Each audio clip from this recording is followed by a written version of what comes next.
because of the global warming, and we can help these animals to stop farting.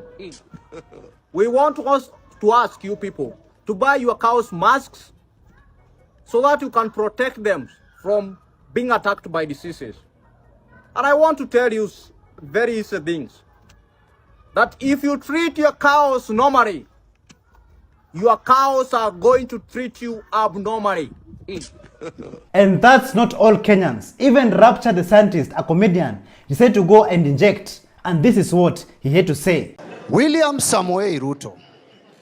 Ni nini nasumbua huyu jamaa? Sakayo.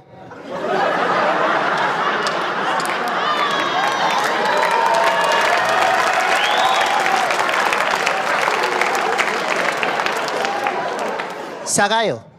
Sugar.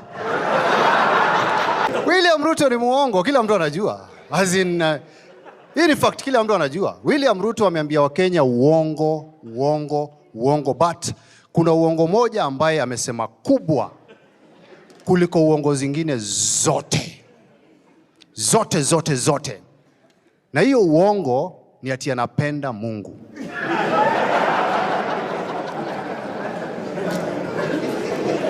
William Ruto hapendi Mungu. William Ruto anapenda mapasta. Yangalia Shalin Ruto, amekelewa mkono kwa forehead mpaka nywele imeisha.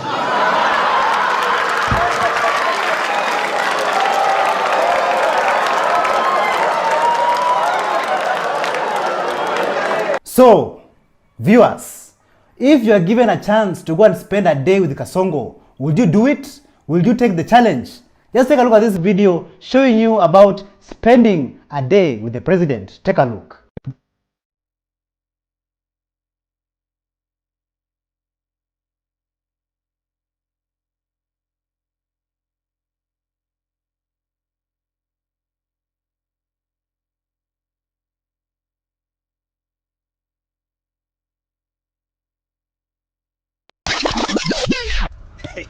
Imetokea aje iko sawa vizuri. Sawa. Sawa, lakini mmenipatia kitu transparent bwana. Tutaedit bwana. Tumetenga bilioni 10 bwana. Usijali. Alafu wanajua kuku ana kitu bwana. Hii achana. Haya chukua hii. Tutaedit. Tutaedit. Kuna ngoma nyingine nilikuwa nataka kuweka. Gani hiyo? Ya Samawoka. Yeah. Iko sawa mkubwa. Okay, sina shida lakini tunaweza tafuta ya Sama Flyer. Sama Flyer. Kasongo Chai. Continue. Mombari nanga. Kasongo. Pull up. Are you normal? Thank you so much for joining us on today's show. I'm your host, Elvis Derry. See you in the next one. Bye-bye.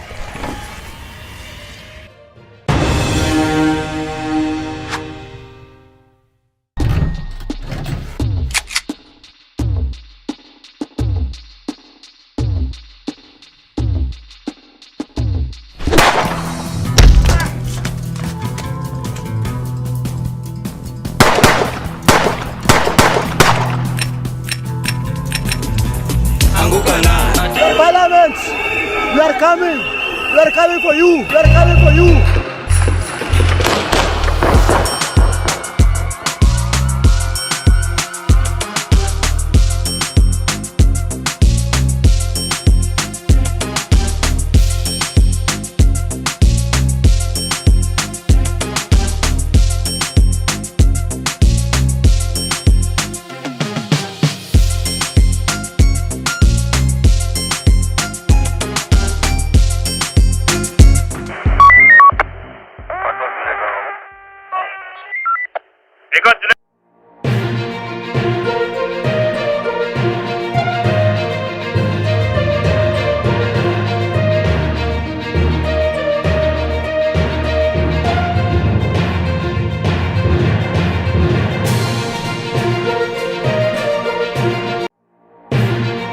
From GSS intern teachers harassed. Just try to do anything. I'm gonna record. I do it bwana. To Bruce John fighting for justice. Bora bali dhulumu najili watu walijua. Are you a man of integrity? Ni majegemezo ya madonda. Choreni hizo rieng. Polo Kimani injecting. I've decided to let the government fuck me unlubricantly. We are coming for you.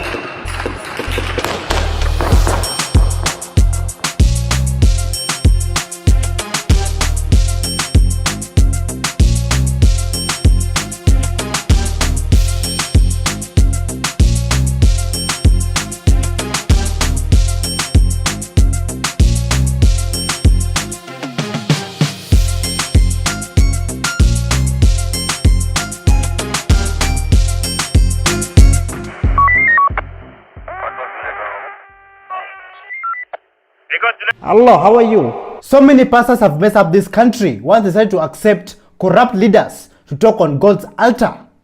Even those pastors are also working in the government and also taking part in corruption. Where are we heading to as a country? Listen to this. Let me tell you how much pastors have messed up this country. There's this commission called the Ethics and Anti-Corruption Commission. And they're supposed to be handling corruption cases in this country. We've seen Morara going around the country exposing to us all the things that are going on. And you know about the JKA airport and the Adani deal and all these crazy things that are going on. The Ethics and Anti-Corruption Commission, which is supposed to be managing these things, they're supposed to be the whistleblowers, they're supposed to be doing this thing. Do you know who their chairperson is? Bishop David Oginde. Bishop David Oginde was the bishop for CITAM, Christ is the Answer Ministries. He was their bishop for 10 years until he retired. After he retired, he was personally appointed by Dr. Zakayo himself. Dr. Corruption personally appointed him to be the head of the EACC. So hizi scandals zote zikitokea, you know what the EACC does? All they do is arrest police officers who are collecting 50 shillings on the road. They only go for small fish offenses to make it appear that there's something going on. But those scandals for billions?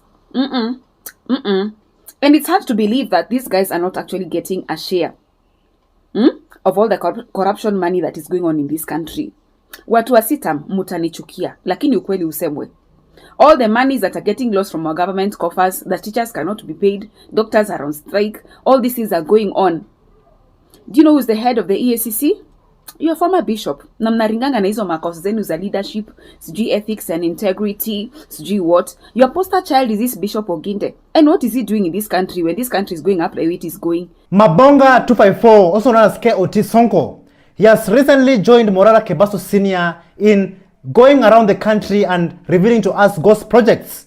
Just take a look at this video of how KOT Sonko was addressing the nation. Listen to this. Sasa sisi tumekuja hapa leo ni kwa sababu tumekuwa tunapigana kule Nairobi na mmesema tufikishe civic education hapa kwa ground. Mimi naitwa Marvin Mabonga na wengi wenu pale kwa mtandao wa Twitter mnanijua kama KOT Sonko. Kijana mkakamavu ambaye aliuliza rais maswali ngumu sana akashindwa kujibu.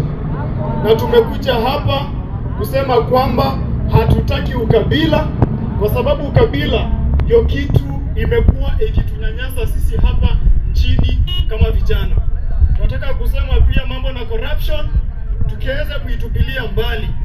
Na kwa sababu sisi vijana tunataka kuona nchi yetu ikisonga mbele, inamaanisha kwamba kijana yote ambaye amehitimu miaka 18, kama umetimisha miaka 18, uende ukachukue kitambulisho. Ukishachukua kitambulisho tukiweza kuchukua kura. Na pia tumekuwa na viongozi wafisadi sana katika nchi yetu. Kuanzia leo tunasema viongozi wafisadi wakaweze kurudi nyumbani. As you can see, KOT Sonko in his real name's Marvin Mabonga, he's preaching the word of tribalism. Let us all end tribalism in this country. We are all one people. And also he's preaching about corruption. Let us end corruption because corruption has been a disease in this country, taking us backwards. And also he's urging the people of Kenya, if you're 18 years and above, take your ID and go register and take your voting card before 2027. Kuanzia leo tunasema viongozi wafisadi wakaweze kurudi nyumbani. As KOT Sonko and his team go around the country revealing to us God's projects and also preaching the word of togetherness, peace and ending tribalism in this country, there are some fools and buffoons who are still primitive and living in the primitive ages. Look at this video of how this GSS intern teacher was being treated.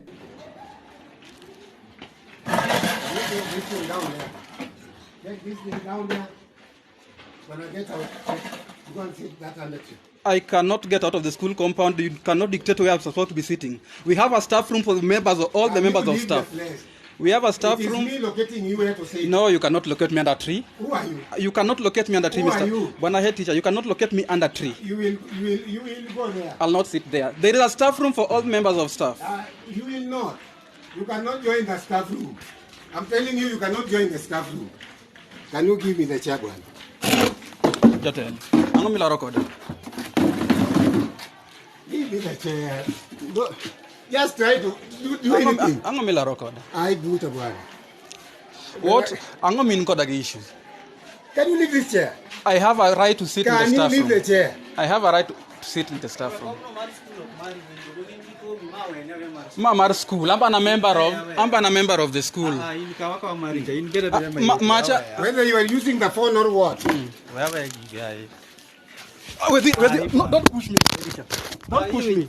That is why we all need to go and register, take our voters card, and also end corruption and end tribalism in this country. This is so sad to watch this video. Whether you are using the phone or what. No, don't push me. I believe many of you are familiar with this story that happened to our brother Bruce John, a Mombasa-based blogger and activist. He was attacked by goons and he was assaulted, inhumanely assaulted, thanks to the governor of Mombasa County, Abdul Swamad Sharif Nasir. But before I talk too much, I just want you guys to hear what Bruce said in this video, which led to his assault. Listen to this. I'll be sending video to audios and messages. Madamu mmemtukana bwanake Mama Zamzam. Mimi namtukana mamake Abdul Swamad. Mama Nasimu, mkuu wako kincho. Kwa nini ulituzalia mtoto mwanaharamu kwa hii Mombasa? Mama Nasimu, mkuu wako kincho. Take me wherever you want to take me. Mama Nasimu, mkuu wako kincho. Ulituzalia mtoto mwanaharamu governor sijui Abdul Swamad. Madamu mmemtukana Thima na mtukana mke wa Abdul Swamad. Mke wa Abdul Swamad ni mashangi. Hayuko na Abdul Swamad. Wanapiga tu picha onekane ati governor yuko na bibi na hana bibi. Mke wa Abdul Swamad ni mbaya. Amestiriwa tu.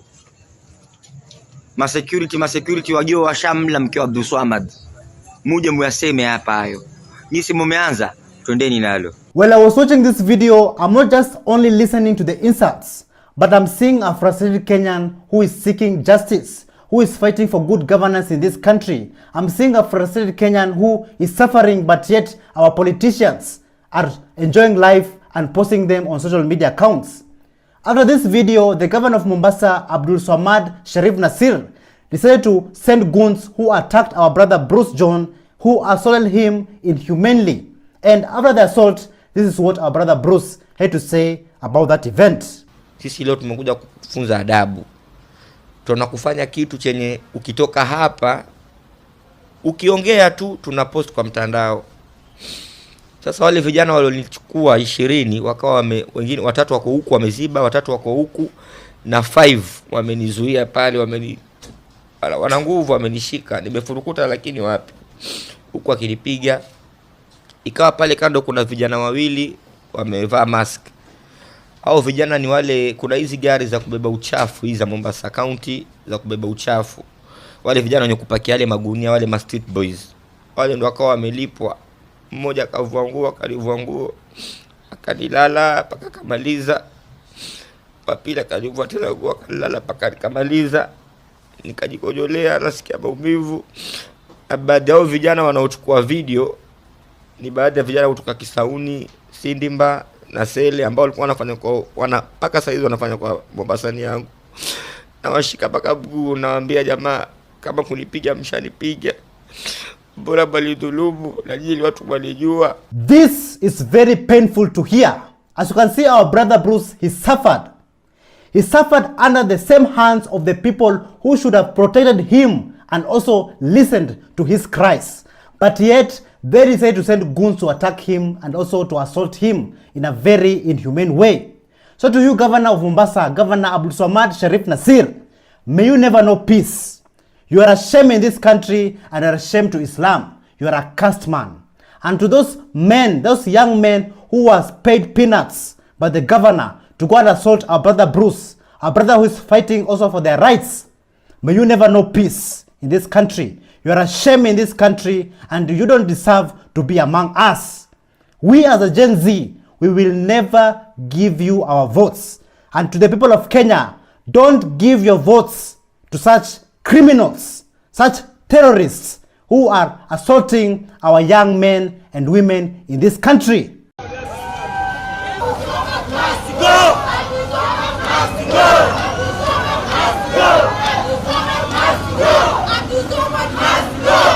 Accusation ni kwamba alicreate content na akataja Governor Abdulswamad na family yake.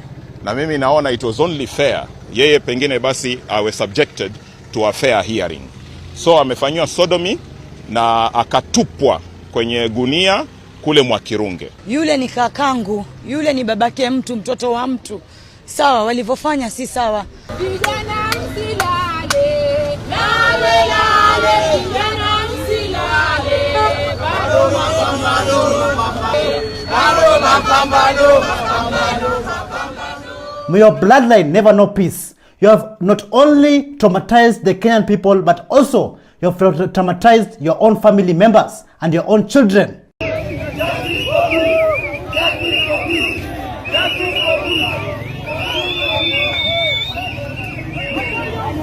To the people of Mombasa, next time when you go to vote, vote wisely and don't vote in such people, such inhumane people, such evil people. Let us take a short break. We're gonna be right back. Welcome to a special journey today. We're talking about something super important, supporting local businesses. It's like being a superhero for your community. Join us in celebrating the heart and soul of our neighborhoods. Let's get started.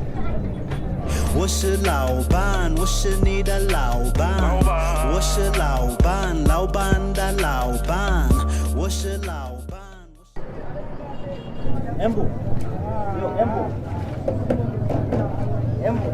Yeah, so guys, if you're at Embu stage, you'll find like different people selling different kind of products, and we have our brother right here selling his products. My brother, what do you sell?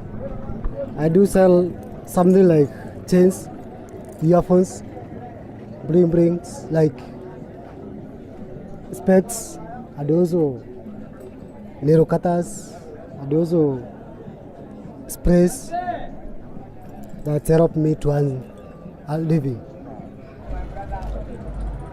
Yeah, so guys, remember it's all about supporting local business too, right at Embu County. And I've just bought this bling bling right at Embu stage, man. Amazing. Thank you so much.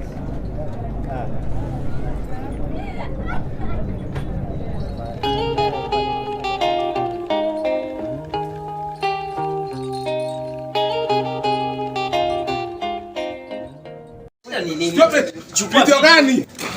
Unakuja kutuzukulia video hapa? Si video. This man is awesome. Oh my god. Let's welcome Broski Alvis Deli. A spoken words king and also human rights defender Willie Weber has been going around the country injecting and also amplifying civic education. Look at how the people are appreciating our brother Willie Weber.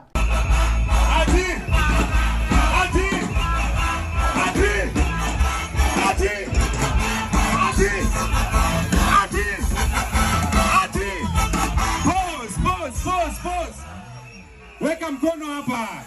Tukisema Ruto must go, nasema Kihika must go. Twende, ati Ruto must go. Kihika must go. Ruto must go. Kihika must go. Ruto must go. Ruto must go. Ruto must go.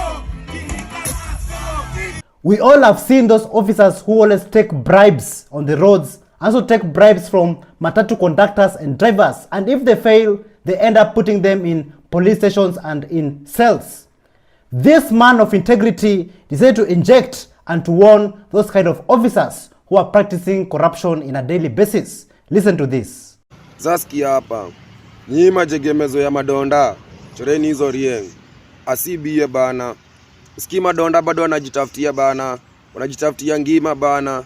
Dile tu bana ni kuamara bana. Mkuitisha kichele bana jo. Aya bana. Cheki sasa hivi ile kumegadha na kumboka jo. Wewe unataka kuwapige shughuli gani? Na nikujitafutia bana mtu wangu. Nikutafuta ngima bana hadi kwa bana kukulwe. Kwani jo rada? Achoreni jo manzema dondo wapige shughuli. Si bie. Magidhe huko bana wanasumbua mama mboga jo ni kubishana na donda bana mtu jo. ana shughuli ni kujitafutia na jitafutia. Choreni hizo rieng si best bana. Ni wera bana jo. Wanajitafutia mtu wangu. Kwanza nitaje warekwa. Ama bisti warekwa tunawangam shughuli zenu na mchore madonda cheni kwa sumbua deila. Hiyo kichele mnaitisha deila itatoka. Kwani nyinyi hamna kichele, toshekeni na mshahara yenu. Personally, I've met good officers out there. Officers who have respect, officers with integrity, good morals, and the list goes on. But of course, there are few bad apples among them. And that's not all. Even the City Council of Nairobi, also known as Kanjos, there are also a few bad apples among them. And just listen and see what they did to our Kenyan brother. Check hivi venye wananifanya. Ndio hii. Angalia venye wananifanya kwanza umse. Waangalie tu. Walai. Ya kuna unanipika tu ati nakwambia nifunge shop yangu. Hakuna. Unanipika tu nimekwambia nifunge shop. Hakuna. Wacha nifunge shop. Wewe pita tu wrong side, mimi si chali. Wacha nifunge shop yangu. Walai. Lakini hivi venye mnanimisando lisipoa. Lisipoa. Wewe nipige tu kama unanipiga. Si makende yangu umeshika umefanya. Unaona venye unarudia mpaka trao. Iko sawa. Iko sawa. Since Gen Zs, millennials and all Kenyans took to the streets to fight for good governance and protest against corruption and evil leaders in this country, many lives have been lost along the way. People have been abducted, and that is still happening till date. So Metro Booming, also known as Polo Kimani, decided to inject, and this is what he had to say. Listen, each and everyone who was out there on 28th, on 25th, on 99 was there for their own personal reasons. Mwingine ana protest because he's tired every time he visits a government office, he has to pay for bribe for services. Mwingine ana protest jueni is still there, but aki-request loan ya help before ifike kwa account yake first inapitia kwa account ya politician, ndio i-generate interest wali umse analala njaa. Mwingine ana protest because every time he wants to start a business, carry an arrow in his neck. Everybody was there for their own personal reasons. And unfortunately, people have paid the greatest price in this world, which is life. Many lives were lost. So the moment we give you a voice, a platform, to be the one voicing out these demands or wants, na unaleta mambo ujinga to umeibiwa slogan. Who gives a shit about your slogan? This is not some pissing contest. This is people fighting against oppression. And some of you seem to have lost sight of what you're actually fighting for. Mkisema ati movement imekufa. You know what that means? Ukisema movement imekufa, it means you have sat down and said, okay, the way things are, I've decided to let the government fuck me unlubrically.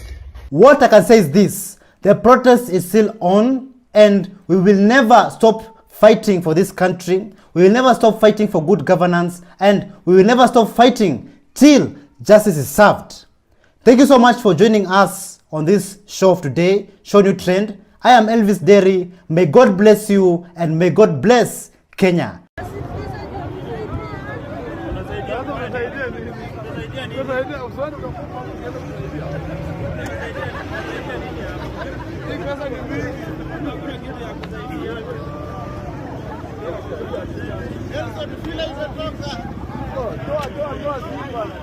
Thank you so much for joining us on today's show. I'm your host, Elvis Derry. See you in the next one. Bye-bye.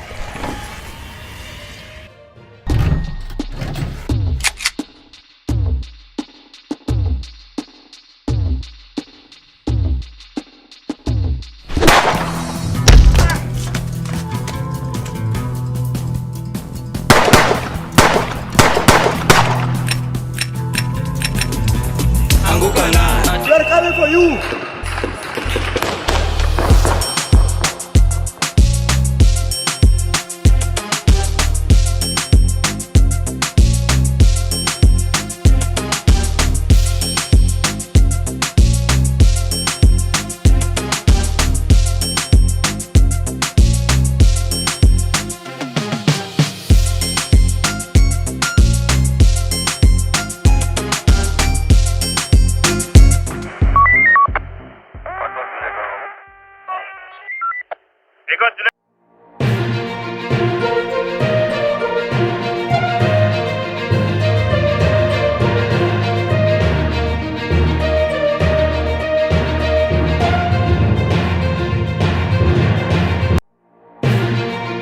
From launch to water projects in Migori, to Morara Kebaso having haters. Nataka kuongea na mtu mmoja. Ati anaitwa Morara Kebaso. How many ghost projects do we have? This is what I was talking about. High quality Tanzanian airport. Kenya is a crime scene, man. Tunadanganywa. We are being lied to. They are coming for you.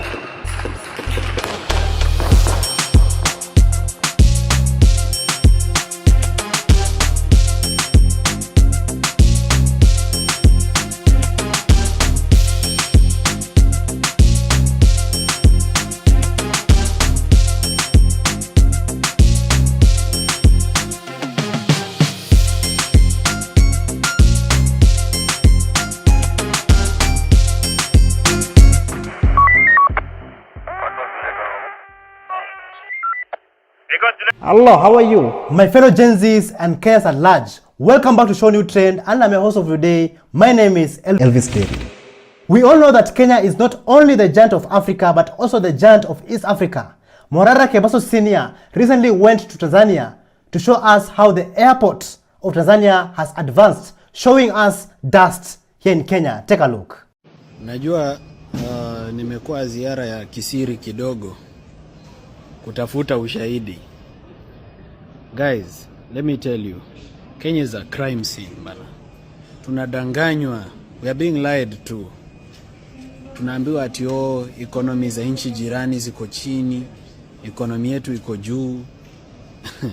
Acha niwaonyeshe bana airport Tanzania. On airport. This is how an airport should look like. On airport. Ona. Hiyo roof inakaa kulika.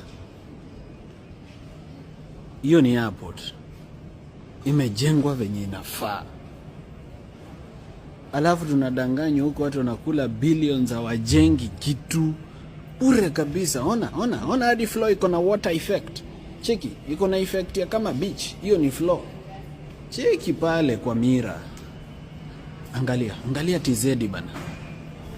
Tanzania looks like Europe. Cheki vile wazungu wamejaa huko. All our tourists. Wote wamekaa huko. Cheki. Wote wamehamia huko. Huko inakaa kama Uingereza. Na kila mahali ukienda ni hivyo. Ukienda supermarket ni hivyo. Ukienda everywhere ni hivyo. Wamejaa huko. Wazungu from every single country. Bana hoteli zimejaa, ziko 90% 100% occupancy. Ukikuja after saa 2 hakuna hoteli. Hadi zile mbaya kabisa zimejaa. If it was not for corruption in this country, we would have gotten something better than that. Because we have all the resources, we have all the manpower, and we have all the intelligence that we need. But due to corruption, things are still tough. And other countries have started to show us dust. Ona hadi floor iko na water effect. Cheki, iko na effect ya kama beach. Hiyo ni floor. Cheki pale kwa mira. Angalia TZ bana. Morara Kebaso Sr. has inspired so many Kenyans from different counties to stand up and educate Kenyans on the ghost projects that were launched for many years or many months but have never been complete and were abandoned. Let's go all the way to Kisumu City, where this student of Morara decided to inject and show guys about these ghost projects. Listen to this. The maxim of development is highly enshrined that it is relayed from the national government and it trickles down to the county government.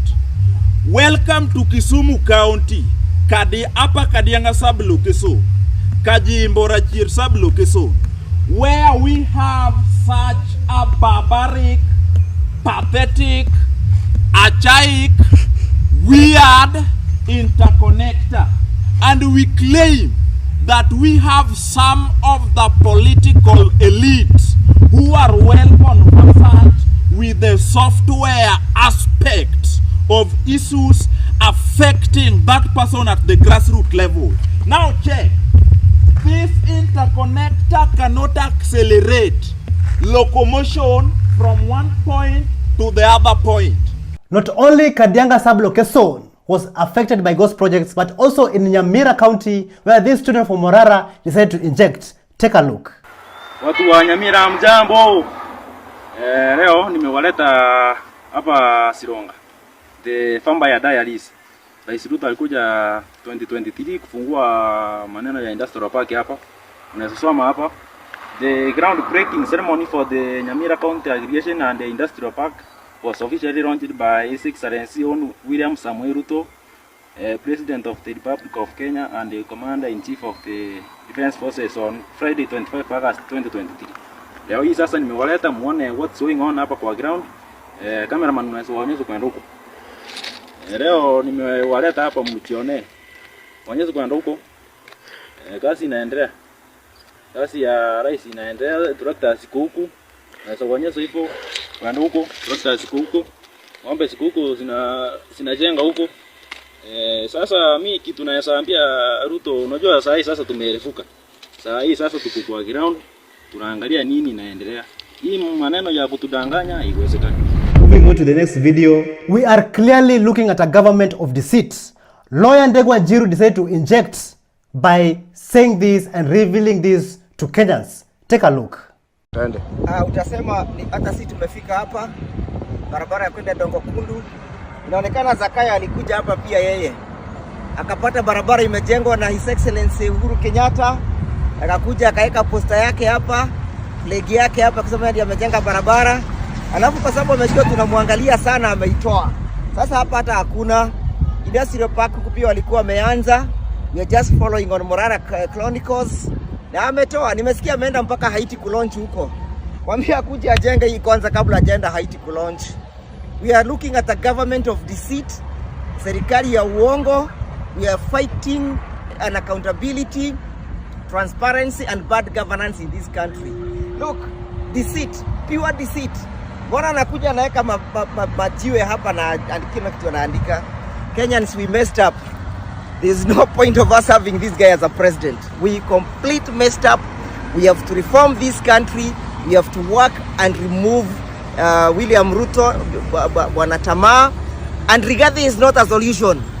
Rigathi is not an alternative. Some lifestyles in this country should be things of the past, but yet even our Gen Alphas are not spared under this corrupt regime. Let us go all the way to Kagutio Primary School in Busia County, where our children are learning under inhumane conditions, but yet striving for the best in this country. Take a look. Hii ni grade 8 ndio class yenu. Na wengine wako wapi? Absent. Wengine hawako. So members, nataka tu kuambia kuhusu hii shule. Hii shule inaitwa Kagutio, mmesikia sana kwa mitandao, Kagutio. So mnavyoona hii ndio grade 8. This is grade 8 na hapa ndio wanafunzi wanasomea. Wa grade 8 wanasomea hapa. Hii ndio class yao complete. Hii class nasikia wanafunzi wenyewe ndio walijenga, walisaidiana na wazazi kukanyaga matope, then wakajenga hii structure. So ndio saizi nawasaidia wanasomea hapa. Hawa ni grade 8. Hii ndio grade 8 sasa. This is grade 8. This one. No grade 8. This is really sad, man. Like, this is so sad in this country. I have only posted a small portion of this video. Click the link in the description down below to watch the full video. Mvua ikinyesha sijui watasoma aje. So hivyo ndo maisha iko hapa. Grade 7 wanasomea hapa. Hii ni blackboard yao, mnaona? Hii ni board yao, hata mnaona hata imekatika, imepasuka. This is what they use. Let us take a short break. We're gonna be right back. Okay, my name is JT, the bigger figure from California. I'm also known as Fig Panamera out of Atlanta, Georgia, West Side. Trapflix started in Atlanta. JT, the bigger figure, started in California. I work with many artists, many producers, many entrepreneurs. Me and Snoop Dogg worked a lot on Trapflix in the early years. The rapper The Game, I discovered him. The producer Zaytoven, I discovered him. I taught Master P the independent marketing blueprint that he used at Priority Records. I also did Kevin Gates' first digital distribution. I did Future, Young Thug, Migos, put them in their first movie called The Independent Game. You can find it on YouTube. And man, I got many accomplishments from the past, but my biggest and newest accomplishment is coming to Africa and to rebrand myself over a continent now, where my people come from.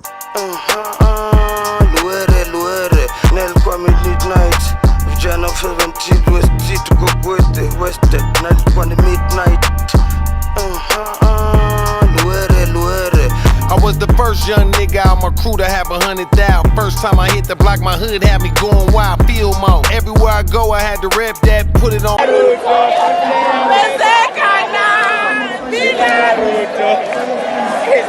Lakini Gen Z bila Ruto yote hawezi. Meza nizona hadi mama zenyu. Bila Ruto. Bila Ruto. This man is awesome. Oh my god. Let's welcome Broski Alvis Deli. Water is life, they said. Let us go all the way to Migori County, where this water project was never finished. And I'm just wondering, where do the locals get and fetch their water? Take a look.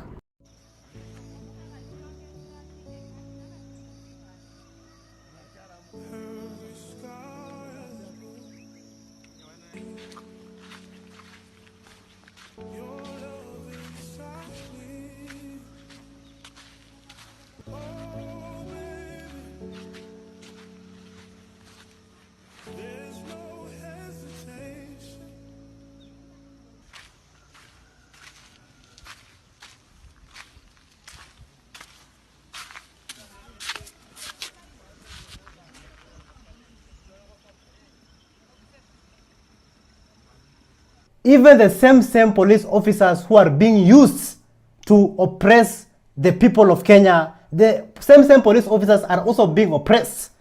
Take a look at this police station. Like, if you're a police officer watching this video, tell me in the comments down below what you think about this. Hi, habari watu ya Gilgil.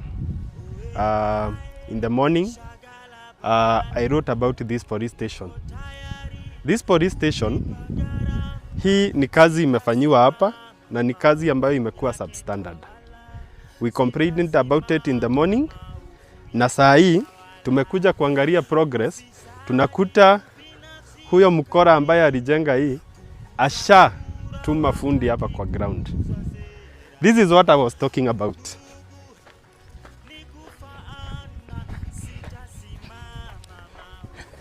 These are the cracks that we were talking about. Hii police station hata haijakomishoniwa, haijaletwa askari yoyote. These are the things that we were talking about.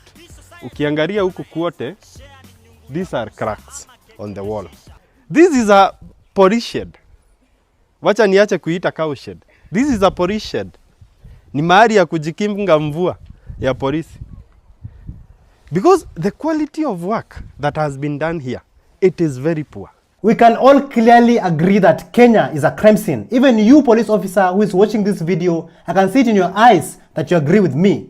A senior citizen decided to inject after being inspired by Morara Kebaso Senior, and this is what he had to say. Take a look. Ye de muhujia wa redemption thini wa kihejo no nitumakite ni barabara eno yekeirwo kana ile igigariri ni Honorable William Samuel Ruto no kiagitumakiti ni atiriri bara eno kuma Kagwe gukinya Kimende ndira kukinya githungu irathika ni marima maria meko andu kuria mareka magera njira ndaihu muno macokage kuria gugwitwo Mau Road matigite barabara ku ena marima nginya ngari ikigutha iragutha igatuika koguo ri barabara eno turenda tuthondekerwo ni His Excellency Honorable William Samuel Ruto no wekirie nyamu ino agithondeka igituika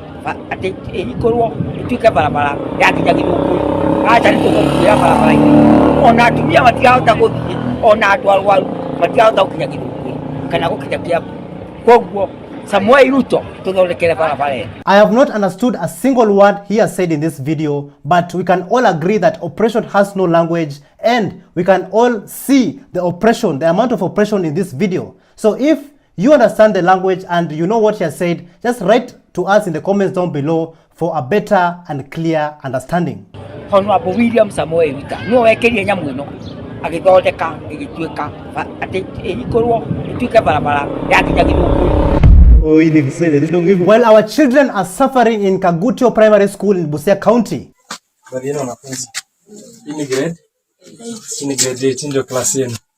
take a look at this video of how other children from different countries are being educated.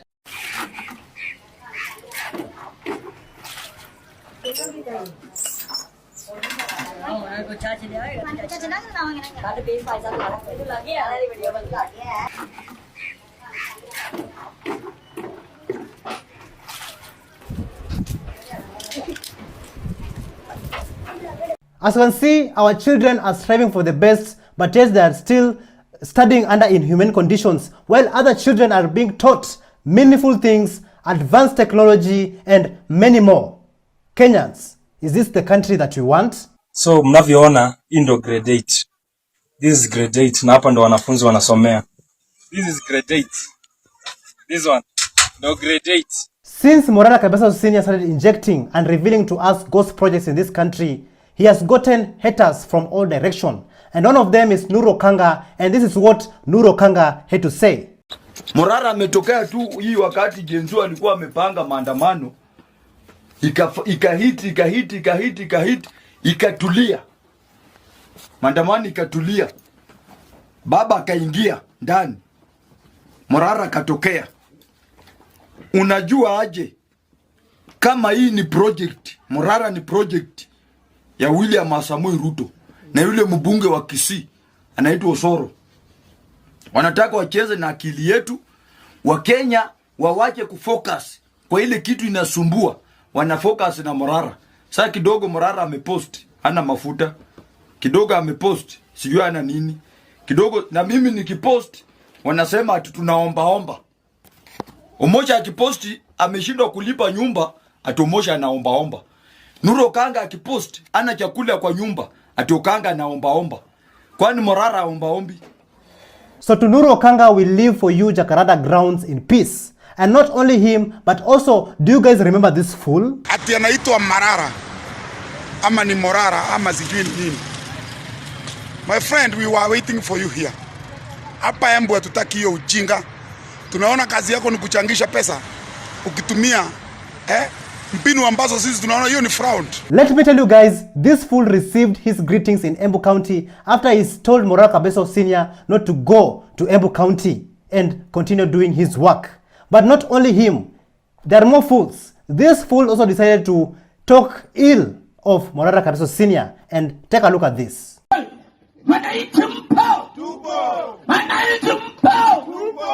Nataka kuongea na mtu mmoja ati anaitwa Morara Kibasu.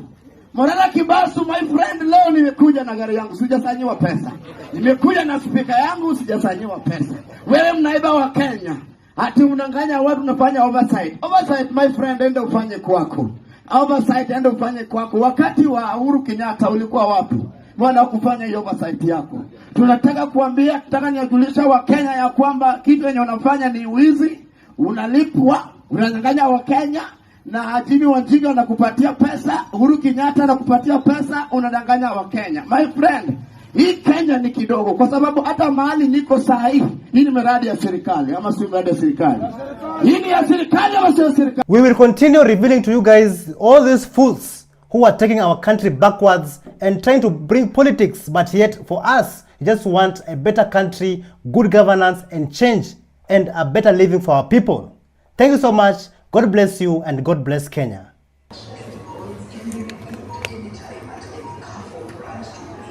Guys, this is Kafo, and the packaging of this Mumias sugar was done in 2021. Is it even logical? Is this really Mumias sugar? We need to reject this nonsense. Thank you so much for joining us on today's show. I'm your host, Elvis Derry. See you in the next one. Bye-bye.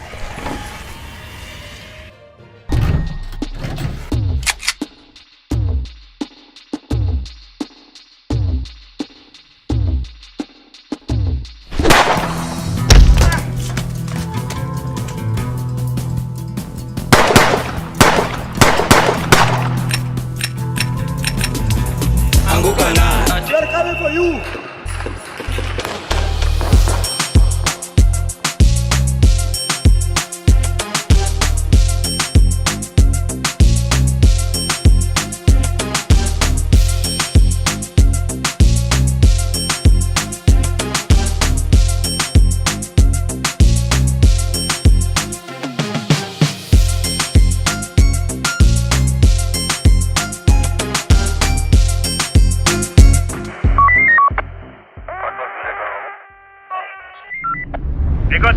Oh, Elvis Day.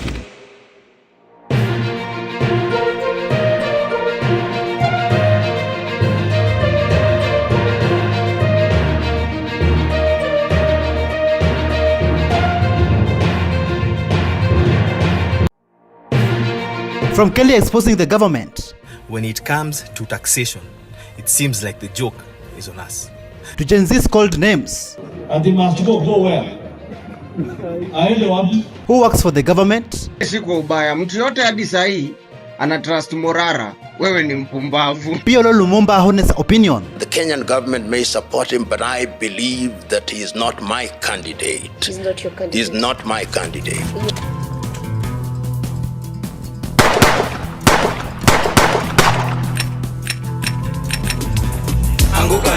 We are coming for you.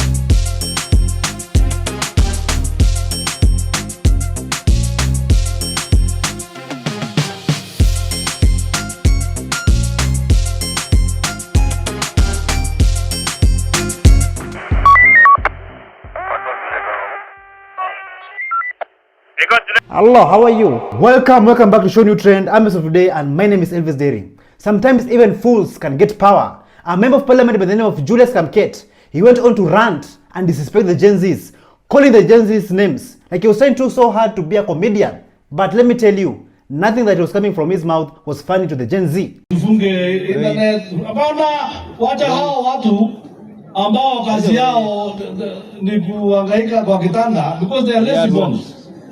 Hakuna kitu wanafanya ni kuhangaika tu kwa kitanda kuchokoza watu. There is nothing they will do. Nchi ya Kenya, Mheshimiwa Rais, agenda yako utadeliver. You deliver your agenda. We will ensure you get your second term. Na wakicheza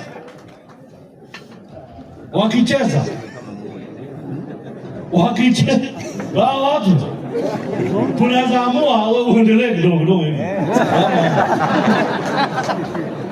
ama namna gani? Kwa sababu wanaletea huyu jamaa kisirani, kwani si huyu rais kama wengine? Ati must go where? Aende wapi? Na tukusema aendi, hata akimaliza hiyo wengine watadu. Maybe, just maybe, he should receive some greetings so that next time he can have a clear understanding on why he should never mess with the Gen Z. This year, 2025, is going to be a tough year. It's going to be a different year for these kind of politicians. Like the pressure is going to increase beyond limit. Listen to what the Villager 254 had to say. Pia Mudavadi alisema the same thing, eh? Sio Joho peke yake. In fact, everybody in Kenya Kwanza, they have been threatening us that they are coming for us. So, but remember we are 56, 57 million Kenyans. Umeona X wewe? X umeona? Do you know, I felt what the same spirit that was there in June 24th, 23rd, anga ilikuwa na build. Na ujue ilianzia 18th. Remember the first demonstrations? By 25th, sisi watu tulikuwa ready. Tulikuwa tumechoka. Are they ready for what Kenyans can do? Wanapangia wa Kenya, lakini wanajua wa Kenya wanawapangia nini? Kenyans, the question of the day is it true that anyone who is working in the government is either lying or buying time? Take a look at this video of CS Kipchumba Murkomen being lectured. Bwana Waziri, I just want you to know that anyone who is working in this government and comes here, gives us promises, and deep down their hearts, they know they are lying or buying time.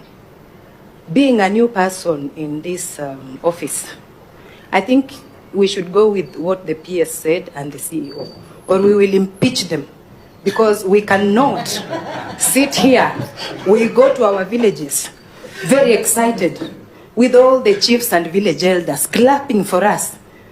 Me being a new member of parliament, how do I go back to the people and say, the new CS came in with the new terms? Because that is what I'm seeing. It is very unfortunate that we are still discussing about this.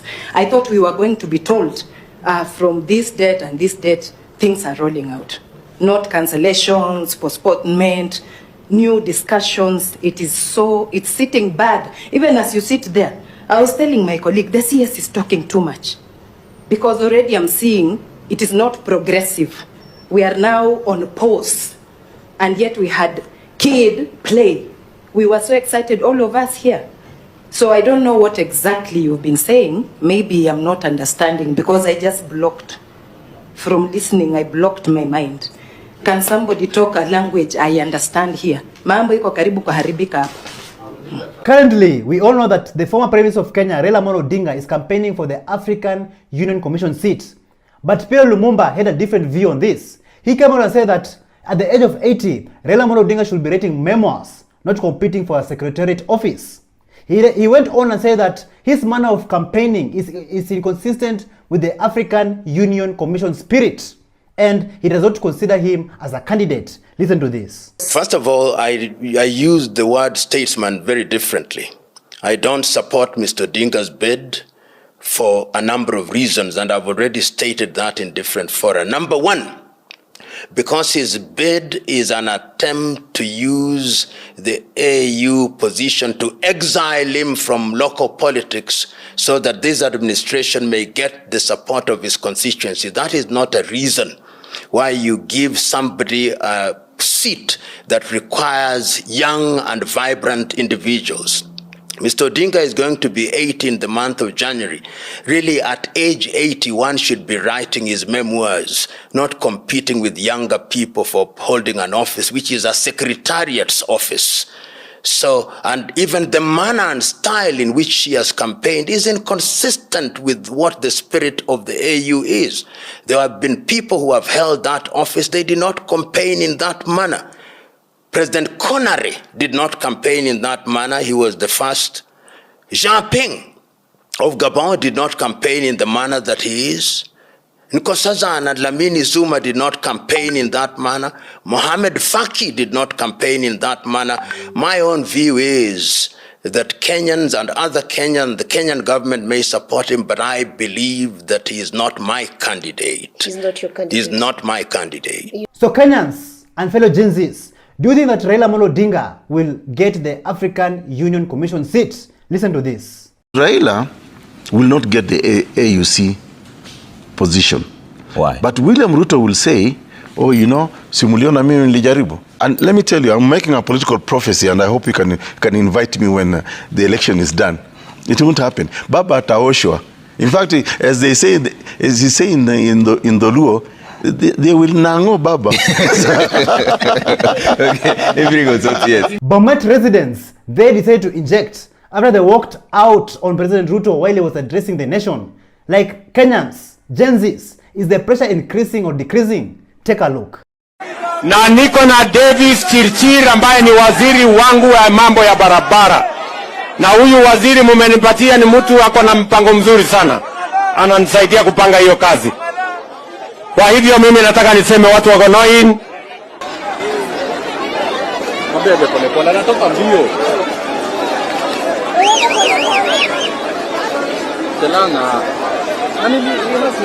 Still in Bomet, sources claim that Farouk Kibet slapped a member of parliament by the name of Vincent Mandazi. Later on, the MP went on to release a fearful statement saying that he never provoked Farouk Kibet in any way. Listen to what Dr. Mubi Saraki had to say about this. Imagine Farouk has slapped an MP. As in, okay, at first the story came out that Farouk's aides had slapped this MP for trying to sit on his seat. So now that Farouk's just started trending on X. Next thing, now the MP, he's called Vincent Mandazi. I think he's the MP of Chemalango or something like that. He released a statement and he sounds so afraid, guys. He's like, yo, me, I was just minding my business. Or it's like his office that has released it. So they were like, MP Mandazi was just minding his business and he received a hot slap, literally, from Farouk, but he didn't provoke him in any way. He didn't antagonize him in any way. It's like he's now like fighting for his life or something. He's just trying to tell guys like me, I had nothing wrong. Yo, this guy's out of control.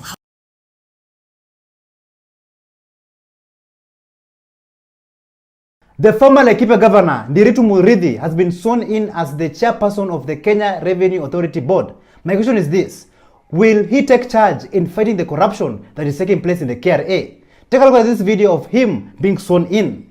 I, Ndiritu Muridhi, having been appointed the chairperson of the Kenya Revenue Authority Board of Directors, do swear that I will be true and faithful to the best of my ability and power in the execution of the trust committed to my charge and the inspection of the service of the Kenya Revenue Authority Board of Directors, and that I shall not acquire, take or receive any fee, gratuity, or reward, whether pecuniary or in any sort, or of any sort, or description whatsoever.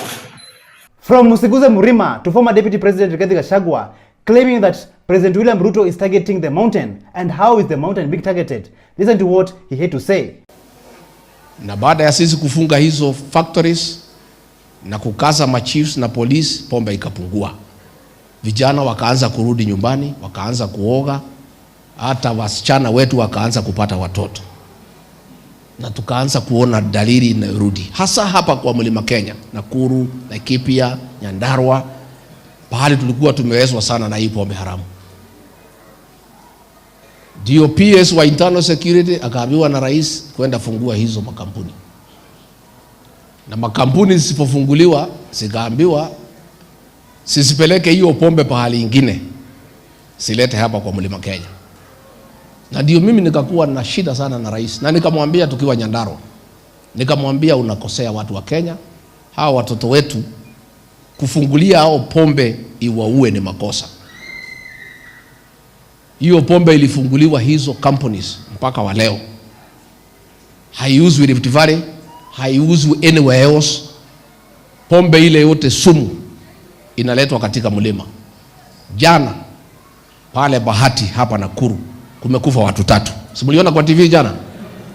Tangu wanitoe kwa kiti, ile pombe yote mbaya ya kuua watu, rais aliagiza iletwe hapa kwa mlima, ndio imalize vijana wetu. As you've heard the former Deputy President Rigathi Gachagua, in Bahati constituency, in the home of one of the victims who passed away after consuming methanol from a small-scale industry, grief filled the air in that home because this tragedy has claimed the lives of 3 young men. And let me tell you, Kenyans, those who survived after consuming this illicit nonsense, some of them are still intoxicated. Just take a look. Wanya! Tafadhali mlembo.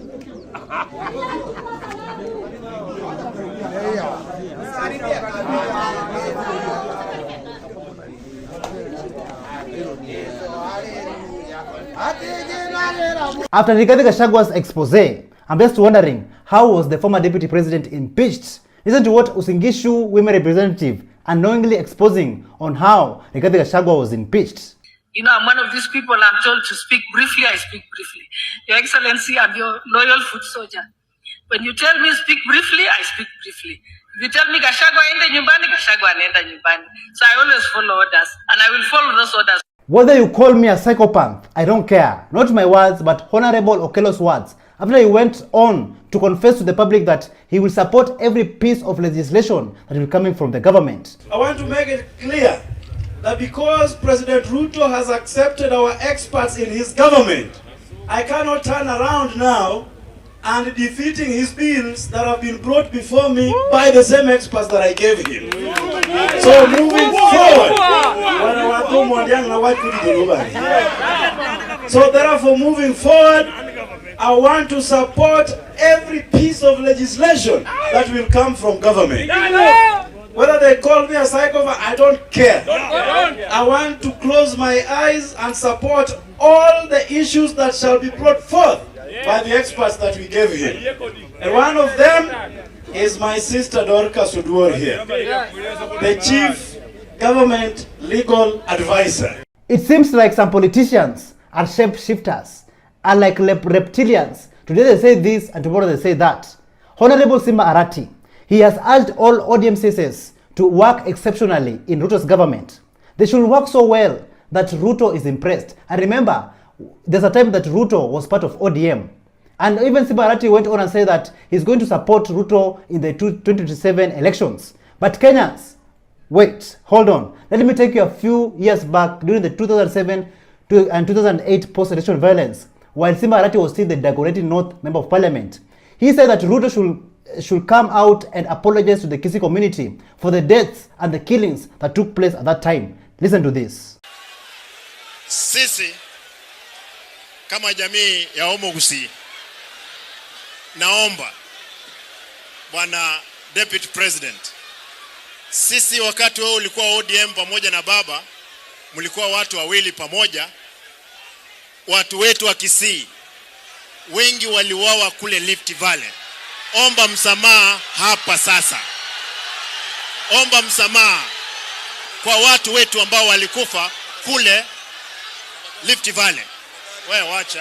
Still in 2007-2008, Ruto came out and told the people that they should go back to their ancestral land, even if you bought it. Like, I'm just speechless. Listen to this. Who lived where? Whose land is ancestrally whose? For example, the whole of Kitale. The Luyas, the Kisiis, many of the Kalenjin subtribes who are there today will have to move out because that land ancestrally belonged to the Pokot, the Cherangani, the Sengwer, and the Sabaot. Oh, but that's a little extreme, Mheshimiwa. It is not extreme, it is in the Constitution. I will challenge you to go and read it. That's it. I believe that as a Kenyan, you are free to live, work, and even marry in any part of Kenya you wish to. You are free to move around in this country because this is our home. This is your home. Kenya ni home. So why all this tribalism? Let us stop tribalism. Just listen to what President Ruto had to say. Kama muko na shida na Wakikuyu, hamuko na shida na Wakikuyu kuliko sisi wa Kalenjin.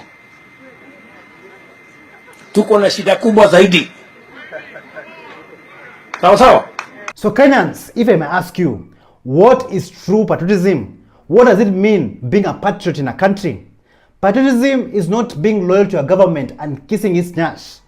True patriotism is being loyal to your own country.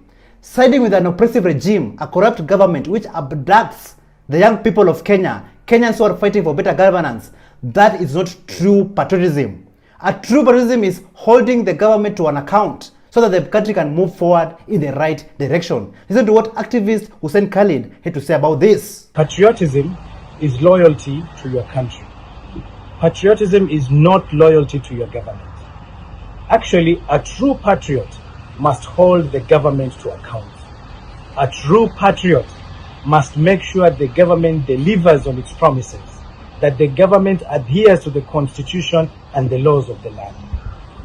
Siding with the government when young people are abducted left, right, and center, that is not patriotism. Yes.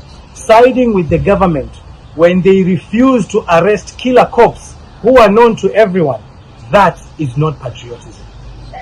If you are a true patriot, you must stand firm in the defense of the country, in the defense of the constitution, and in the defense of rule of law and human rights. So we are asking Kenyans all over to stand firm and say no to government excesses. We must stand firm as true patriots and defend our country, not defend the government. And talking of patriotism, being a patriot in a country, currently many Kenyans are baffled and confused if Morara Kebaso Senior, the injured party leader, is a true patriot in this country. Take a look. Si kwa ubaya, mtu yote hadi sahi ana trust Morara. wewe ni mpumbavu. Unaona pumbavu zake vile wanasemanga, watu wanatuona pumbavu zake, ndio hiyo. Sawa, mtu yote tu ana trust Morara na anatumia Morara pesa, pumbavu zako. Wacheni niwaambie, Morara amenunua gari mpya ya 17.5 million. 17.5 million. Na wacheni tuende kwa point. Mimi sina issue, mtu ni mzuri kununua gari ya 17.5 million. Hiyo si point yangu, na mimi hata hiyo si issue yangu. Kwa nini naona Morara anabeba watu wengine mafala, which si mimi. Mimi unajua mimi niliwaambia mimi ni mtown. Na kama umezaliwa town, mimi niko sure watu Morara anagonganga na wanamtumia doni wale watu, woshe wale watu huo, na Abel Mutua amesimama na wanaona Abel Mutua ni mfani, ati Abel Mutua ni comedian, stand up comedian, nao ndo Morara anakula do yao. So wacheni tuende kwa point. Morara amenunua gari ya 17.5 million. Haya, kitu inanishangaza na Morara ni kwa Twitter ya Morara amepin, ukienda sasa kwa Twitter yake amepin, I am requesting for your support to fuel. I am requesting your support for fuel. Anything little or more we will appreciate. Thank you in advance. Amewekea paybill, amewekea DNCBA. Bro, unaweza nunua, unajua hiyo 17.5 already ile gari uko nayo unasema gani ya Wakenya. Na hiyo gari unasema gani ya Wakenya ni wewe ndo utumia. Hata hiyo gari kama Wakenya ndo wamenunua. Hii 17.5 million umenunua nayo hiyo gari. Hata kama umenunua na haya purchase, lazima umeweka gari ya 17.5, lazima umeweka zaidi ya mita 8. Hiyo mita 8 mbona ungetumia kufueli gari? So Kenyans, feel free and share your thoughts and views about this. So sasa leo kuna Morara wa serikali. Sasa tufanye kazi. Tunataka amani, sio? Leo nimesema kwa. Hi, how are you? Haya, super. Tafuta simu. Hata nakuja pale kwako ni promote. Nimekuwa WhatsApp. Kenya is blessed by the most fearless, beautiful and courageous women in Africa. I want to show you a video of a young Gen Z who she stood on her ground and fought for what is right. This is what I call true patriotism. Take a look. Madam, like cross-tones, but we just wanted to be allowed to go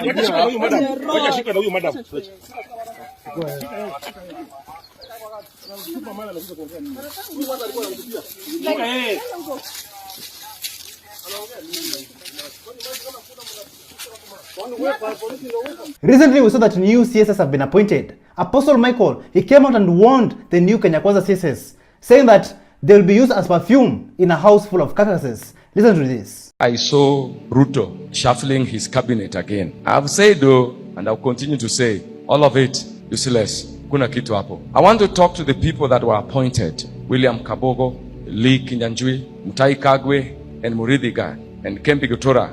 These are honorable men from the mountain. Honorable men. I want to advise you as a prophet to the nations. Don't take those positions.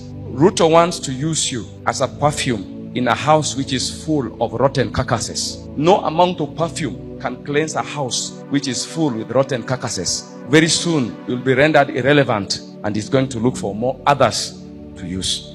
But as it goes, politics is a game of flies and dead meat. Where there is dead meat, flies will fly there. Don't be flies. If you like, you can fly. But Apostle Michael have spoken. Dear Kenyans, jokes on you. Jokes on you when it comes to taxation. The Gen Z went to protest against the Finance Bill 2024, which later on it got rejected. The President of Kenya complied with the Gen Z's demands. But today I want to show you guys a video of Kelly exposing the government reintroducing the taxes that were rejected on June 26th. Because look at this conmanship. The taxes we rejected under the Finance Bill 2024 have quietly been reintroduced through the Tax Laws and Procedure Act of 11th December 2024. Imagine, and here's a story. On June 26th, after weeks of peaceful protests, President Ruto surrendered to our demands and withdrew the Finance Bill 2024 in totality. But fast forward to 27th December. Today, what do we see? The same tax proposals that took us to the streets have been repackaged and are now in effect. Here's what to expect, to mention but a few by the way. 1. An increase in the price of sanitary pads as imported raw materials are now taxed. 2. Increased prices for consumer goods thanks to the increase in the railway development levy. And finally, an increase in the cost of internet access services thanks to the introduction of the significant economic presence tax and the increase in digital service excise duty. Remember how alisema tutapata free bundles? By the way, it's clear that this government is operating on the principle of kinimacho, saying one thing and doing the total opposite. But if they think we're not paying attention, they're very wrong. Because we can at any moment from today remind them that the voice of the people shall never be ignored. Because manze, this government lacks honesty, lacks accountability, and lacks transparency. So if this does not increase your pressure to take action, then I don't know what can increase your pressure. Kenyans, should the pressure increase or decrease? Take a look. Kama kuna nchi inaweza sikia kuchukua William Ruto, wanaweza mchukua kwa sababu sisi wananchi, we don't need him. Ametuchosha. Ama nyinyi mjachoka? Mjachoka na Ruto? Ule mtu anataka kuchukua William Ruto, you can take him for free, take Wetangula for free, take Mudavadi for free. Tunawapea hizo takataka zote. Waende waongoze if they are good to you. So hustlers, how are you day? Many of you I know right now are enjoying luxurious and lavish lives. Like right now, many of you are just chopping money. You chop money. Currently, if you ask a hustler, like how is the economy? This is how they will reply. I want to assure you people and assure the country, the economy is now on. Amazing, amazing. Like I just want to take this opportunity to congratulate all the hustlers out there. Like people are doing great. I know the economy is booming, right? Listen to what Gadonio Muchomba, a member of parliament, had to say about hustlers. Hi guys. Leo nimebadilisha kakofia, nimevalia haka kameandiko wa Muchomba Hustler Queen. Kwa sababu hustlers wamecelebrate sana, hata hatujalala. Wamecelebrate sana kwa sababu mahasla wenzao walipewa nafsi ya kuingia katika serikali wawe mawaziri. Na unajua imekuwa mtindo, hii serikali ni ya hustlers. Na ilivotiwa na mahasla na narrative ilikuwa hustler aingie kwa serikali. Na imekuwa serikali ya kusikiza mahasla kabisa, inasikiza kabisa. Hustler akisema mama boga ameachwa nje, mama boga anaappointiwa, anawekwa kama minister. Tulikataa finance bill, tukasema ilikuwa inatufinyiria sisi mahustlers. Mahustlers tukachukuliwa wengi, tukawekwa kwa serikali, tukakuwa ministers. Tumeteta juzi, tumesema chief na SHA haifanyi kazi vizuri, mahustlers ndio hao wameappointiwa, sasa wameingia kwa serikali. Hata tukiendelea kuteta hivyo, tunateta maneno ya vaccination ya ng'ombe. Imagine mahasla watapewa serikali, watakuwa ni mawaziri, PS. Kwa hivyo tuendelee tu kuteta, tuendelee tu kufinya, kwa sababu mahaslas sasa wameingia kwa serikali, na hii serikali ya Kenya Kwanza ni serikali ya mahasla kweli. Hasra tawara, hasra tawara, hasra. Pack your bags and let us go all the way to Kisumu County, where an incoming Kisumu County Governor by the name of Ruth Odinga is giving Kenyans sleepless nights.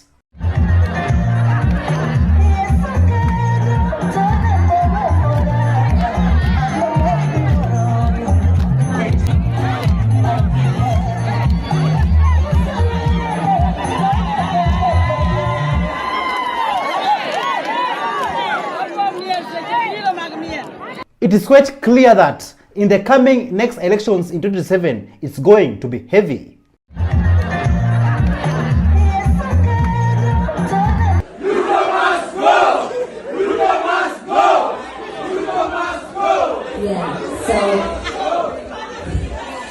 So I want to dedicate a song to all the lives that we lost.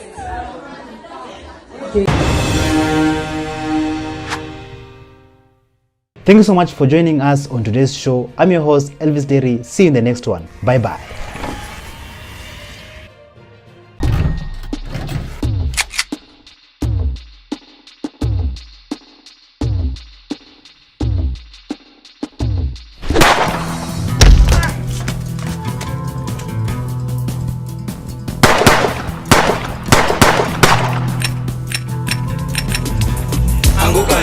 They're coming for you.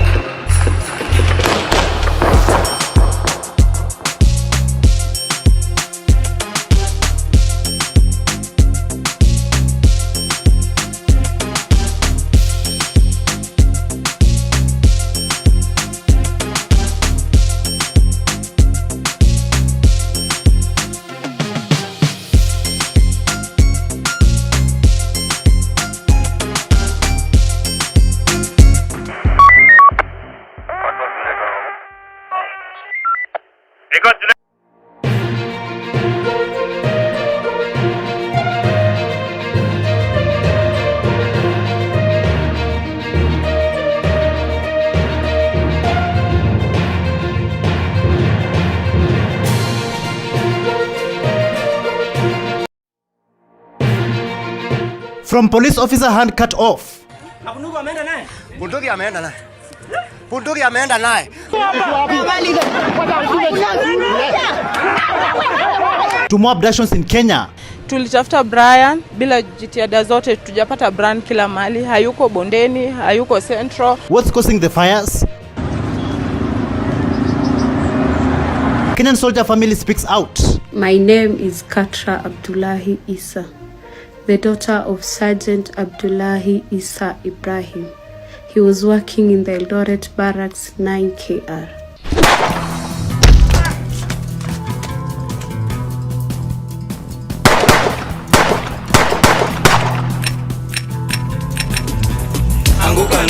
They're coming for you.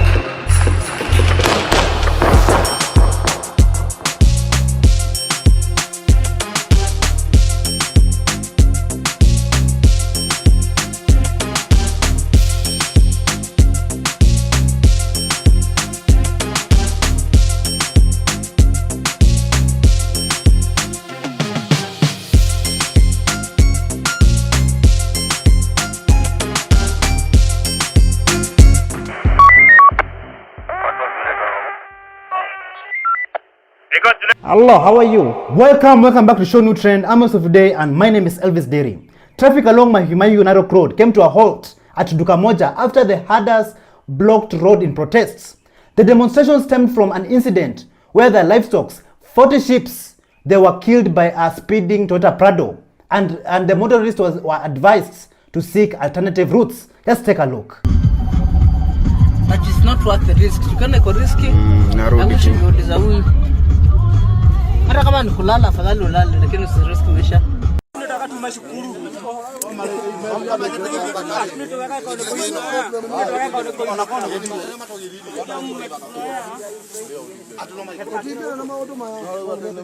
And that's not all. That is just the tip of the iceberg. As time went by, things got more serious, more deadly, more dangerous, where the protesters and the police clashed. Even to the point where one police officer lost his arm together with his gun. Just take a look. Msaidie huyu. Kujeni bwana. Bunduki imeenda. Nani niona tu? Bunduki ameenda naye. Bunduki ameenda naye. Bunduki ameenda naye. Huyu jamaa angetoka kwenda pande ile. Huyu angetoka. Kagere tulia. Wewe tulia wewe. Oi. Usiajilie mtu. Huyu jamaa ingizwa gani?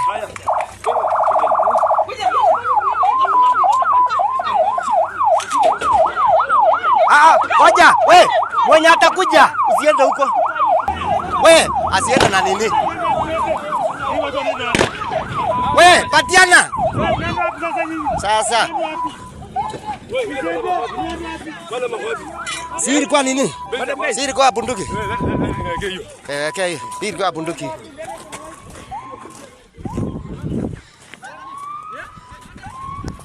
This reminds me of one police officer who lost his arm during the Gen Z protests. There was some resistance. That pin, there was some problem with removing the pin. When it finally got off, and then I was just about to throw my stun grenade, I just saw darkness. Just take a look at some of these scenes, these deadly scenes of what really happened, what really took place during the protests. Iko mahali ya moto. Wale wa light kuja basi mahali nipo. Mama kwa bua.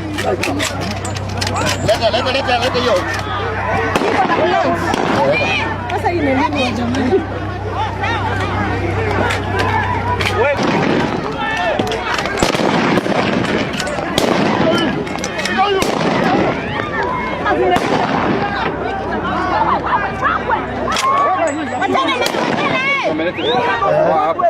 Chukua kondoo jana. Sinichukue hiyo kitu.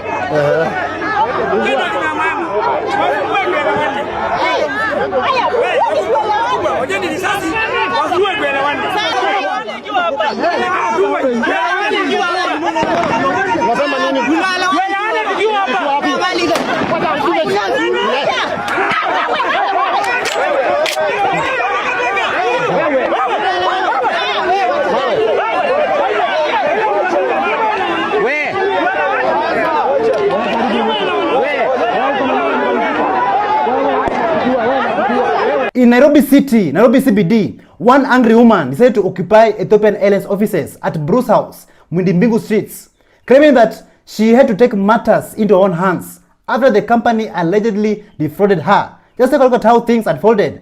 Her injecting.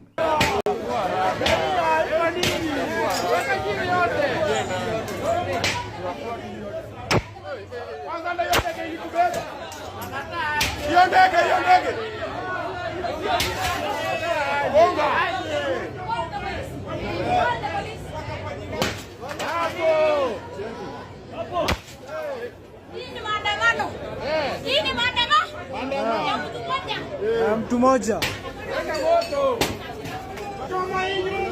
Nani kuna kiberiti? Choma hiyo nyumba yote. Tunachoma. Police officer.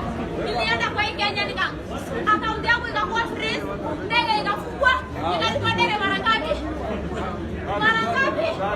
Mara ngapi? My channel is Kenya Police Injustice Case 5. Kenyans, it seems like abductions has been normalized in this country. Brian Otieno was abducted by Kenya Wildlife Service officers. His wife appealed for her husband's release, the father of her children.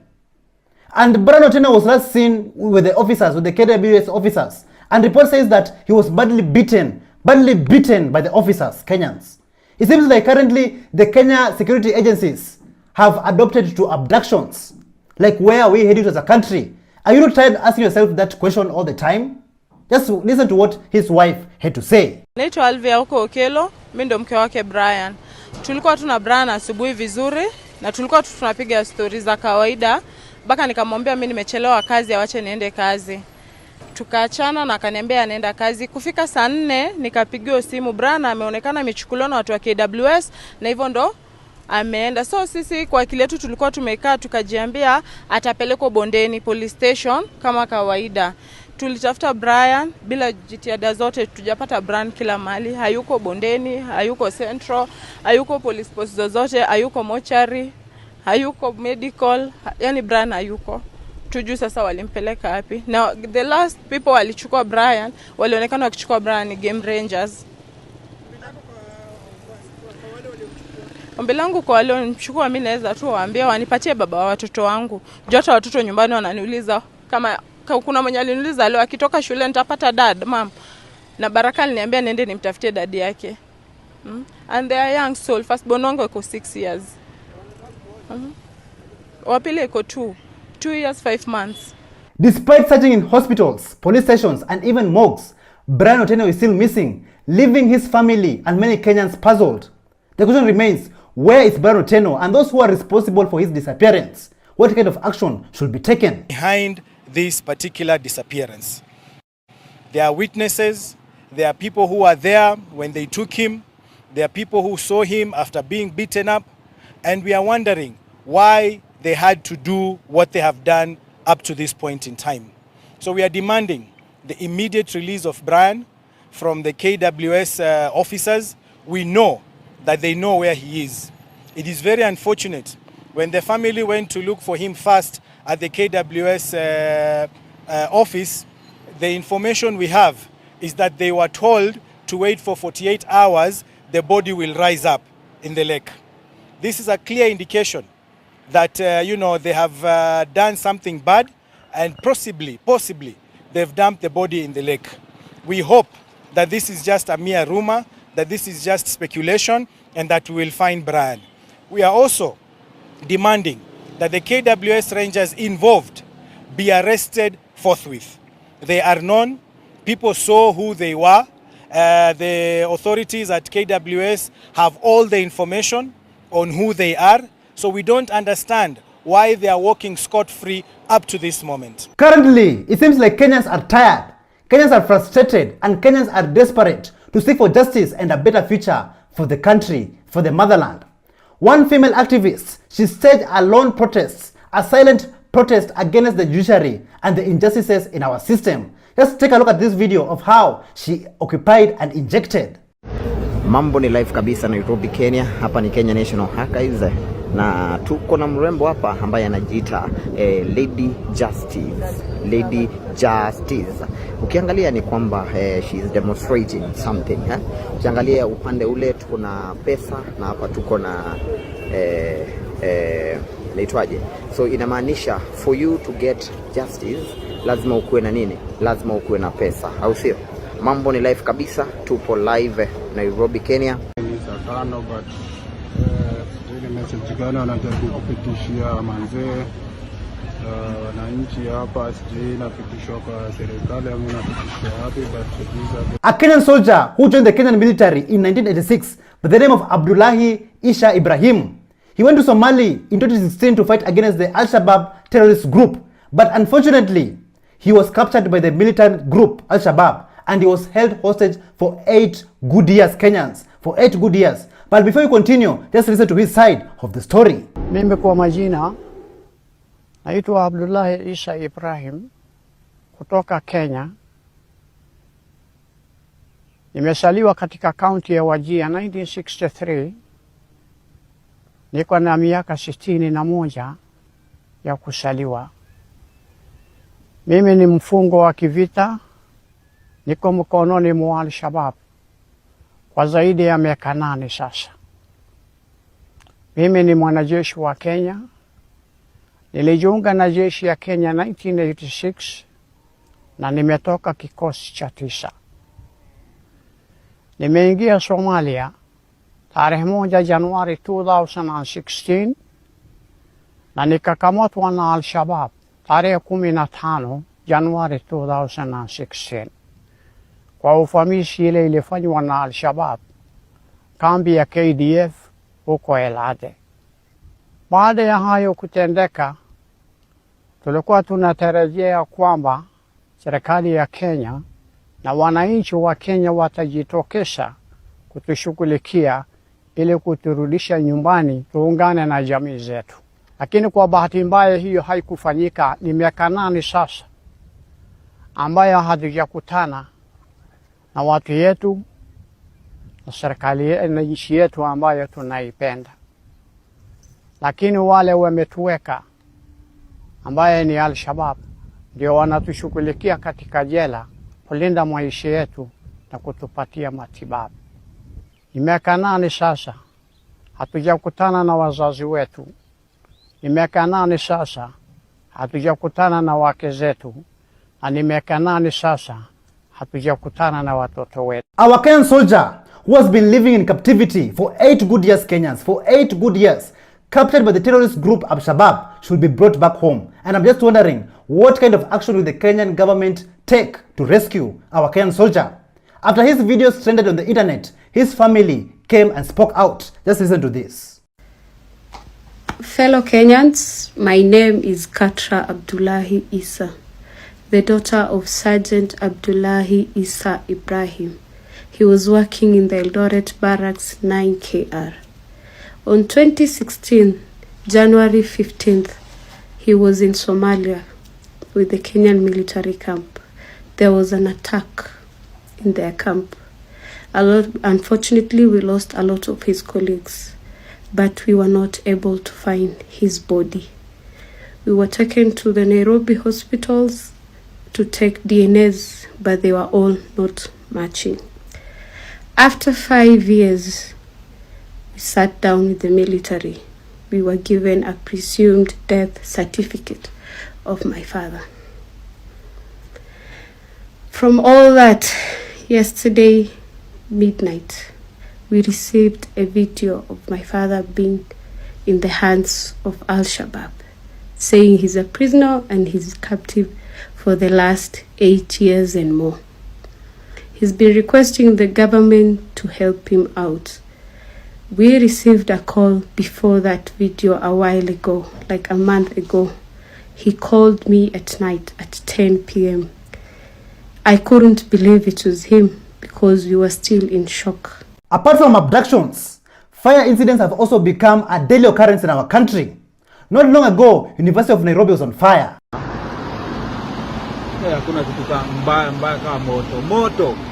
And now, just recently, Moi Girls High School was on fire after a multi-story building was up in flames. But thankfully, all students were evacuated safely and sound. The Kenya Red Cross confirmed that the fire started late in the evening, and rescue teams arrived quickly at the scene to contain the inferno. Just take a look.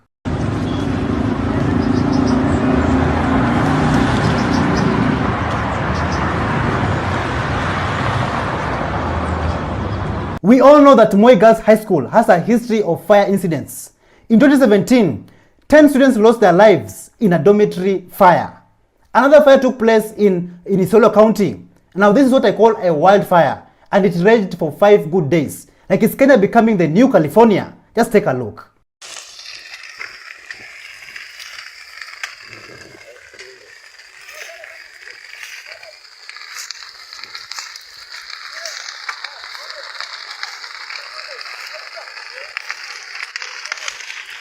And that's not all Kenyans. Another fire incident took place at the Mumias Sugar Farm, just moments after President Ruto's visit and his speech.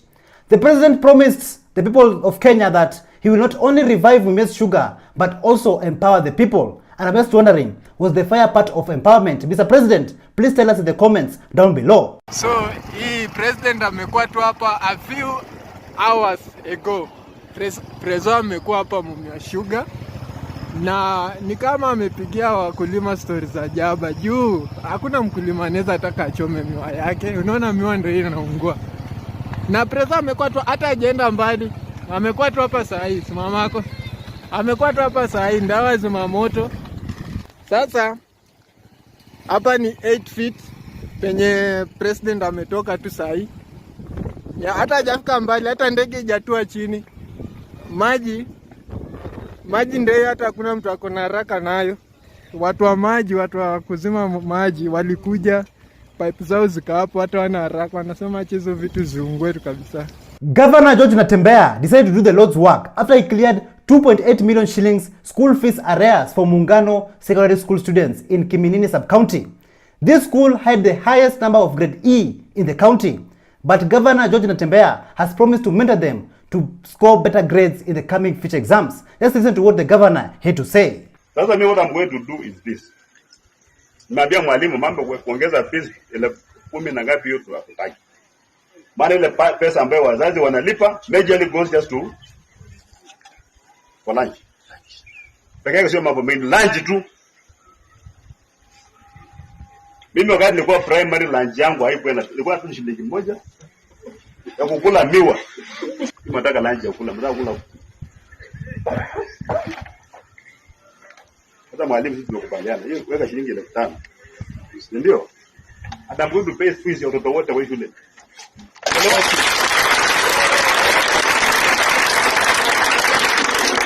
We are going to pay the entire fees. Tunapiga hesabu ya karibu milioni 2 na kitu. 2.7 million. I'm going to pay that money. Na mimi nikilipa fees na ukuji shule. Haki ya Mungu utakutafuta mahali huko mnirudishie pesa yangu.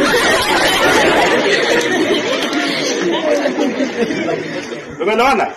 Sitaambia mwalimu and nitakuja tu kwako. Kama unakaa na nyanya yako mtanipatia pesa yangu. Basi kulipa pesa hapa alafu ukose kukuja. Si ndio? Ili sasa mwaka ukikwisha mimi nataka nikuja hapa nione matokeo na kana namna gani. Hapa nini nasikia? Si ndio? Kuondoka mambo ya hiyo tutoke. Comrades, do you remember that day where patients, together with their infants, they stormed Afya House when CS Deborah Baraza was having a media briefing, and the patients were protesting against the shift system glitches? We are outside there waiting the gate. We are at the gate waiting. 20 patients.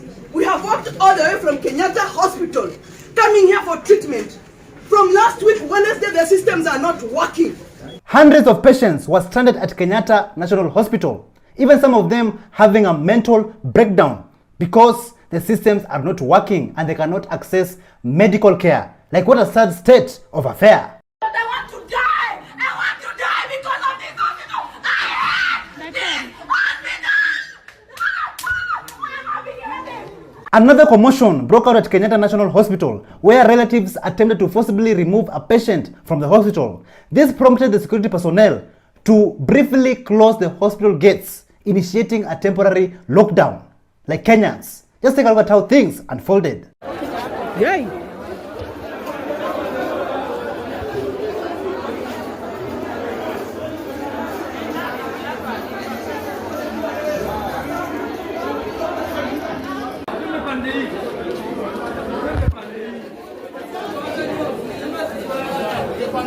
Despite all these incidents of SHIF and SHA system glitches, to the point where even patients are having mental breakdowns, this is the only thing that President William Ruto had to say.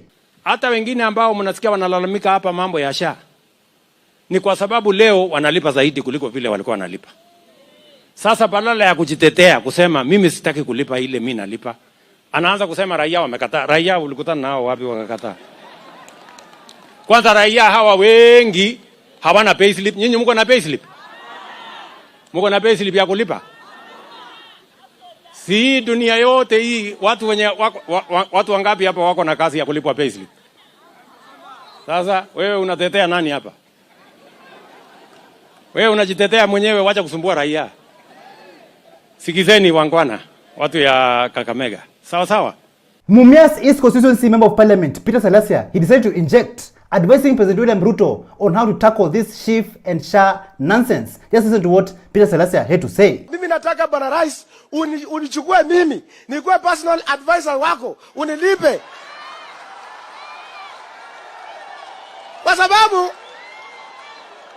Kwa sababu Bwana Rais, hao watu wako wakuambiangi ukweli. Wanakuambia SHA inafanya kazi na haifanyi kazi. Wanakuambia new model inafanya kazi na haifanyi kazi.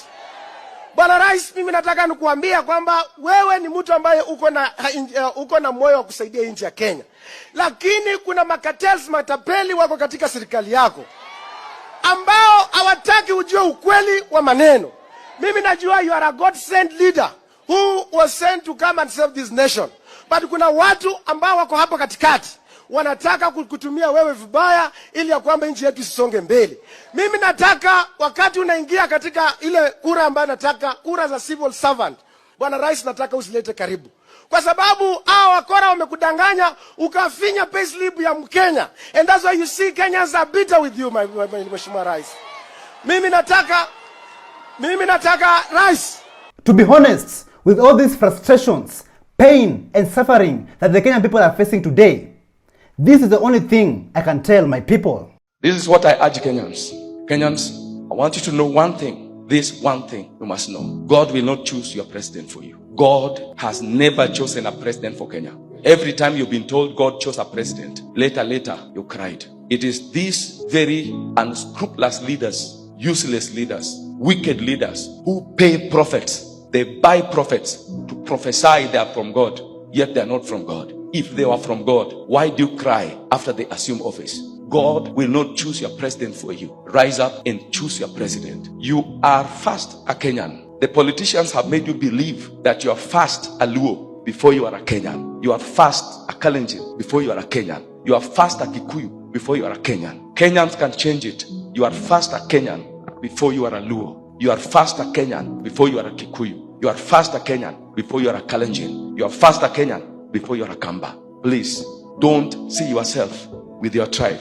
Identify with your country and help heaven take these evil politicians from the leadership of this nation. May God bless Kenya. May God bless Kenyans. Truly Kenyans, God will not choose a president for us, but it is upon Kenyans, it is upon you and I to make the right decision, to vote for the right leaders, not because of tribe, not because of religion, but because of good governance, better and reasonable policies.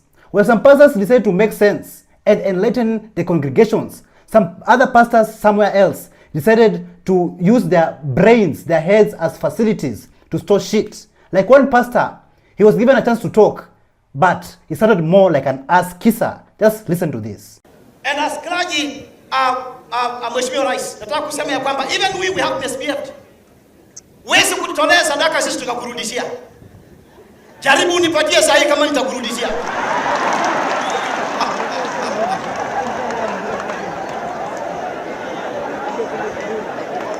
It is bad manners. Ni tabia mbaya kuaibisha kiongozi wa nchi. Na mimi nikiwa hapa kama askofu, afadhali mkubwa wangu anidunishe, lakini siwezi kuaibisha serikali yangu kwa sababu hii serikali imechaguliwa na Mungu. People are contradicting things, Mheshimiwa Rais. Na tungependa kwenda huko. Nataka kusema ya kwamba serikali hii kama imechaguliwa na Mungu, lazima tumpe Mungu nafasi and let us not use the the hindrance, the hardship ambazo ziko mbele yako kama ndio kisingizio ama kikwazo ya kukuchukia wewe, na kama wamekuchukia wewe siwapende pesa. Kila kitu inaendelea, alafu washenzi wengine wanasema ati Kasongo Ruto must go. Nina zenu hao ambao wanasema hivyo. Mbona ukatuita kumina? Mbona ukatuita kumina? Sisi ni kumanina.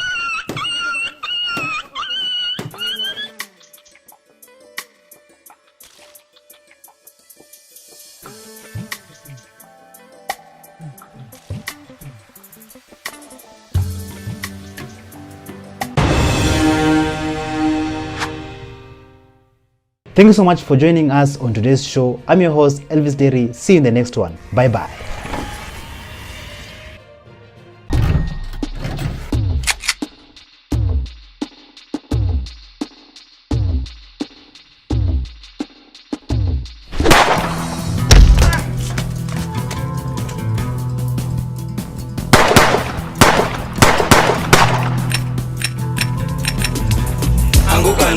They're coming for you.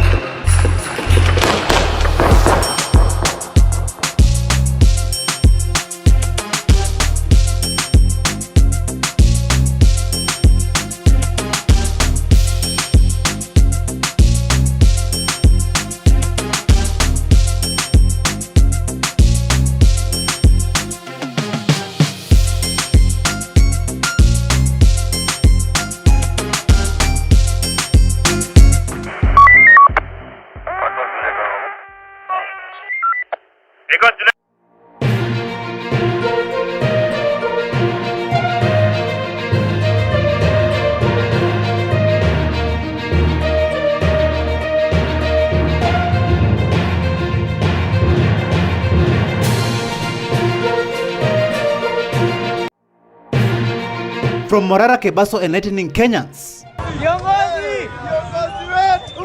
to Crazy Kanar exposing the political class. The first artificial intelligence road that will be completed in less than 1 year. Are you a spoken word artist? Mambo inazidi kuchacha na nyinyi mmeshuhudia. Mnyonge ana haki, sauti yake nani ataisikia? Billions stolen under Ruto's government. And the amount is 70 million. Angi, kap koti moja. Ni koti tu ulikuwa nayo. They're coming for you.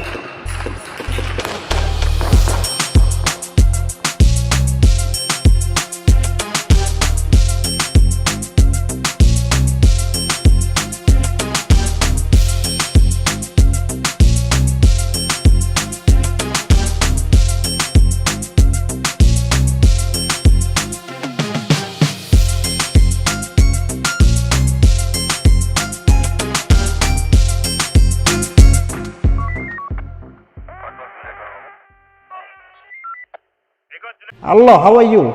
Welcome to ShowNewTrend. I'm your host of today and my name is Elvis Derry. A Gen Z by the name of Morara Kabeso has been traveling around Kenya, revealing and enlightening Kenyans about the ghost projects that have been launched by the President of Kenya, William Ruto. Take a look at this video of Morara Kabeso. Mheshimiwa Rais, nataka nikukumbushe kwamba hii mradi ambayo umezindua leo, kama kidogo ulikuwa umesahau, hii mradi uliizindua tena ukiwa naibu wa rais. Na hii mradi haikuanza na haikuendelea. Lakini tumefurahi umerudi tena ukiwa sasa rais na umeizindua tena kwa mara ya pili. Tunatumai ya kwamba hautakuwa tu unazindua, kwamba wakati huu kwa kweli hii mradi itaweza kuendelea. As you can see in the video, Morara Kabeso, he started with no crowds. But I will show you of this video of where Kenyans are appreciating Morara Kabeso's good work. Take a look.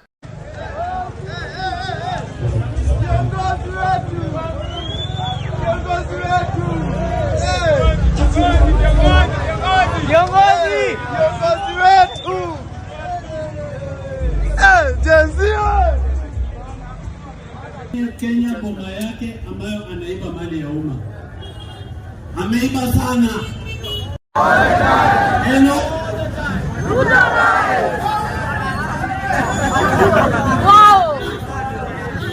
Haters and stupidity deserve to be buried in the same grave. I'll show you of this man from Embu County who was threatening Morara Kabeso Sr. not to go to Embu County and continue enlightening Kenyans about the ghost projects. Take a look. Hivi leo tumeshinda hapa tunangojea jamaa ati anaitwa Marara ama ni Morara ama sijui nini. My friend, we were waiting for you here. Hapa Embu hatutaki hiyo ujinga. Tunaona kazi yako ni kuchangisha pesa ukitumia mbinu ambazo sisi tunaona hiyo ni fraud. Hatutaki kunjua wewe ni wakili ama ni nini. Respect the president. Na sisi kama watu wa Embu, we know what the president is doing here. Anatufanyia kazi, lakini inaonekana wewe kuna secret players wenye ambao wanakulipa pesa. My friend, ndio ukuje uharibu njina. Tumekungojea hapa, bahati yako haukukunja. Na jaribu ukunje, tutakungonjea hata siku hiyo. Tutakungojea tu ukunje hapa tukuone. Wewe mwenye kazi yako ni kungangana na kutukana president wa Kenya, wa Jamhuri ya Kenya. I don't want to comment too much about this man, but what I know is that he deserves greetings. So if you know where he lives and you know his phone number, just comment down below and he will be dealt with accordingly. Ama ni Morara ama sijui nini. My friend, we were waiting for you here. Hapa Embu hatutaki hiyo ujinga. The world and Kenyans at large are aware about what is happening at the Jomo Kenyatta International Airport. I'll show you of this video of Senator Onyonka blasting Deputy President Rigathi Gachagua live. Take a look. Your Excellency, how can we sell our airports? What is it? How can we take 14 airstrips and give them to an Indian company? Nobody knows the agreement and what has been signed. We have 5,000 employees with the Kenya Airports Authority and nobody knows where these people are going to go. It's not okay. Tell the president we have no issue with him. We only have a problem with his policies. Our country needs to be taken care of. We are not taking care of our country. So shout out to Senator Onyonka for blasting Deputy President Gachagua about the airport and the Adani group. Later on Twitter, Morara went and tweeted, and this is what he said. The corrupt Indians are finally here. I don't believe this is happening. Our president who loves Kenya so much is finally giving the airport to Adani group for 30 years, guys. Like for 30 good years. This is unbelievable. It's not okay. Tell the president we have no issue with him. We only have a problem with his policies. Moving on to the next video. Corruption is real in this continent of Africa. I'll show you of this video all the way from Kenya in Shanzu, where this man was detained for challenging a judge. Listen to what he said. It is very unfortunate that I have to be brought into the court cell because I told the magistrate that what the lawyer for the accused was doing is completely unacceptable. At this stage of the case, the lawyer cannot stand there and start arguing a case, bringing unsubstantiated issues. And then when I said no, I'm being brought into the cell. What kind of justice is this? What kind of justice is this? The world must know. I already know this accused has got the capacity to corrupt the whole system. But I told her she will never do it with me. She will never. She tried to do with the police. She was charged today. She will not do it with Gordon Omondi Tete. Thank you and the best of luck, my friend. I'm in the police cell at Shanzu Law Courts. For what reason? Let this magistrate explain the reason why she decided to put me in the cell. For what reason? Simply because I've objected to the way that lawyer is making presentation. A popular comedian, actor, and content creator, Crazy Canal, all the way from Kenya, East Africa, he shocked the world by making a video, a comedic video, revealing to how Kenyan and African politicians behave. Take a look. I am proud to announce to you the first artificial intelligence road that will be completed in less than 1 year. The government is setting aside 10 billion for the completion of this project. Thank you. Thank you.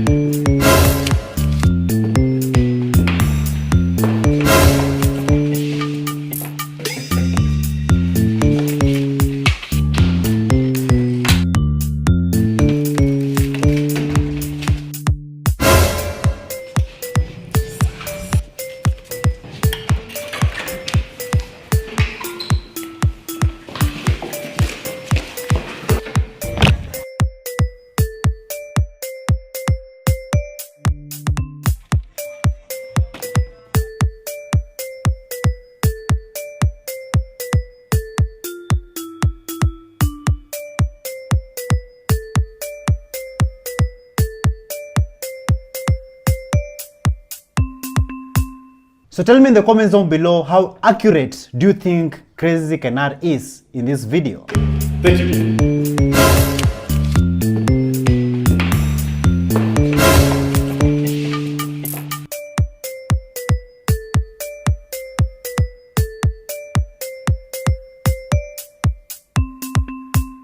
Let us take a short break. We're gonna be right back. What's up, my good people? This is Dairy.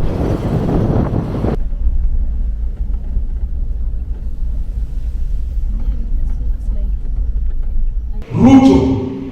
I don't know if President William Ruto means it, because he said so many things and I can't locate him these days, because the things he said during election, the things he's doing now are two different things.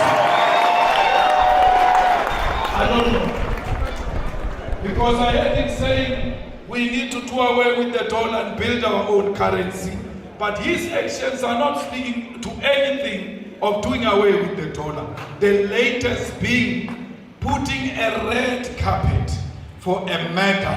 Tell President Ruto that the people of Palestine are what Mau Mau was. Tell President Ruto that the people of South Africa are what Palestinian people are today. It can't be correct that President Ruto, knowing the history of this country and the history of South Africa, comes and tells us that it's with Israelites. Let there be peace in DRC. Without peace in DRC, Kenya will never know peace. Ruto must go! There are some people here are saying that Ruto must go, man. Sio. Watu si wajinga bwana, wajinga waliisha Kenya. Watu si wajinga. Watu si wajinga. And so guys, they are saying that Ruto must go. Ruto is the president, current president of Kenya, but they are saying that he should resign from government.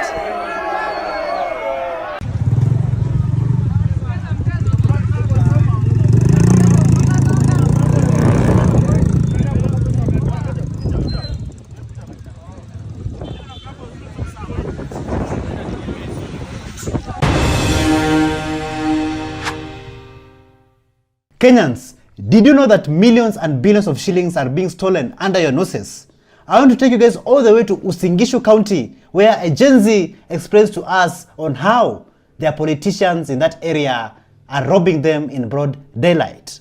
Listen to this. Uasin Gishu County, Honorable Jonathan B., there is a project entry at the audit report that has the title Governor's Residence. And the amount is 70 million. Angi, kap koti moja, ni koti tu ulikuwa nayo. Nyumba, milioni 70. Bwana. Hey. Deputy Governor's Residence, 65 million. Okay. Umepita ili njia ya Kapseret, uko chini kidogo. La. So, do you see what happens if you elect people because of stupid reasons? Governor Jonathan B. of Usingishu County, he was only elected because he already had one court. Can you imagine that? Nonsense. Honorable Jonathan B., there is a project entry at the audit report that has the title Governor's Residence. And the amount is 70 million. Kenyans have raised a huge amount of money for activist Hanifa after she published a report of how 31 million shillings was spent during the Reject Finance Bill protests 2024. Later on, she was asked, what does Kenya mean to her? And this is what Hanifa had to say. Listen to this. So I just have two questions. What does Kenya mean to you? Kenya is my country.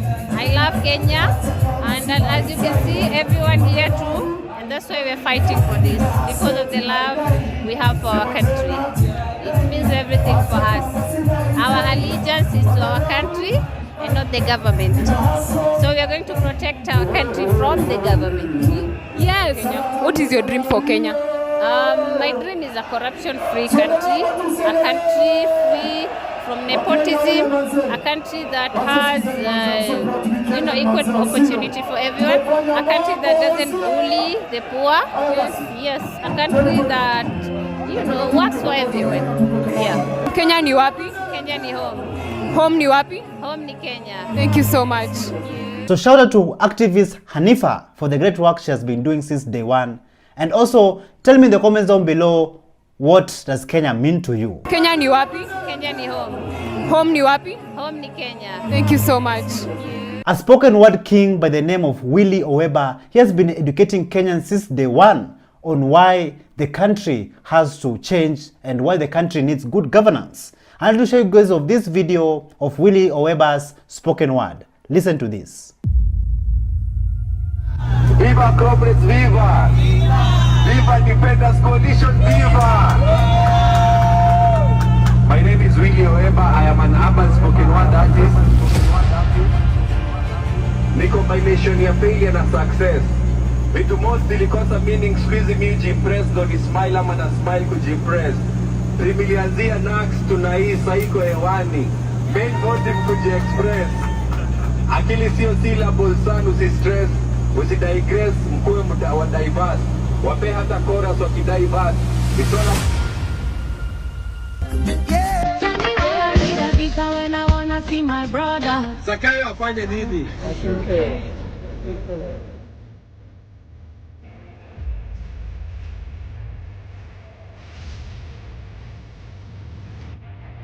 Dear Mr. President, do you know the leaders of tomorrow are dying today?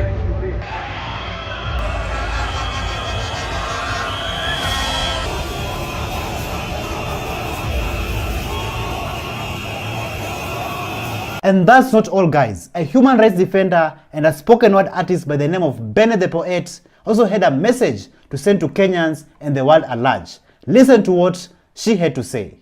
Sovereign power belongs to the people, but it's too unfortunate vile regime ina power kuliko raia ina leader. Nchi inaongozwa kwa giza na tuna Kenya power. Ni innocent people in this country wanazidi kubleed. Freedom of expression squeeze iko limited to zero. Na kuikosoa serikali wanasema umetukana na kutukana. Kana serikali ole wako unatatikana. Singependa kuongelelea ili swala, naogopa maswara, sina lawyer mi, ila nimejaribu kunyamaza ila nafsi haitaki, nikaona nilifanyia haki. Baitha, hizi abductions in a democratic country aswa azileti shangwe. Ningependa sana kuachana na kazi ya wanaharakati ili kujepusha na watu wasiojulikana. Ningependa sana kufanya mziki kawaida kama Nadia Mukami, ila kwangu si rahisi. Hii ni sauti ya mnyonge anayetetea wala hoi wenzake, na sipo watazidi kuathirika. Mambo inazidi kuchacha na nyinyi mmeshuhudia. Mnyonge ana haki, sauti yake nani ataisikia? Risasi pekee ndio hukumu inamkuta kijana asiyekuwa na hatia, na wakiulizwa wanasema ni mistaken identity. Mistaken identity kweli? Kinachonikwaza zaidi ni jinsi bei ya bidhaa imepanda na wapinzani wamenyamaza. Sijui kati ya mtawala na mpinzani nani mwoga hapa. Hivi ni mtawala anayekataa mikutano zifanyike, au ni mpinzani anayekataa kuifanya wakati anajua ni haki yake? Siku hizo king'ara tu kidogo KRA wako na wanek, hawamini ni bidii na Mungu wanadhani ni wash. Ashenzi nyinyi. Bidhaa jenzi, peni rais time afanye kazi. Mnataka nchi yetu ibana. Sasa nyinyi mnafanya kazi, chini endelea kufanya kazi. It is happening, guys. It is happening. It is happening! It is happening!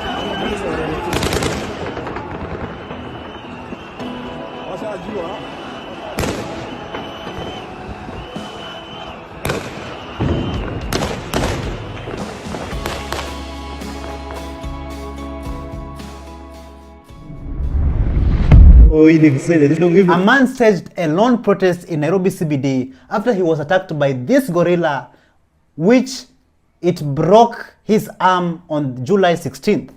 Take a look at this video.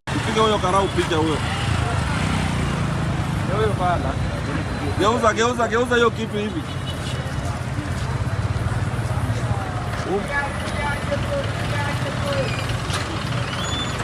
Our brother by the name of Japheth Olima, he seriously needs some medical attention. Also, he deserves justice. So if you love to help him, his number is on the video. Geuza hiyo kitu hivi.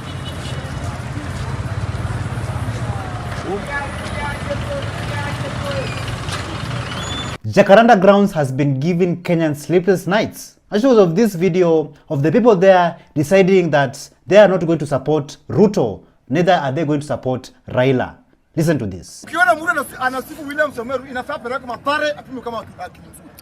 Hiyo ni point umeongea. Mwenye ana support William Samoei Ruto inafaa apelekwe mapare apimwe akili kama akili yake ni tamamu.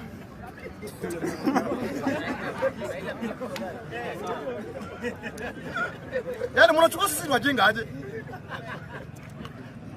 Sasa hiyo wameendea pesa wameingia Kenya. 40 bilioni. Unapiga mdomo na wewe utalipa. Bado atumekaa chini. Unabudu na Raila Amolo Odinga. Baba amemaliza yake. Angalia maisha yako ya kesho. Raila Amolo Odinga amefanya venye anaweza. Na I think wenye nakuja kuongea, I think wengi wao hakupiga kura. Ndio wanaweza kitu kama hiyo. Mimi nakumbuka nilipiga kura 2017. Kidonda ijai haikupona.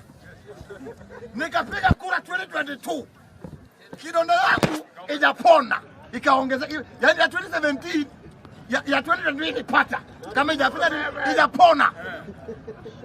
So tell me in the comments down below what you think about Raila Odinga, of him being in previous governments and also in the current government. Do you think he's there to improve the life of Kenya and good governance? Or do you think he's there just to eat and satisfy his own personal needs? Mimi nakumbuka nilipiga kura 2017. Kidonda ijai haikupona. Nikapiga kura 2022. Kidonda yangu ijapona. Ikaongeza yaani ya 2017 ya 2022 ipata. Kama ijapona. Ongea na ongea hapo.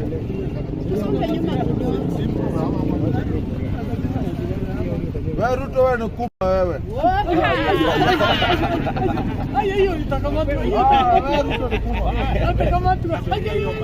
Thank you so much for joining us on today's show. I'm your host Elvis Derry. See you in the next one. Bye bye. We're coming for you.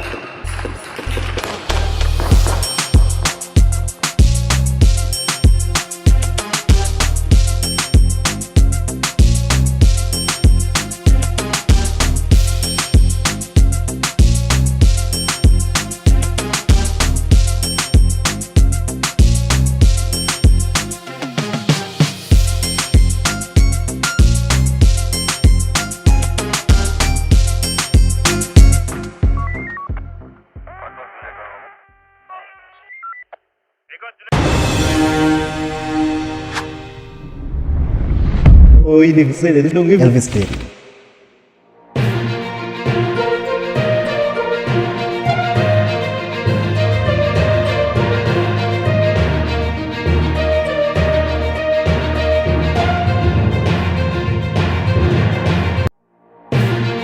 From Tanzanian activist abduction in Kenya to Nakuru abduction fail. Is Shakur the cop safe? For the past few days, I've been receiving anonymous messages. Pastor Nganga fights back.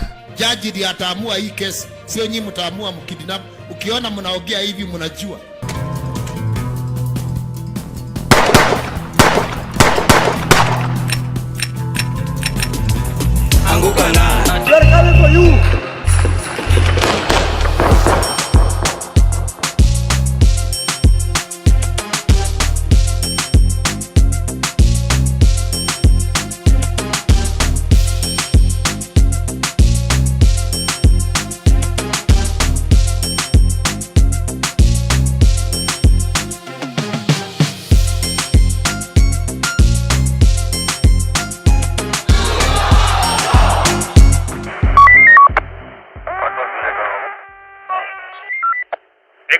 Hello, how are you?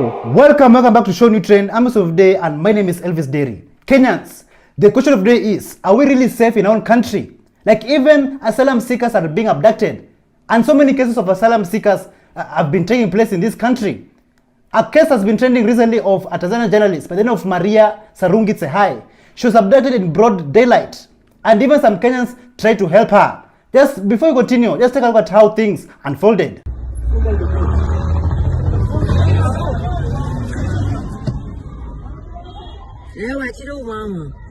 Hata wewe funga huku. Hii mbona wanafanya hivyo? Au yes.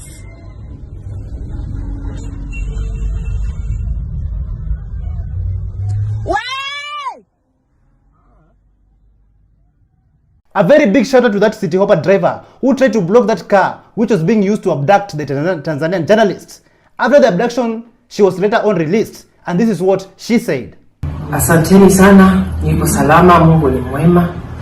Na kesho nitachukua muda niwashukuru vizuri. Naomba niwashukuru watu wa Kenya, watu wa Tanzania and all the international people.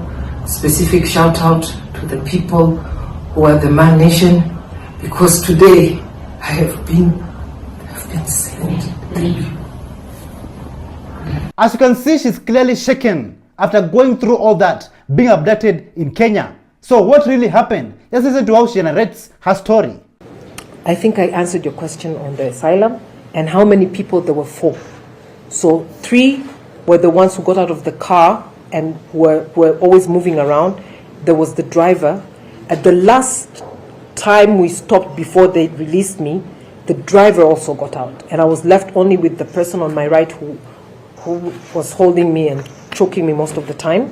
And he kept holding me all the time. So he never got out of the car. He was the one, I think, who was assigned to basically keep me there.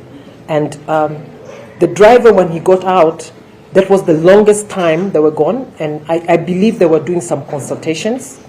The passenger in front is the one who I suspect, because was speaking to me in Swahili and my name and always wanted to get my reaction. I suspect he's the one who was actually giving or taking instructions. And sometimes I could hear and I could feel movement, so I think they were doing sign language or something over my head, so I wouldn't understand.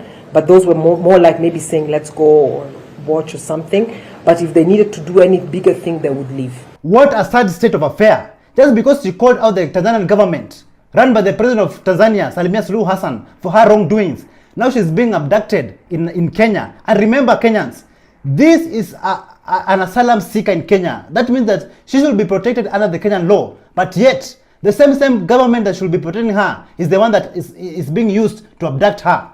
Like seriously, why do you abduct asylum seekers in Kenya? Why do you abduct visitors and investors? This does not make sense. Like, just listen to what the villager 254 had to say about this. Wadau, things are getting very thick for our country. Imagine mwanaharakati, a critic of the government of Tanzania, has just been abducted just 4 kilometers from where I am, in my neighborhood. In my neighborhood, a foreigner who is a critic of the government of Tanzania has been abducted on Kenyan soil. Oh, wow, we have lost it. Kenya is not safe for anybody. Despite all this crap coming from the rogue regime, Tanzanians have stood with us. They have stood with us like a family, like brothers and sisters. Let's take a look at this video all the way from Tanzania, Zanzibar, supporting Kenya. Nilipokuwa kwenye matembezi ya mji mkongwe,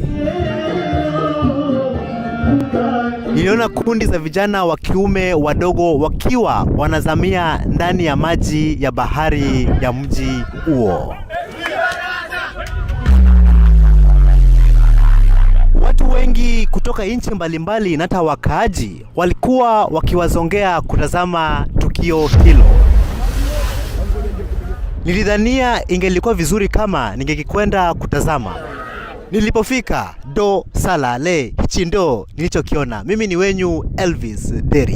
Welcome Zanzibar, karibu kuna matata. Kasongo! No. Kenya, welcome to Zanzibar. Mbali lidanga, Kasongo mbona leo, songa lidara. In Nakuru, another abduction case unfolded, but this time round it was not successful. The residents there occupied, saving a patriot who was being abducted, and those abductors, they narrowly escaped death. Just take a look at how things unfolded.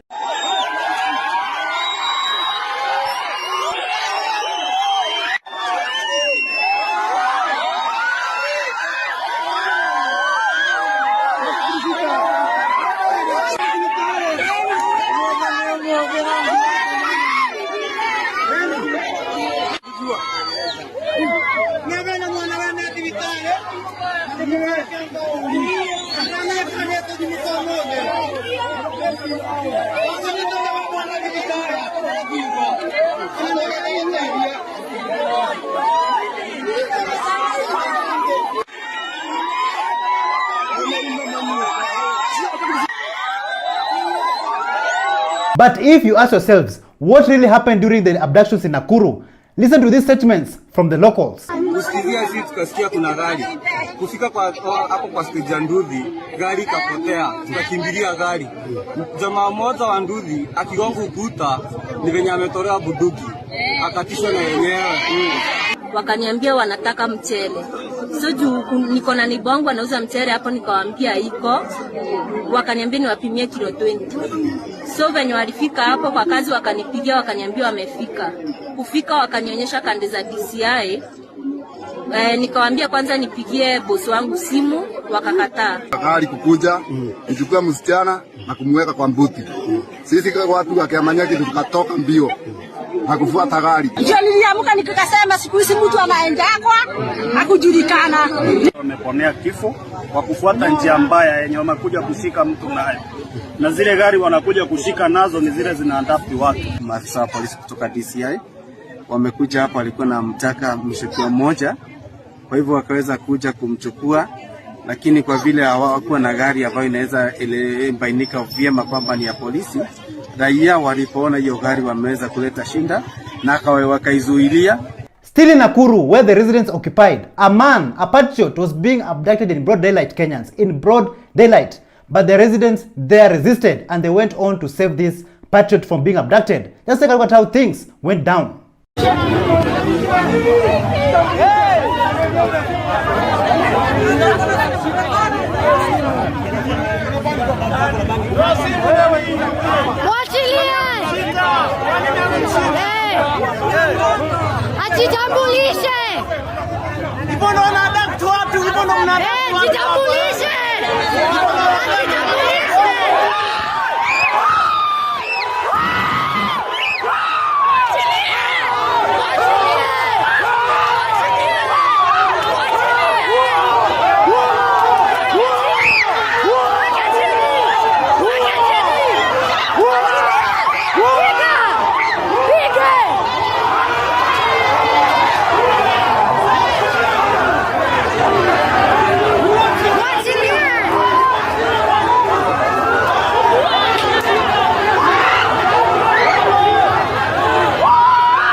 Another patriot who has always been there since day one, Shakur the cop. He was being detained and forced to eat the inmates' food. Like, I'm just wondering, this regime, what do they have against freedom of expression? Just take a look. Kufanya kazi bila kula lunch. Fundi siwezi kula chakula fungu.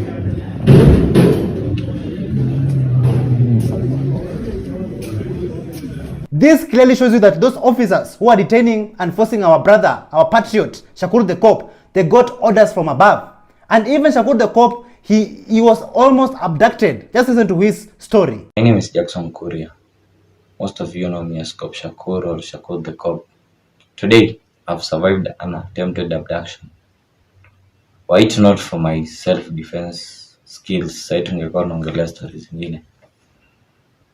For the past few days, I've been receiving anonymous messages, anonymous calls. So amekuwa akinipigiana private number akiniambia vile wataniua, vile I should stop criticizing the government. Yet I'm not even criticizing the government. I'm just speaking the truth. The government is killing people. The government is abducting people. So today I have a message for the government of Kenya.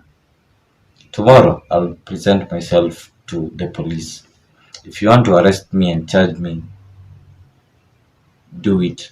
But stop coming to me at night na kunifanyia vitu zingine. I know it's the government of Kenya that's trying to do this because the people who are trying to abduct me, they had guns.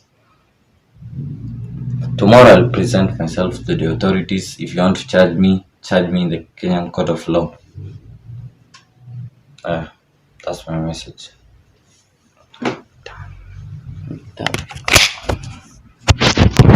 During the past election, Shakur the Cop voted for President William Ruto, and currently he is regretting his actions. And why is that? Let's listen to what he had to say. Yeah, I personally went and voted for the current president.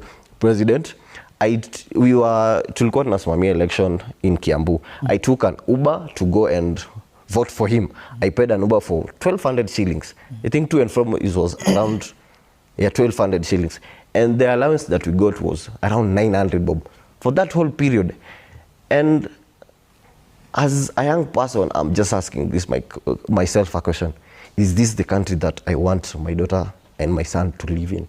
Is this the country that we want to have in future?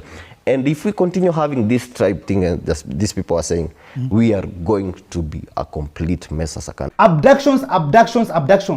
Like for how long? For how long Kenyans will you keep on hearing about abductions in Kenya? Paul Kalani Mwema, who was among the 4 abductees in Mlolongo, who are still missing, who remained missing since 16th December. His aunt by the name of Margaret Munyoto, she addressed the media with pain and sadness in her heart, and also urging Kenyans to pray for the families victims. Just take a look at this. Nafanya nini? Sasa mtoto atatoka wapi?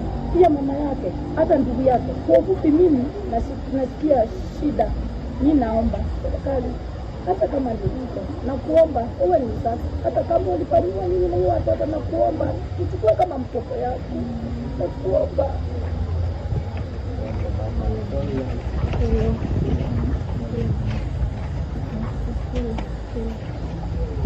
Kenya's controversial pastor by the name of Pastor James Ng'ang'a, he went head-on with Oscar Sudi and Kimani Chungwa over the abductions that is taking place in Kenya. Just take a look at how Pastor Ng'ang'a injected. Previously, on Keeping Up with the Kenya Kwanza government. Sasa wangenipatia hiyo docket hiyo ya usalama siku 3 peke yake.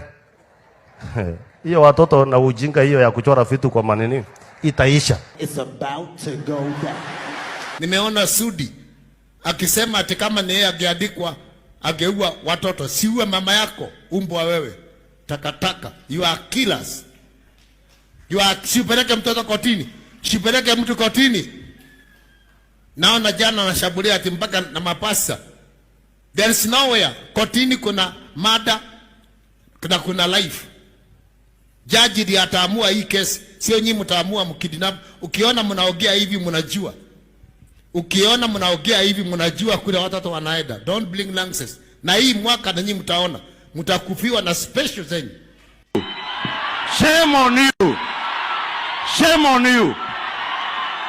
And I say again, shame on you, Governor. You cannot claim abductions when you are the key abductor and murderer of Kenyans under the previous regime. Mnachochea, wewe unaenda Rift Valley, wewe ni mtu wa Kiambu, kaa kwa mama yako, stupid. Utaendaji Rift Valley kwenda kuchochea Natembea kwake? Unaenda kwa Natembea kwake? Si wachane watu wa kwake wapigane wenyewe. Lakini utapigana na mtu. If you want my battle, wewe Joe. Driver yako ataigisha gari yako kwa lori nyuma. Huyo bodyguard yako ndio atakushoot. Sababu tutapigana na nyinyi kiroho. Nyinyi mtumie polisi na mimi nitumie spirit. Hata hao polisi wenyewe wanakulana. Spiritual controller. Kuna siku nilikuwa nataka kuua watu. Hao watu walikuwa wananigiria. Bwana kaniambia goja. Sijakupatia hiyo, lakini wakikuattack. Sasa nagojeaga mtu aniattack. Nagojeaga tu mtu aniattack. Hata kama ni nani, I swear before God, I will show you. Mungu si wa kutukano, kibarangoto. Salimia mtu mwambie achana mimi. Utaja. Kenyans, if you are asked to make a wish today, what kind of wish would you make? And what kind of positive change do you think Kenya needs right now? Listen to this. The positive change is Kasongo must go. That's what we look forward to in the year. Huh? So you know, when we went to pray over Christmas, we asked God to lift this cup of our shoulders, take this burden away from us. So if it is going to be a new year that Kenyans are going to celebrate or feel a positive trajectory, then Kasongo has to resign or to get out of office. Because look at it this way. His economic policies of last year made us have a very somber Christmas. Now you want to again wait for another 1 year? 2 more?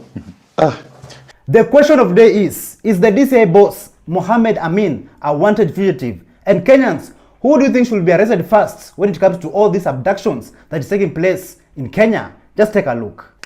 Okay, so the second day in a row, DCI detectives are almost getting lynched by crowds. Okay, right now it literally just happened in Nakuru. And you guys, you should be very wary, okay? Because you're going outside saying you're following orders. If you end up being lynched or killed, are those orders going to feed your family, okay? This is not making sense. If you want to start arresting criminals, start with your boss, Mohamed Amin, who's a wanted criminal right now as we speak. Okay, stop going and risking your life for nothing. Okay, if that crowd decides that, it doesn't matter whether you're, because even these people abducting kids, they are still security agents, and some of them are DCI detectives. Okay, if that crowd becomes riled up and they say they are gonna lynch you guys, trust me, there is nothing you and those 12 bullets in your side piece are gonna do. That is a fact, and you know that. In fact, actually shooting one person would mean you're actually gonna get killed even quicker. Okay, so if you wanna arrest criminals, before mfikia our swim swap and all of those funny criminal, go after the ones who are abducting and killing innocent citizens. Like, Kenyans are tired hearing about abductions, killings every day in this country. And people are coming with very creative and different ways on how to deal with these abductors. Just listen to this. Yes, nimeona William Ruto akiwa huko kwao Rift Valley amesema ati wale vijana wanamweka kwa coffin. Sasa atahakikisha kwamba amewaua kwa real. Atahakikisha kwamba amewaua. Na mimi nataka kukwambia William Ruto, labda ukuje wewe mwenyewe uwaue. Lakini ukitumana au mapolisi au ma-DCI au NIS, tutachoma hiyo magari ya serikali, tutapiga hawa na tutawavunja na hao ndio tutawaua. Na hata wewe ukikuja tutakuua. A president, and let me lecture you Bwana William Ruto. A president should be a symbol of hope, a symbol of unity, a symbol of transparency, a symbol of integrity. But William Ruto, you've become a symbol of crimes against humanity. You've become a symbol of lies. You've become a symbol of hopelessness. You've become mediocre. And you are worse than Moi, Kenyatta, Uhuru, and Kibaki combined. Since Kenya became a republic, we've never had a president who is the second most corrupt in the whole world. It is you, William Ruto. Your time is up. Na sisi hatukuogopi. Even the former deputy president, Rigathi Gachagua, he came out and warned the president of Kenya, William Ruto, that he's going to be taken back to The Hague following the atrocities that took place in 2007-2008 post-election violence. Listen to what the former deputy president had to say. And I want to ask the president to remember that he was in Hague, charged with the crimes against humanity. The route huyu waziri wako amechukua pale Lamu, na huyo ni waziri wako rais, ya kutisha jamii wale wamekaa pale Lamu by right because they are Kenyans, na kusema watafurushwa, na waziri ndio ameconvene hiyo mkutano. You must remember that journey to The Hague. Na vile mimi naona rais na watu wako mkiendelea, mtaenda hiyo barabara. Na mimi nataka kuambia watu ya Lamu wasitishwe na mtu yeyote. Every citizen has a right as per our constitution to settle anywhere within the Republic of Kenya. Lamu County is part of Kenya, and the people who stay there are Kenyans, and they are there by right, and nobody should threaten citizens of this country that they can displace them from one county to wherever. And we want our team that is working on ICC matters to document that meeting properly, so that we again put ICC in the know as to what is being planned in that county of Lamu.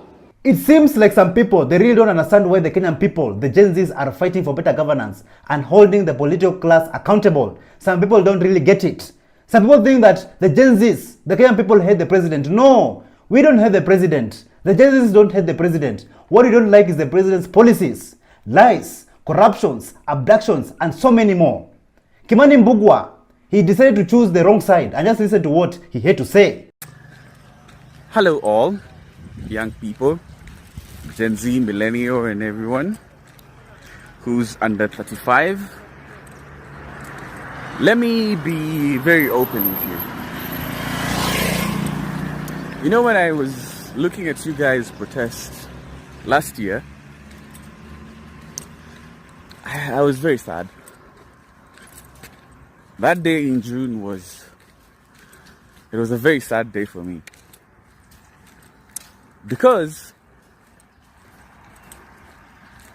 let me just be honest with you guys. Violence, toxicity, and negativity is not the way to go. Mimi nataka niwasihi tafadhali. Please, respect the president. Respect him. There is a good reason why he is there. You know, it is only God who appoints leaders. And some leaders come for transitioning people from a tough time to a prosperous time. And some leaders come within a critical time. Of course, you all know that we are in a very critical time. But insulting the president, making nasty memes about him, that's not the way to go. Why would you want the president to be dead? Why would you celebrate? Do you not understand how high that office is? You see, this just shows your naivety. You may think that you're doing something good. Okay, so he's dead. So what? Are you going to take over? Are you going to solve our problems? So he's gone. Okay, so what? And of course, there's always light in every end of the tunnel. Kenyans are being praised everywhere around the world. Like Kenyans, let me tell you, we are not only injecting in Kenya, but also injecting in neighboring countries. Like Uganda, Pastor Semper decided to praise Kenyans, and this is what he said about the Kenyan people who are in Uganda. I mean, even now in the city of Kampala, people would rather employ Kenyans, especially in higher level management jobs. You go to any hotel now, you go to banks, who do you find there? Kenyans. Mostly. Why? They are producing them with the capacity of self-confidence. The old school of Sempers, us, Mao, Nobat, Kulaije, okay, the late Jacob Oulanya. That is the last of the giants. Start with breaking news out of Nairobi, Kenya, where ongoing protests have now inflamed further. Hello and welcome to the programme. I'm Elizabeth Puranam. Fierce protests across Kenya, violent crackdown by police, and the worst unrest since President William Ruto came to power less than 2 years ago. We begin with breaking news from Kenya, where thousands of protesters have stormed Parliament. Several people have been shot dead after police opened fire. TV footage showed the governor's office and City Hall were also burning. So why has this bill brought so much anger, and what are the wider implications?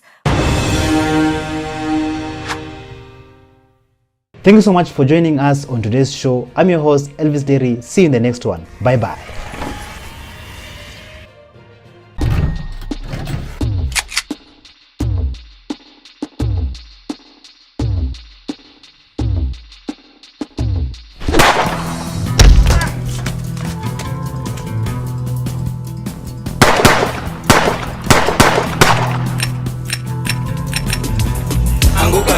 They're coming for you.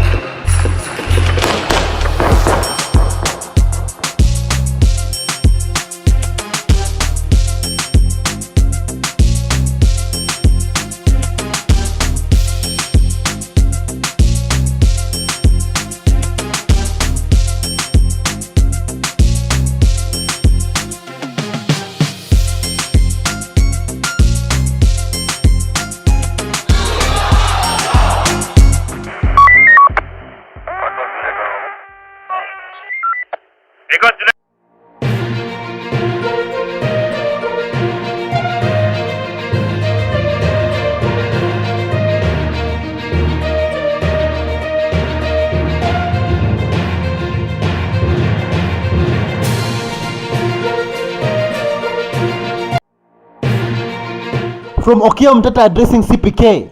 What have you given us? Is it a monarchy or a republic? To more identities revealed. Which one of us in here has taken over? Who is next for impeachment in Kenya? Mimi nakwambia wewe ndio next in victim. Why Raila should go home? It is an embarrassment.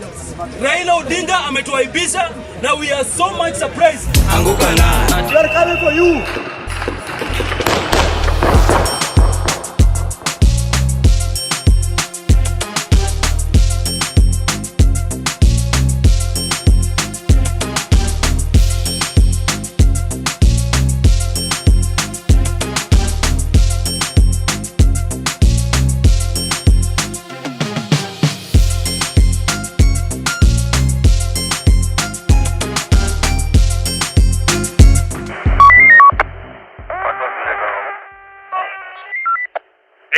Hello, how are you? Welcome back to ShowNewTrend. I'm your host of today and my name is Elvis Derry. A defiant Isiolo governor by the name of Abdi Ibrahim Guyo. He refused to comply and to appear before the Senate after so many calls for him to appear for questioning. And remember that Governor Guyo has skipped multiple Senate appearances, including before the County Public Accounts Committee and several other key committees, prompting calls for police intervention to enforce compliance. Just look at our leaders. They cannot even comply for simple Senate questioning. Take a look at what he had to say. His Excellency the Governor of Isiolo County, Honorable Abdi Ibrahim Guyo. What is your message to the people of Isiolo? Thank you, Moha. I want to tell the people of Isiolo, you've heard rumors going around social media that the governor has been arrested. There's nothing as such. As governor of County of Isiolo, I'll continue complying with the Senate summons, but I'm not ready to answer to political questions from Senator Fatuma. But anything pertaining the audit query of Auditor General and any institution which is mandated by the Constitution to oversight me, I'll continue submitting them. Thank you, Moha. During the Gen Z revolution, so many churches were so quiet, even though people are being killed in the streets. Young people, Kenyans, were being killed in the streets. But it seems like these days, pastors are tired, churches are tired, preachers are tired, men of God are tired. And just listen to what this preacher had to say about the current regime. Wakati nilipokuwa naangalia Senator proceeding, nilifikiria hilo jambo na likanipeleka pia katika neno lingine nilipokuwa na tafakari katika Matthew chapter 7 and verse 2. And this is what is going to happen. Matthew 7 tunasema, for in the same way you judge others, you will be judged. And with the same measure you use, it will be used to you. Unajua hii serikali iliingia katika utawala kwa maombi. Na Mungu ndiye hakimu wa serikali hii. Na kwa sababu wametumia kipimo cha kuhukumu, sasa wameweka kipimo cha kuhukumiwa. Na utaona hukumu ya Mungu. Kwa sababu wamejiwekea kipimo wenyewe. Judgment will be set upon them with the same measure they have used. The same measure will be used upon them. Praise the name of the living God. So the question of today is, has the Gen Z revolution, the Kenyan revolution, reshaped the politics in this country? Has it changed everything? And how we see our politicians and how we see the politics in this country? Just listen to this. And our young generation have led, in my view, what we call the online revolution in this country.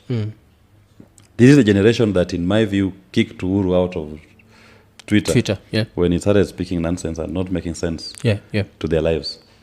And this is a generation that is doing a revolution against William Ruto in terms of exposing him for his doublespeak. They are keeping him to check. They are calling him out for his mismanagement of our economy. They are documenting. So probably they believe, maybe somebody by design believes that one way to respond to this revolutionary attitude of our young people is to make sure that a majority of them don't have access to education. Right? Then maybe they'll not be able to use these tools that they're using to hold us to account. The crime rate has been increasing every day in Kenya, where people have resorted to stealing in order to survive. This story comes all the way from Kakamega County in Malava, where thieves went to steal. And they stole computers and other things and leaving behind a safe with over 4.3 million Kenya shillings. Like, where are we heading to as a country? Take a look at this.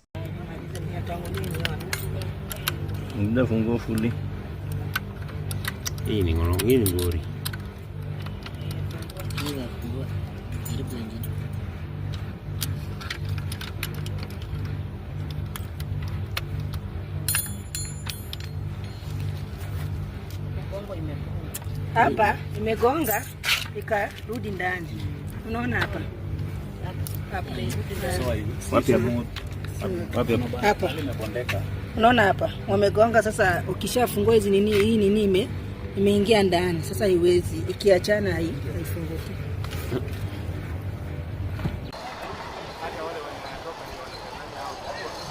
Gani? Wewe ngoja.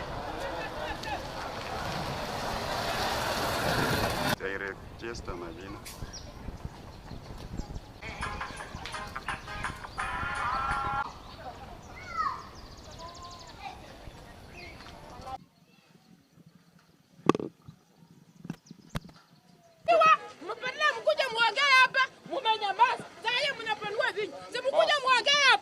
Many Kenyans are very disappointed with Raila Odinga, the former Prime Minister of Kenya, after he went on to support Adani taking over the international airport in Kenya, JKIA.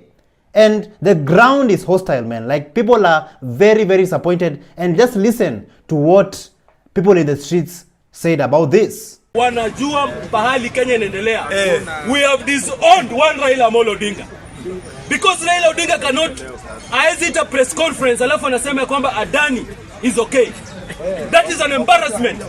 Raila Odinga ametuaibisha. Now we are so much surprised that Raila Odinga has not been fighting for the rights of the people of Kenya. He has been fighting for his own rights. Because Adani amechukua our own airport. Adani amechukua ameleta kitu inaitwa shift. This shift cannot work anywhere. Adani is taking us our power generation activities. What is so special about this guy that we have so many industrialized people in this country that can run these things, and then one individual, one Indian person is taking all our interest? Moi University has had land disputes over the years, and an MP, a member of parliament, has stolen 13 acres of Moi University land. Just listen to what this politician had to say about what is really happening on the ground. Listen to this. The issue about Moi University is governance. Number two, Mr. Speaker, it is very disheartening that Moi University, with more than 3,000 hectares of land, which one of us in here has taken over and is stealing that land without paying Moi University. Truth be told. Number three, the assets of Moi University. The senator of Busia County, Okia Omtata, visited the CPK, Communist Party of Kenya, and he went to talk to them and tell them why William Samoei Ruto is a threat to the national project and why the president of Kenya, Ruto, should be removed from power immediately. Just listen to what Okia Omtata had to say. You are cracking your minds to find a formula for making Kenya a viable republic, a nation that could serve everybody. So, after the constitution was passed, he was asked by a group of people, what have you given us? Is it a monarchy or a republic? And he answered, it is a republic if you can keep it. At independence, Kenya was declared a republic. Even today in its name, we call it the Republic of Kenya. A republic is a government of law. A republic is a government where a public office is used to serve the people, not to enrich the office holder. The debate should be about how do we get rid of Ruto before he gets rid of this country. That's what we have. It's an existential threat we are dealing with. And so, that's why we must not lose focus, that the focus is to get rid of Ruto, like yesterday. An urban spoken word artist and also a human rights defender by the name of Brian Silways, he went to inject to party goers and just see and hear and watch how things unfolded.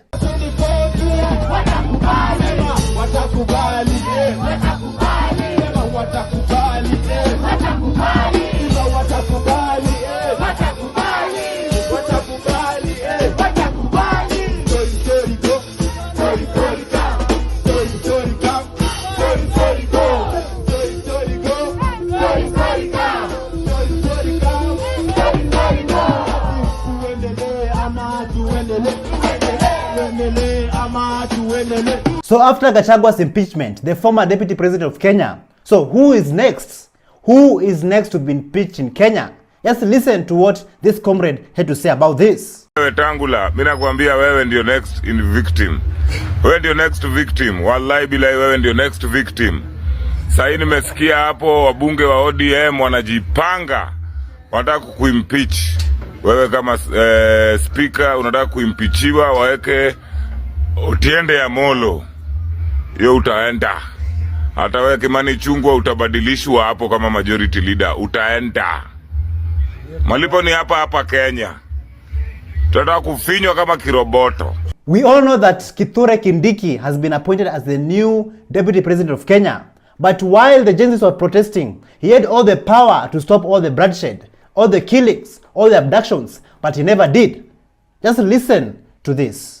Another person who was shot outside Parliament has been identified, guys. This is Eric Shieni, who was supposed to graduate from the UN in September with a business administration degree.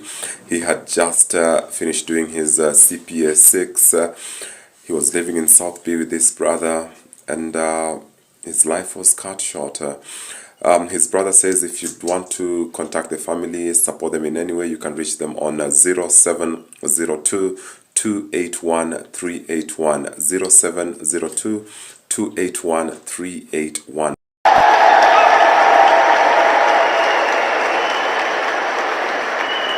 Reject the finance bill. Reject the finance Reject the finance bill. Reject the finance bill. Reject the finance bill. Reject the finance bill.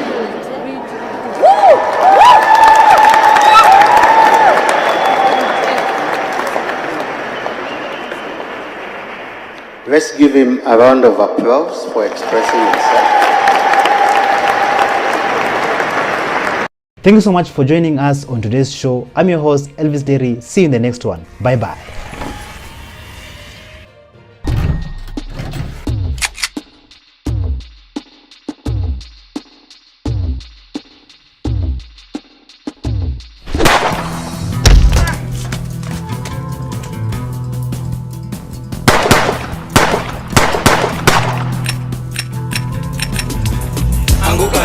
We are coming for you.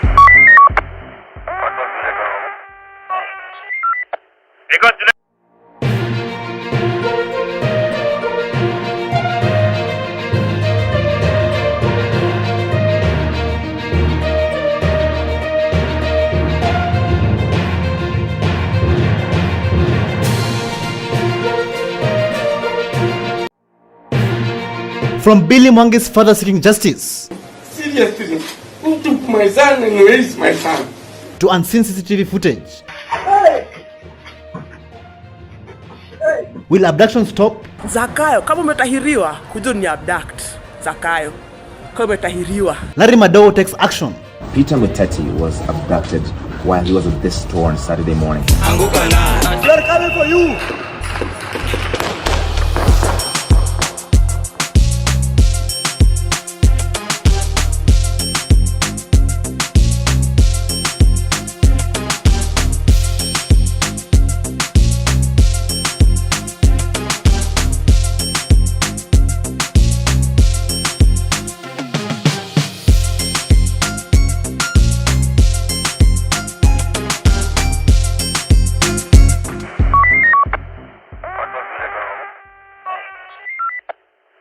Hello, how are you?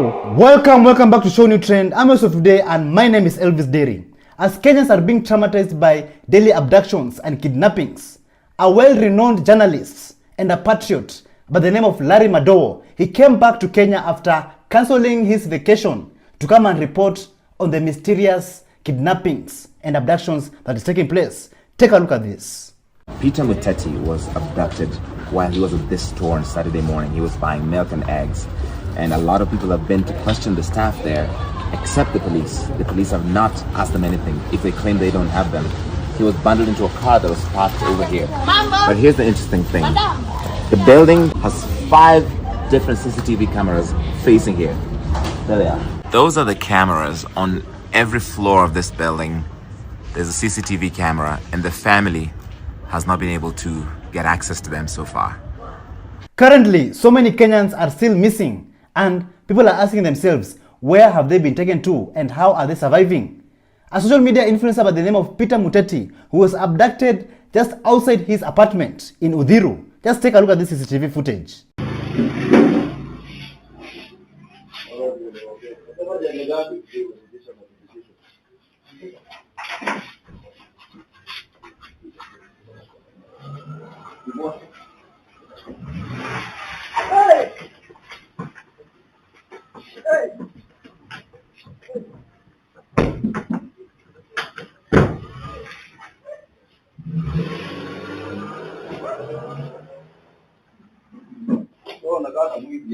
Later on, the relatives of Peter Muteti were interviewed by Citizen TV, and this is what his family had to say. It is outside this apartment in Udhiru, Nairobi, where 22-year-old Peter Muteti, a social media influencer with a considerable following on X, was abducted by 4 armed men on Saturday at around 9 a.m. According to family members, 2 armed men jumped out of a moving vehicle, registration number KCF 035M, and bundled him in. 2 other people, including a man in a police uniform, were inside the car, which sped off. His mobile phone was switched off and he became inaccessible.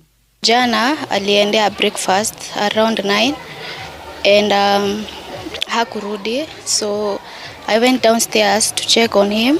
Nikaambiwa na some witnesses amekuwa abducted. Wambui says Muteti was living in fear after receiving threatening messages from unknown persons on the X platform. The threats followed a post he made on Thursday afternoon with a picture of the head of state that some would find in bad taste. She says he was concerned about the threats and he deleted the post. And that's not all Kenyans. In Ngong Town, a digital content creator by the name of Bernard Kavuli, he was forcibly bundled into a probox by unidentified men.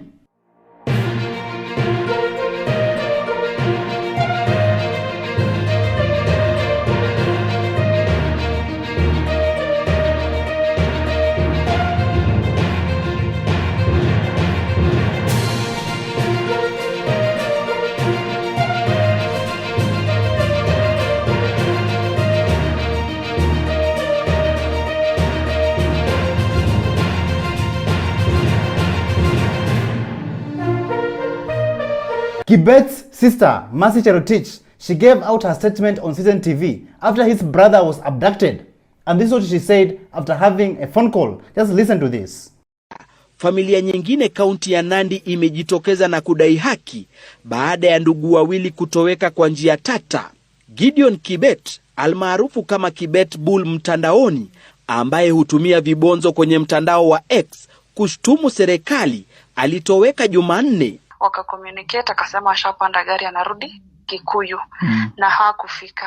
Since then akajaribu by 9 PM yesterday anajaribu kumpigia, tunajaribu pia hadi saa hii tunajaribu kupiga masimu offline, hapatikani, no communication, hatupati any communication. Cherotich anasema kabla ya Kibet kutoweka, nduguye Roni Kiplangat, ambaye si mtumizi wa mitandao ya kijamii, alitoweka kwa njia tata Jumamosi iliyopita eneo la Kikuyu na hadi sasa hajulikani aliko. We think it's related because I think Kibet hakuwa anakuja Nairobi sana.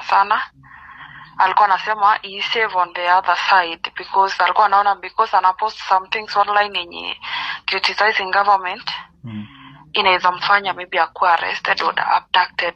Familia inasema simu za wawili hao zilizimwa na hadi kufikia sasa hawajui waliko. A group of bodaboda riders, they decided to eject and they conducted a civilian arrest and they occupied one of the cars that was being used to abduct Kenyans. Take a look. Leo tumeshika moja yenye na abducting watu, ndio hiyo wase. Leo tumeshika. By the way, tunazaiweka tu moto. Tunazaiweka moto na tuacha aende. Tumeshika moja zenye na abduct watu hapa, hii hapa.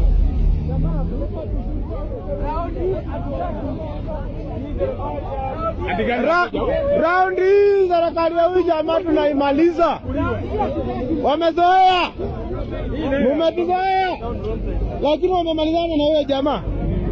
Some sources claim that this picture that you see here, this was taken at Peponi Road. And they claim that the abductees might be in this NIS safe house. And mind you, don't forget that this safe house, this NIS safe house is close to Red Hill Road, where Bob Njagi was found after he was abducted and went missing for several days.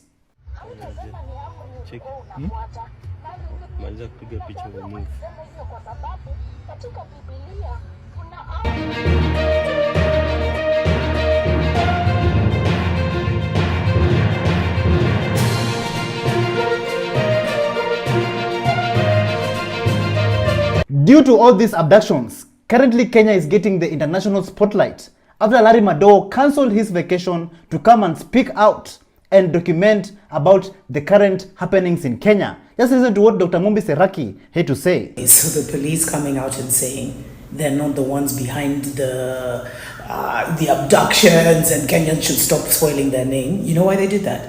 Because of Larry and how much international attention the abductions are getting.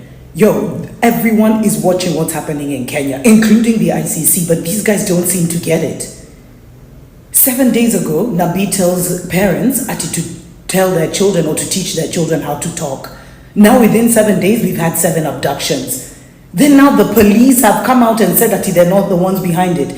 It's so dangerous what I'm seeing, man, on these TikTok and X streets. Guys now are arming themselves because they're saying, yo, what's going to happen? Like, who are these people? So, either these are our guys, ama, this rumor of guys being brought in from Burundi, Uganda, Sijui where to be part of an squad. This December has not been very great to so many families out there. Many people are still grieving and many people are still looking for their loved ones. Billy Mwangi's father was in court and he broke down and pleaded with the court to help him find his son. Like, this is just so heartbreaking. Take a look. Adamu Kibi Pika, which was behind that Bill Dakar. Yes. When they came to where my son was, the Bill Dakar was ahead. The Bill Dakar immediately left, but 4 guys, very strong guys, from the double cabin car, popped out of the car when misaddled my son and threw him inside. Yes. And he asked them, who are you? Where are you taking me? Wakasema utajulia pele. Yes. Simu ikazimika wakaenda naye. Mpaka saa hii yaona, I have no idea where my son is. I read these orders that he would be produced in court today. I was coming for him, and I've come from Embu. My wife has collapsed. She has collapsed so many times.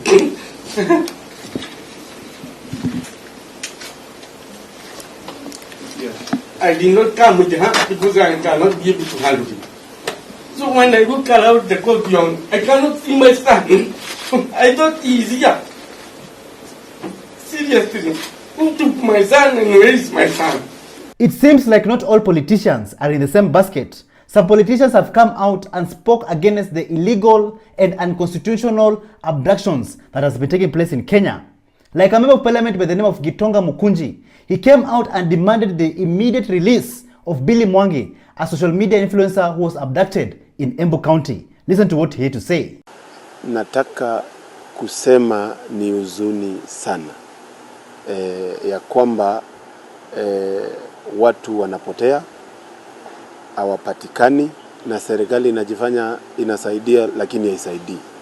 Na Embu katika constituency yangu kijana ambaye anaitwa Billy Mwangi amepotea sasa kwa siku 3, na serikali inasema inafanya uchunguzi na bado haijapeana hata jibu ya kusema hii maneno imefanyika hivi. Kwanza kabisa, I want to condemn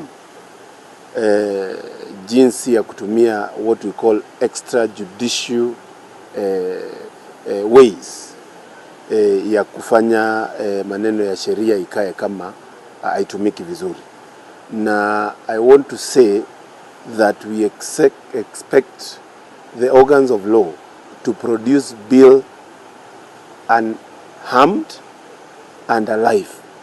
If in a way he is produced when he is harmed or he is not alive, we are going to stop everything in Embu.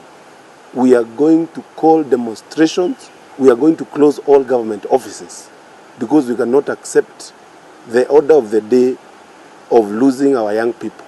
Unity brings a country together and brings a people together. And let me tell you, if the people are united, nothing can stop them and they can bring a huge change in a country. And since right now people are being abducted, if you abduct one person, then the whole country will erupt. The whole country will go into chaos because even the abductions itself, it is now going regional. Bado tuko kwa abductions. Umenotice kitu difference na hii abductions ya this time around. One major difference is this: Kenyans have taken the abductions local. In short, Embu demonstrated because of Billy. Tuko salama, tuko sawa mpaka hapo. Then they have been followed by the Rakanithi. They are also demonstrating. And recently now, the MP or the senator or whoever it is from a politician from Kitui has also demanded the release of Bernard. And their hometown has also demonstrated. They have threatened to close the roads. This is what this government and the abductors did not foresee. They thought by abducting a young person like Bernard, like Muteti, and like Billy, it is only the parents who are going to be crying for their children.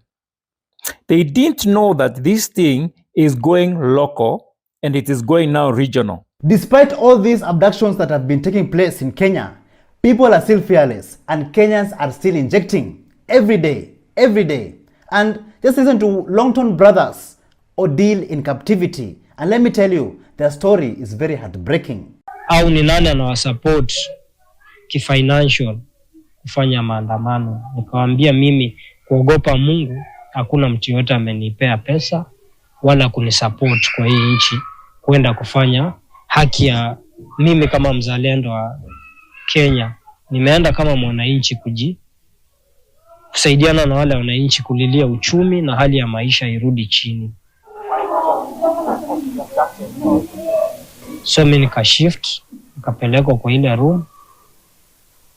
Wakati nilipelekwa kwa ile room, mimi nadhani nilikuwa wananitoa ili ndugu yangu asione chenye nilikuwa nafanyiwa. Nadhani ndio ilikuwa lengo lao kunitoa pale. Na kila siku ule jamaa alikuwa akifungua mlango akiniletea chakula. Lazima nipigwe. Hiyo number 1. Number 2, ataniuliza hiyo maswali ananiuliza kila siku, pesa ya maandamano na nani ni bosi wenyu. Nitaulizwa, ndio nipewe chakula na maji. Na maji ni hii chupa ndogo hii, hata ifiki nusu lita. Macho kibuyu ya 5 lita ndio imekatwa, so ile kibuyu ndio naitumia kama choo, haja kubwa na haja ndogo. Baada kama siku 5 ndio unapeleka ikiwa imejaa kwa choo, uoshe na uisafishe na urudi ufungiwe. So mimi 32 days kimimi nilikuwa najua maisha yangu imeenda. Sioni kama nilikuwa na hope. Juu ile tocha nilikuwa napitia, nilikuwa najiona ni kama nafanywa kama mnyama, si kama mwananchi.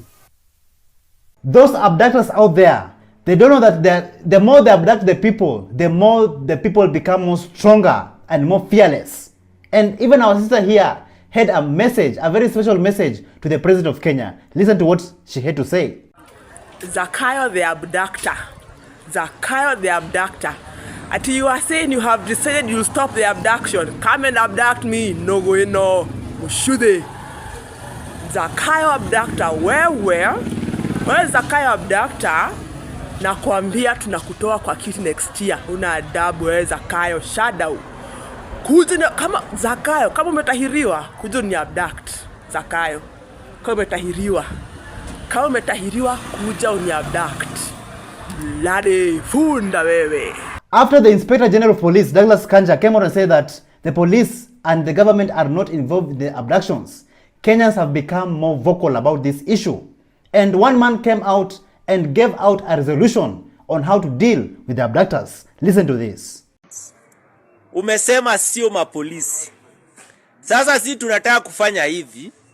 Raia, ukisikia mtu amekuwa abducted, we piga binja, piga simu, tu block njia. Tukisha block hiyo njia, hiyo Subaru apite tuone. Si tunajua hiyo pistol ikibeba risasi mingi ni 5. Na 5 huo jamaa hizi piga yote. Atapiga 2 juu. Hizo tatu zitabaki za protection. Ajiprotect kama mbaya. Tukuje wengi. Hao jamaa wauliwe, Subaru ichomwe. Ndio tujue ni akina nani. Kanja akipiga kilele, maskari wake wameuliwa. Tujue ni hao ni maskari. Apart from those abductors, those criminals, those goons who are abducting Kenyans for exercising their constitutional rights, what about the politicians in Kenya? How do we deal with them? Listen to this. This time maandamano atupeleki State House, sijui bunge. Tunaenda kwa nyumba zao. Hawa jamaa wapelekangi pesa kwa bank. Wanapelekanga pesa kwa nyumba. Unaweza pata jamaa kona 1 billion ama 2 billion kwa nyumba kwa makaton tu. Bas, tutaanza kuwatokelezea siku tunaamua maandamano tunakuja kwenu. Tuone mnatukasirisha tu zaidi. After Kenyans have been pushed the wall, it was now time to take action. And let me tell you, the people of Kenya, the Gen Zs, the activists, they went to the streets and they took over and they injected properly. Here are some of the scenes that took place during the Monday End Abductions protest in Kenya. Weka katika wimbi la uteketaji nyara kote nchini, wanaharakati hao wamezipa mamlaka husika makataa ya saa 48 wakionya kwamba kushindwa kuchukua hatua kutalazimisha maandamano. We join all patriotic Kenyans in calling for nationwide protests on Monday, the 30th of December 2024 to demand for justice and accountability. Monday, we are going to call for the mother of all protest. It's not only in Nairobi. We are going to call for the protest in all 47 counties. Wanaharakati hao wanaripoti kuwa katika rekodi zao watu 93 wametoweka tangu Juni, huku mwathiriwa wa hivi punde akiwa Kelvin Mudhomi mwenye umri wa miaka 23 ambaye inadaiwa alitekwa nyara eneo la Githurai, Nairobi hapo jana. Tunacheki Monday ni Monday. Tafadhali kila msee. Sijui utakuwa wapi. Manze tokea streets. We have a country to fight for. We have a republic to restore. Ndio tumefika tao. Cops are there, but it's not really something we cannot deal with. But itakuwa mbaya sana. Ninyi mko wale wase mna protest tu online. It's very stupid. Hakutakuwa na any difference. Na nyinyi ati wase wanakuwa abducted na nyinyi tu mko online mnapiga stories and what. Can you come out here? This is it.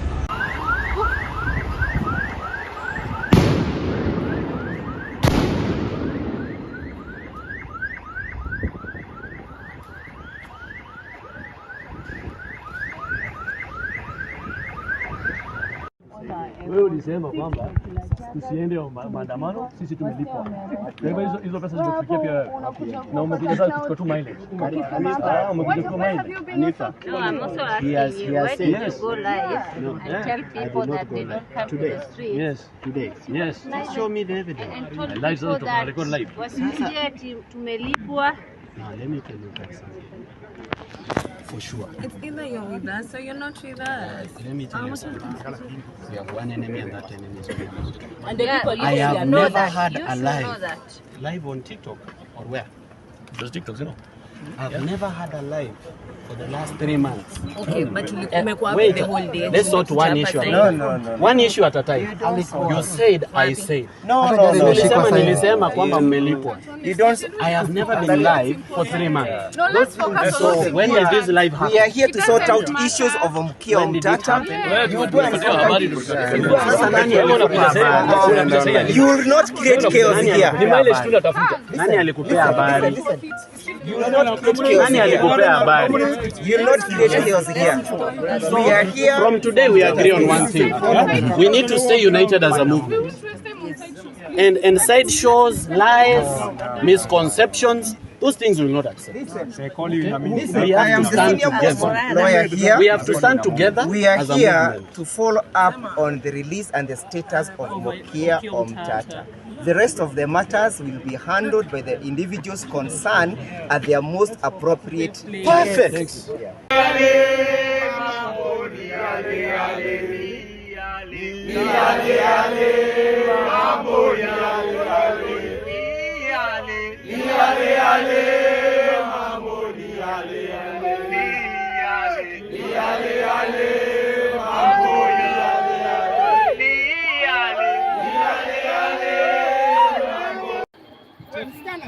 Ona, cheki. Cheki. Sasa wana create kitu hata haipo.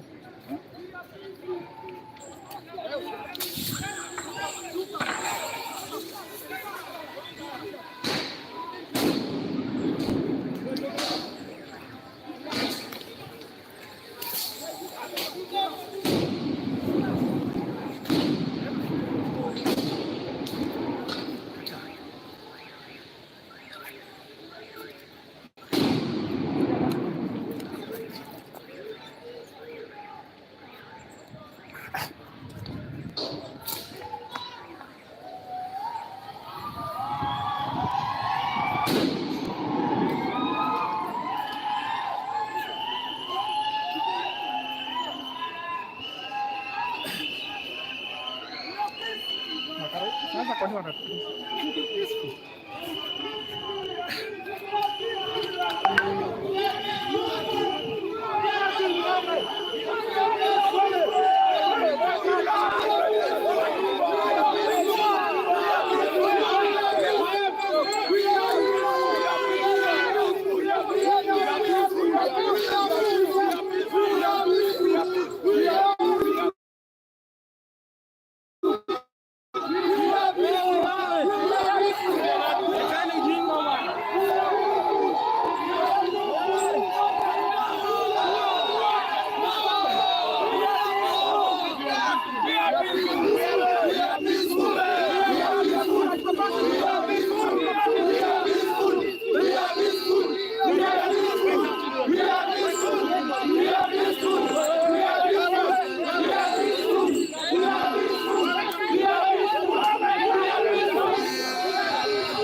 Uzuri hapa tunasaidia ni nini?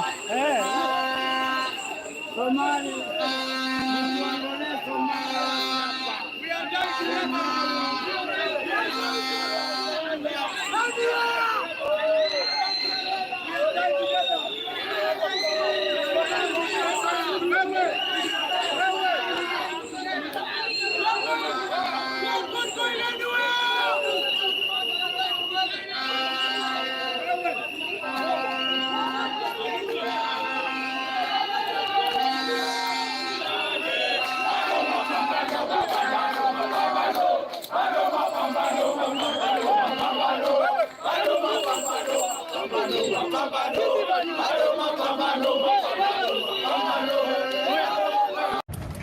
Mazezo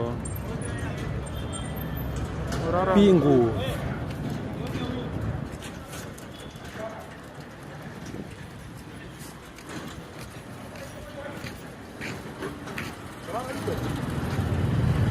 Pandai dia mana dia. Sasa enda kuangalia mfano.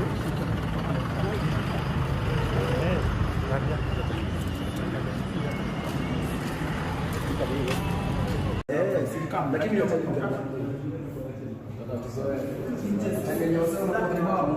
kushinda mapolisi tutaonyesha pesa sisi tunapata.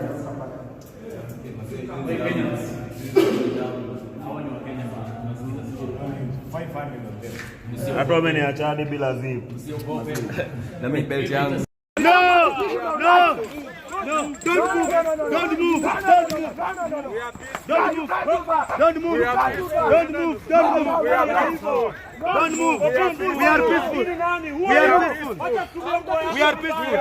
We are peaceful. ambayo inafanya huko kwa Afrika zina uwezo sisi kulingana na kazi yetu. Yeyote amefanya makosa tunafanya tunaitwa arrest na tukitumia njia ambayo inakubalika. Analetwa hapa hata utampata pale, lakini sasa hiyo kwa wengine sijui kama kunayo kwa sababu sina uwezo wa kufuata kama wengine.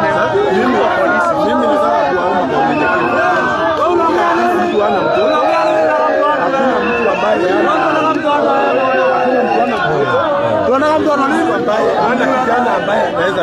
Leo tunaongea hivi. Familia ya mwana Krismasi ikiwa haijui mtoto wetu inaweza kuwa huyo kijana kama kwa sababu walishia. Na unajua Wakenya wameanza kuwa watu ambao wanaangalia wanashangaa. Serikali yetu inataka tupeleke kuna sasa mimi nataka kusema hivi kwa sababu tumeongea hii ilikuwa ripoti ya kujua mnafanya nini. Umeniambia mnaendelea na investigation. Ni sawa sawa. So okay.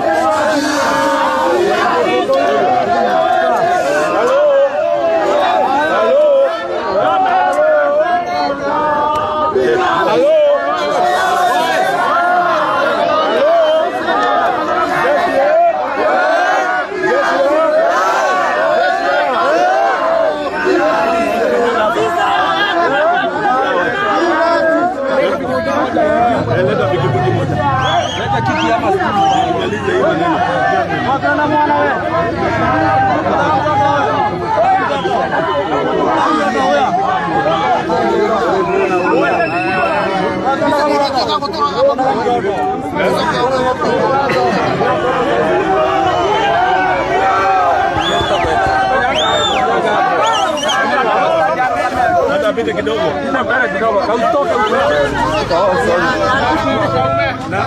Kanyanga hapo mheshimiwa. Boss.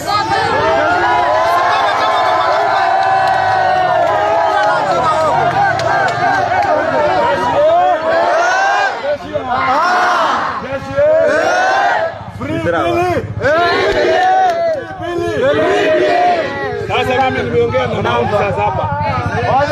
Wameniambia ya kwamba wanaendelea na uchunguzi.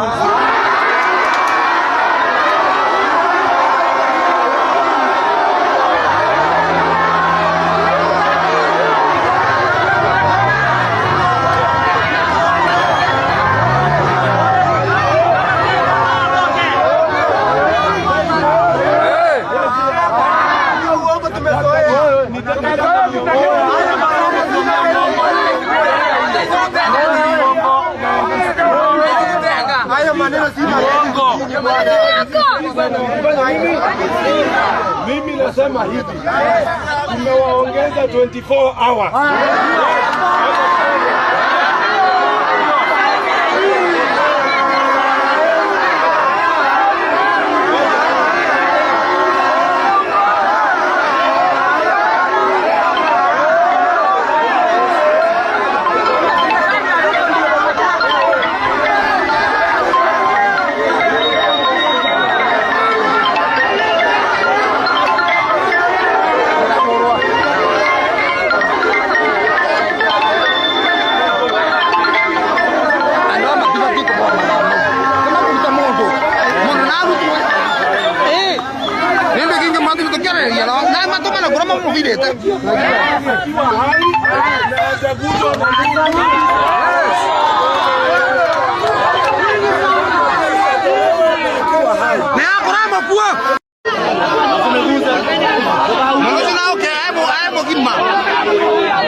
Rasivo kuchomeke.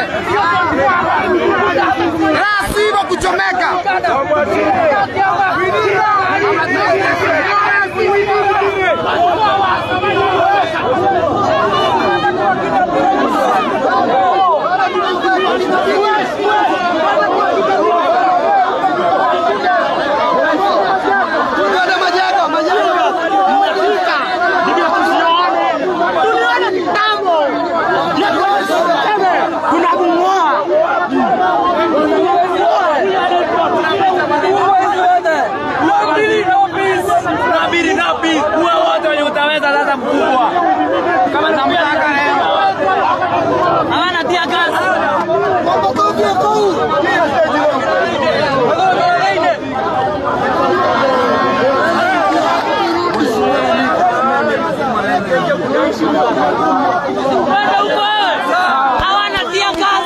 Hawana gas tuingia ndani.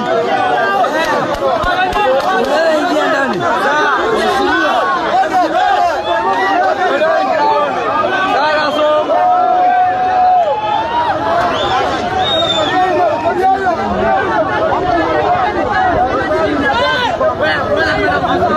Mheshimiwa, waambie wasipite kwa klabu kuchukua pesa.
Pressure is mounting on Kenya's President William Ruto to end a surge in abductions and enforce disappearances. According to local reports, at least 8 new abductions were reported in the last 4 days.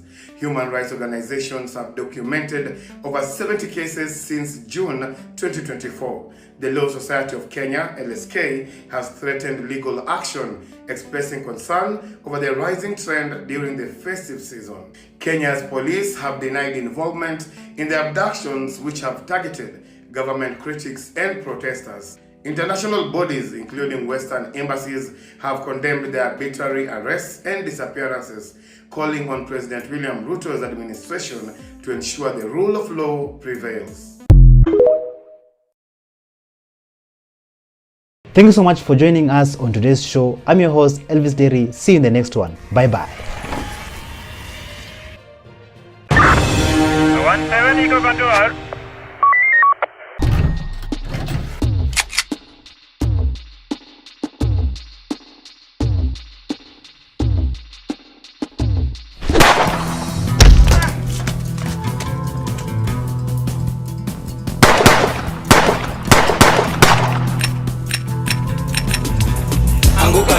We are coming for you.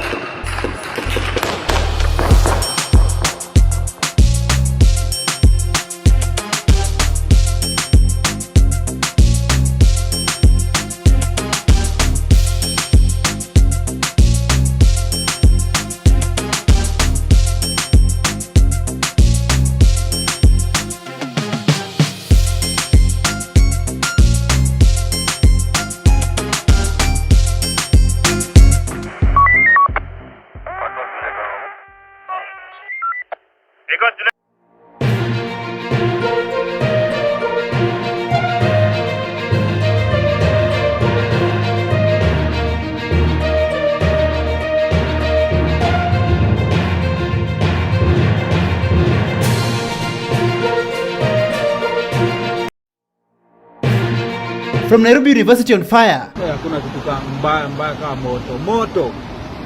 To Sunday dismantled in Nairobi. Are Kenyans being held hostage? Kenya has been held hostage. So I told you, one of the biggest implementations this New World Order agenda foresees. Avia House occupied. 20 patients. We have walked all the way from Kenyatta Hospital, coming here for treatment.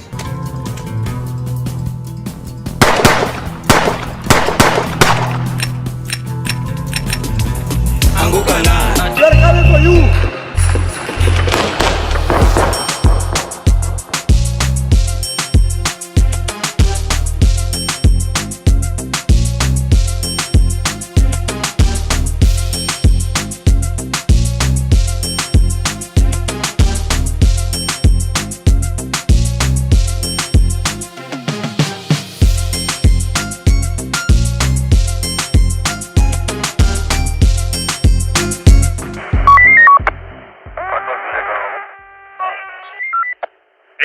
Hello, how are you?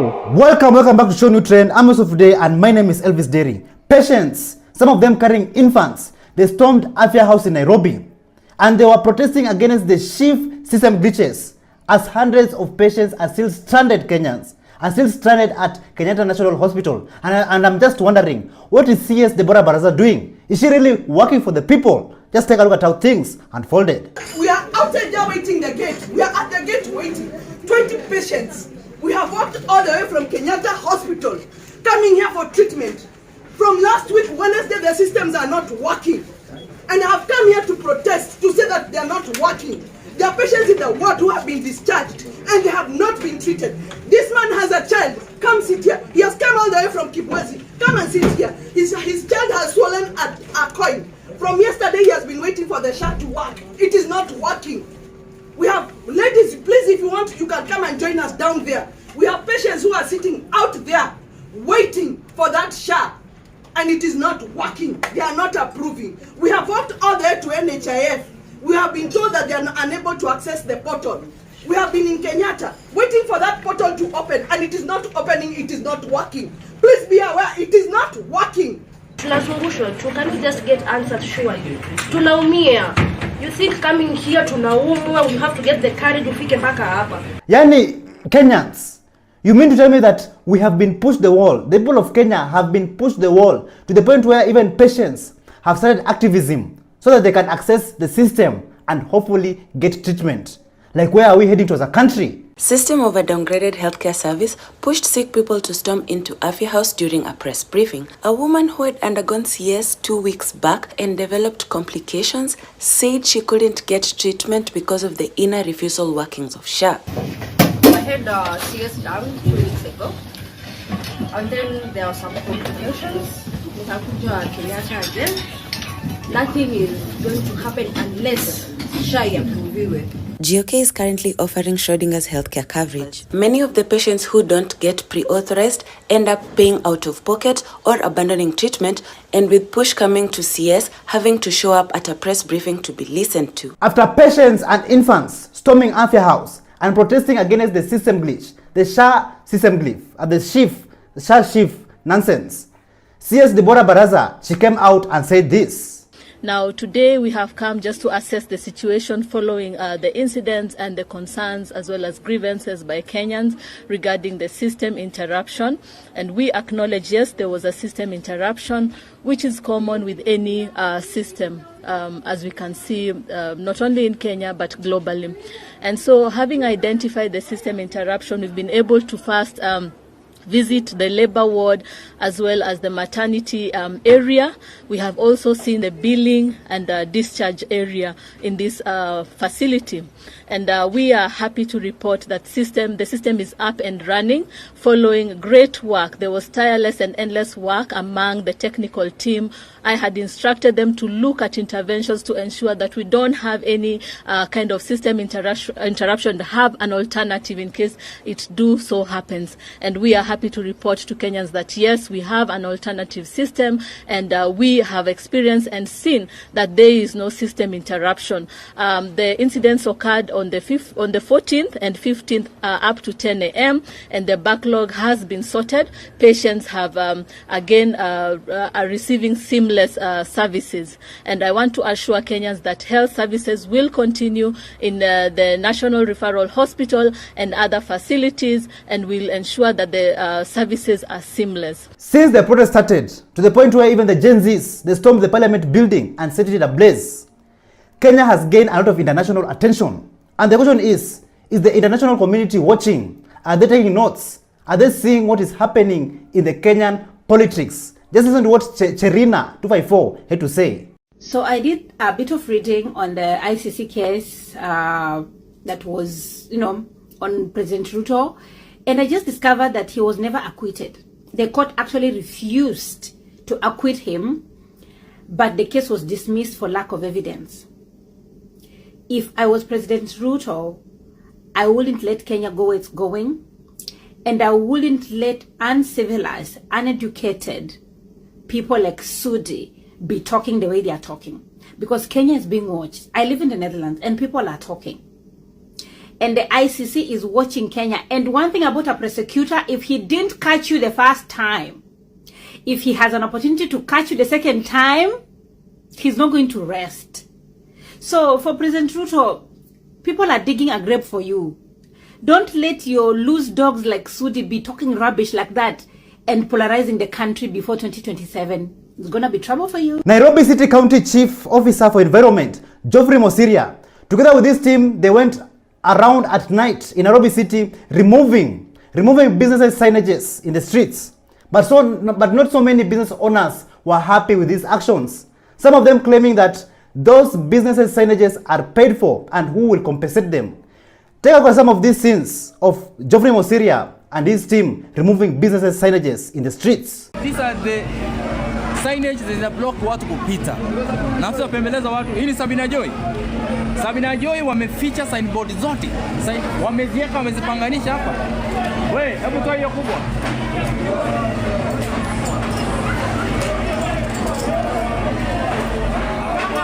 Hapo sawa.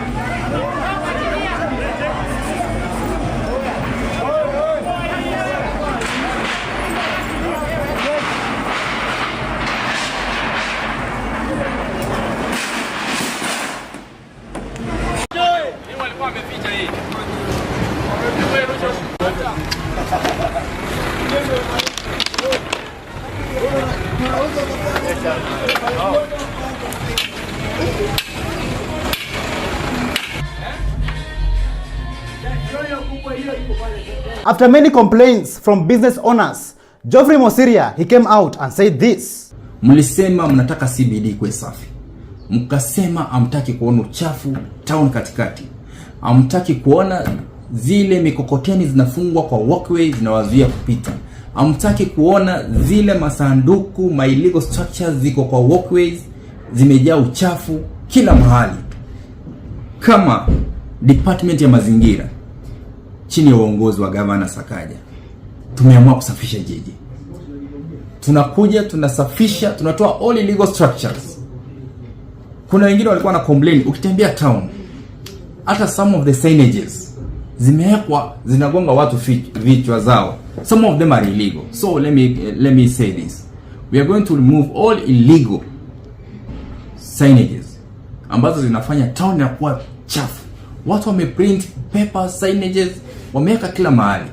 Kama mtu kuna duka, kwa mlango wako pale kwa mlango, wekelea signage yako vizuri.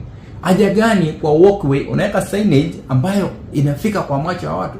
Even the CCTV cameras, they cannot capture the movement surrounding. After business signages were removed in the streets in Nairobi CBD, this is how Nairobi City looked like the next day.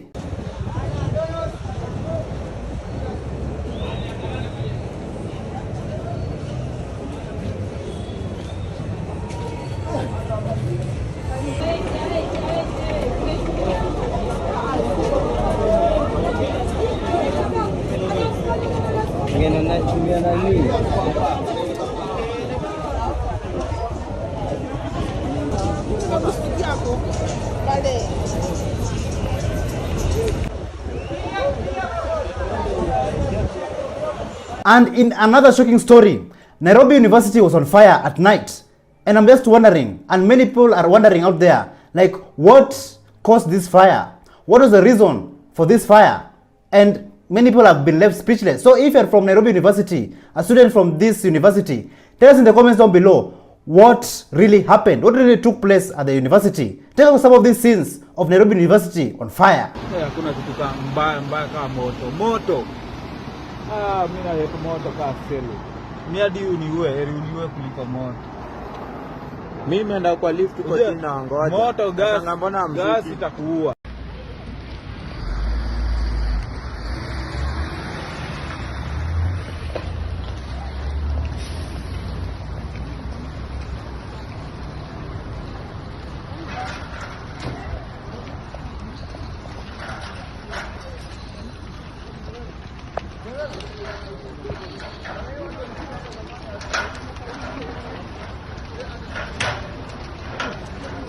Just take a look and listen to what Dr. Mumbi Seraki had to say about University of Nairobi on fire. Can you imagine, family? There's been a massive fire overnight at the University of Nairobi.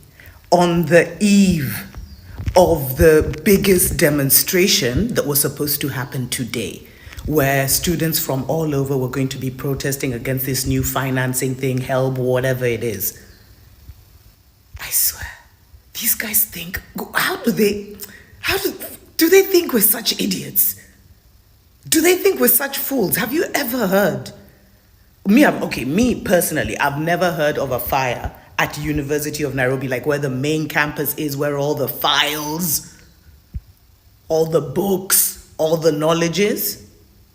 And we already know now what's happening with DCI, with everything we've been told about Noordin Haji. So who do you think's behind this?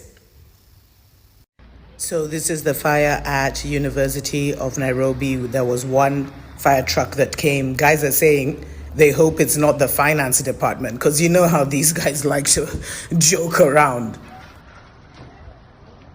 So Kenyans, after all this, do you think that there's a money problem in our universities? And do you think that the President of Kenya, William Ruto, was crafting the university funding model? Listen to what Chege Majuis had to say. I can see comrades all over the country saying that they will organize a mammoth strike if President Ruto does not tell the Minister of Education to release the money for the HELB. You know what these people, they don't understand is that when Ruto was crafting the band 1, band 2, band 3, he was cunningly crafting it because hakuna pesa kwa serikali. Are you together? So he was crafting it so that university comrades will not get the funding through the technicalities. Ungekuwa unajaza hiyo band 1, band 2, band 3, unaambiwa wewe hutapata hizi pesa because of A, B, C, D. That was the reason Ruto was crafting it. Awanyime pesa. That's why the band 1, band 2 was being crafted. Because he knew these things of help, as long as a student amefikisha cut-off points za university, anastahili apewe help. Na kwa sababu Ruto don't want to give out that money, kwenye anapeleka pesa za taifa ndiye anajua, that's why he was crafting the band 1, band 2, band 3, band 4. Now that the court squashed that thing, you are putting Ruto to square zero. Aanze another plan ya ku make sure vile comrades hawatapata pesa zao. Here's a help. And I'm telling comrades, if you don't put pressure, my friend, nyinyi hamtazoma, hizo pesa hazitapatikana, my friend. Munasikia even some ministries, my friend, tissue paper inakosa, tissue paper, my friend. And still people are supporting Ruto. My friend, let me tell you, your country will collapse in your own eyes. Despite the challenges that our university students are facing each and every day, some of them are looking forward to graduate and some of them are almost graduating. And the only message I can leave them with is this. PLO is one who says a good dancer knows when to leave the dance floor. So I want to leave the dance floor now. I want you, as you leave this afternoon, go out there with the confidence of a Luo man. Go out there with the loyalty of a Kamba man. Carry the name of this institution with the beauty of a Taita woman. Oh, go out there and be angry at poverty and failure with the anger of a Kisii man. I want you to also go out there and be as brave as a Maasai warrior. I know sometimes things will be highs and lows, mountain and valley. Have the staying power of a Kalenjin runner. But please, there is a lot that life has to offer to you. May you have the appetite of a Luya man. God bless you and thank you very much. Kenyans, since President William Ruto took office, since the day he was sworn in, what has really changed in Kenya and what has been working for Kenya and Kenyans? Listen to how Ruben Kigame outlines what has been working for Kenya. Like they will not believe. Listen to this. You want us to speak about what is working, and I'll tell you what is working. What is working is insults of the citizens. What is working is abductions. What is working is increase of taxes. What is working is many Kenyans failing to receive services from SHA. What is working is parents not knowing whether their children are in primary school or high school. What is working is extra borrowing. In fact, I have had a preview of what the 2025-2026 budget looks like. And we are completely increasing our expenditure and going on high, expecting that miracles will happen from somewhere. For this government, the miracles look like borrowing. And I see, fascination with talk and talk. Let's bring down the cost of government, then you raise it. Let's stop foreign trips, then you increase them. Let's make life easy for Kenyans, you make it harder. You see, the measure of whether something is working is not statistics. The measure of if your wife or husband is happy is not a press statement. So we don't want gaslighting. We do not want the bravado and the pomp out there. What we want to see is the promises that were made to citizens being fulfilled. And the tragedy of this Kenya Kwanza government is broken promises. It's better not to promise than to promise and not fulfill. Do you remember this video of President William Ruto saying that the Wi-Fi in Kenya across the country is free? When we delivered the Wi-Fi across Kenya and made it free, we intended it to be used for good purposes, for people to access e-commerce space, to work on that internet. But sometimes it is used to send us encouraging messages. I'm just wondering, which are those Kenyans who are using free internet, free Wi-Fi? Please tell us in the comments down below. Because currently, right now, the government is seeking to hike license fees for satellite providers by over 10 times since Starlink entered the local market. Did you know that? Just listen to this. Things might change for satellite communication service providers operating in Kenya, such as the American company Starlink. Here's why. The Kenyan government, through its communications regulator, CA, plans to raise the license fees for the rights it gives companies like Starlink. Per new proposals CA published in December, Kenya seeks to review the satellite landing rights, also known as SLR, license it requires companies to obtain in order to land their signal in Kenya. CA seeks to raise the SLR initial license fees from the current $12,500 which is about 1.6 million Kenyan shillings, to 15 million Kenyan shillings. The regulator further wants to introduce an annual operating fee of 4 million shillings, or 0.4% of the company's annual gross turnover, whichever is higher. Stakeholders have until January 23 to submit their comments on the proposals, which CA plans to implement in the 2025-2026 financial year. CA says the review is meant to address and remove certain market entry and operational barriers identified over time. So do you think the internet, the Wi-Fi, will be free or not? Because in the looks of things, this sounds and looks different from what the president said. When we delivered Wi-Fi across Kenya and made it free, we intended it to be used for good purposes, not for sending us some of these messages. Musiniingilie, those are not my words. Those are the words of your president. Amesema the Kenya Kwanza government has delivered Wi-Fi for free across the country. Wewe kama kwenu hakuna Wi-Fi huko Kenya. Rudi Kenya. Huku Kenya we are enjoying free Wi-Fi. Hey, every time you just want to think something positive about your country, they just make it worse. Aki, si mtu ambie tu Ruto anyamaze. Angoje tu 2027 sasa. Juu, we. Free Wi-Fi. This clearly shows you that the economy is being held hostage and is being crushed to deliberately have total control of the masses. Kenya has been held hostage. So I told you, one of the biggest implementations this New World Order agenda foresees is creation of what you call CBDCs, the central bank digital currencies. And for that to happen, the first thing they have to do is to ensure they crash the economies of all these countries. See, it's simple. If I want to build an economy of a country, I only have to do one thing. I have to ensure everyone has money in their pockets. Yeah. Because economies are built by circulation, money in circulation. When I have money and you have money and he has money, we all spend, the government is earning through VAT and all those things. But if you look at the Kenyan situation, all these taxes being brought in. Today you're told more than 245, 250 international companies have already left Kenya. They are moving to Tanzania. Today, from number 1, we are number 5 in terms of GDP growth. Rwanda is leading with 6.9. Number 2 is Uganda, 5.6. South Sudan has a 5.6. Tanzania has a 5.5. We are stuck at 5.0, 5.1. Why? These policies you're talking about. So we as Kenyans have to sober up. And this goes to the leadership. As in, it costs nothing for leaders to decide that building a country is all about baking a bigger cake. So today we have a leadership that is all scrambling for this small piece of cake. What they don't know is that once you bake a bigger cake, you'll even have enough for yourself. Exactly. Yeah. So that is how they're supposed to think. You know? But if you look at the situation and the way these things are being implemented day in, day out, it tells you we're in a very big problem. And the government of the day has been held hostage.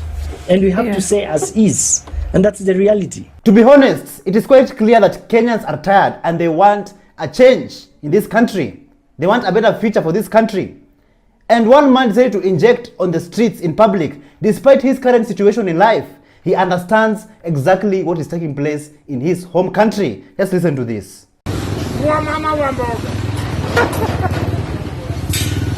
vijana wa bodaboda, wale watu wanafanya biashara ndogo ndogo, na tumepanga. Acha kucheka, tunachukua video. Tumetenga bilioni 52 wa mama wa mboga, vijana wa mkoteni, watu wa bodaboda, wale watu wanafanya biashara ndogo ndogo, na tumepanga na tumeweka mikakati.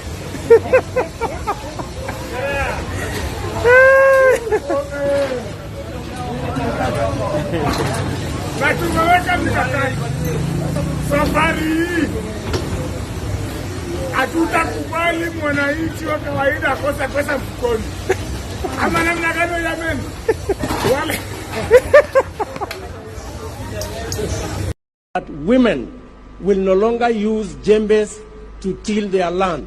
Government will import between 7,000 and 10,000 tractors into the country.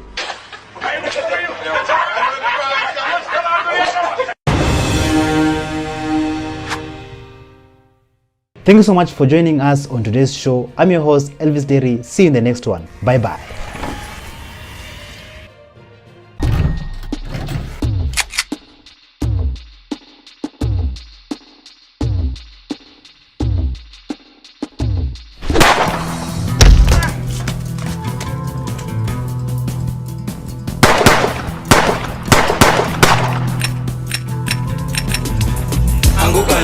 They're coming for you.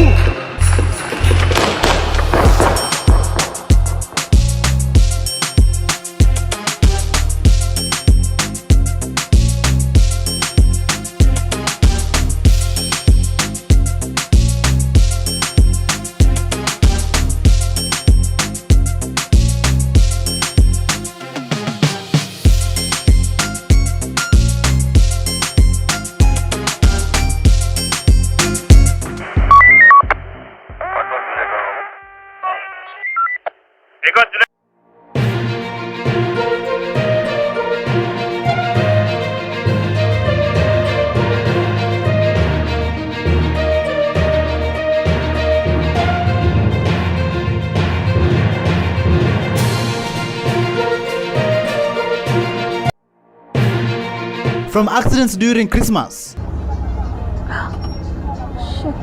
to Eric Omondi Women's Prison Surprise. Did your grandfather invest? It's different. Police officer beaten up. Aya, ona ule amemtandika polisi. The guy just fight the police. Anguka na. We are coming for you.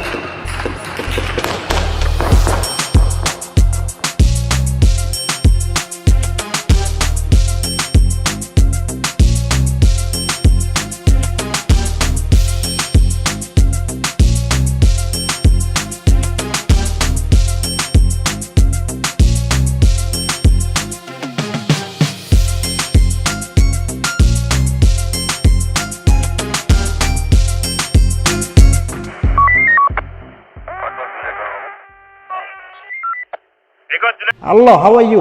Welcome back to ShowNewTrend. I'm host of the day and my name is Elvis Derry. This Christmas season has been a season like no other.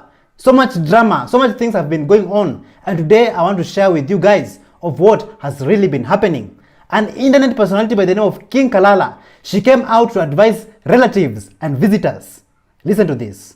Long live the clan. Merry Christmas to the entire clan. Najua mko mahali saizi with your family having a good time. So please mazee enjoy. Lakini of course lazima niingie huko kwanza na vita na kukorofishana sawa. Now to our relatives. Tuanze na wale wa majuu. Kwanza itabia kusema ati I don't know how to cook this. Baba hukuzaliwa majuu. Ingia pale unde modhokoi sawa. Na pia kuingia kwa kitchen tupike vitu tunajua ati sijui chipotle sauce. Hatupangi kuhara Christmas sawa. Number 2 wageni wa Nairobi. Itabia kudhani ati soda imebaki ni wageni wa Nairobi alafu chai ya watu wa mtaani. Atijui soda cheka nget kwa big up Nairobi, big up Kamija. Wewe that one we're not going to tolerate. Sawa. These relatives was you wapi Christmas tree? Where are we not under the mistletoe? Pereka yo jinga kwa runda huko. Hapa maze tuko Ocharoria. Sawa. Now last but not least, these relatives with kids. Me because I'm your younger niece does not make me your personal babysitter. Atijui nishike, atijui undie Lewis uji, ati sijui enda cheza na mtoto bwana wewe carry your burden. Me I'm here to enjoy. Lakini you know what? Merry Christmas and a happy 2025. I'm prosperous. In Mombasa, Bamburi, drama was unfolding after one police officer was beaten up after they were trying to go and save a bodaboda guy, and even the motorbike was burnt. Guys, the police are being chased away because they don't want the police to save the boda. Guy, look, see. Guys, see. Even the police are running away. Look. The police themselves are running away. They don't. Aya. Ona ule amemtandika polisi. The guy just fight the police. Oh my God, look, guys. Ikije kakumikia.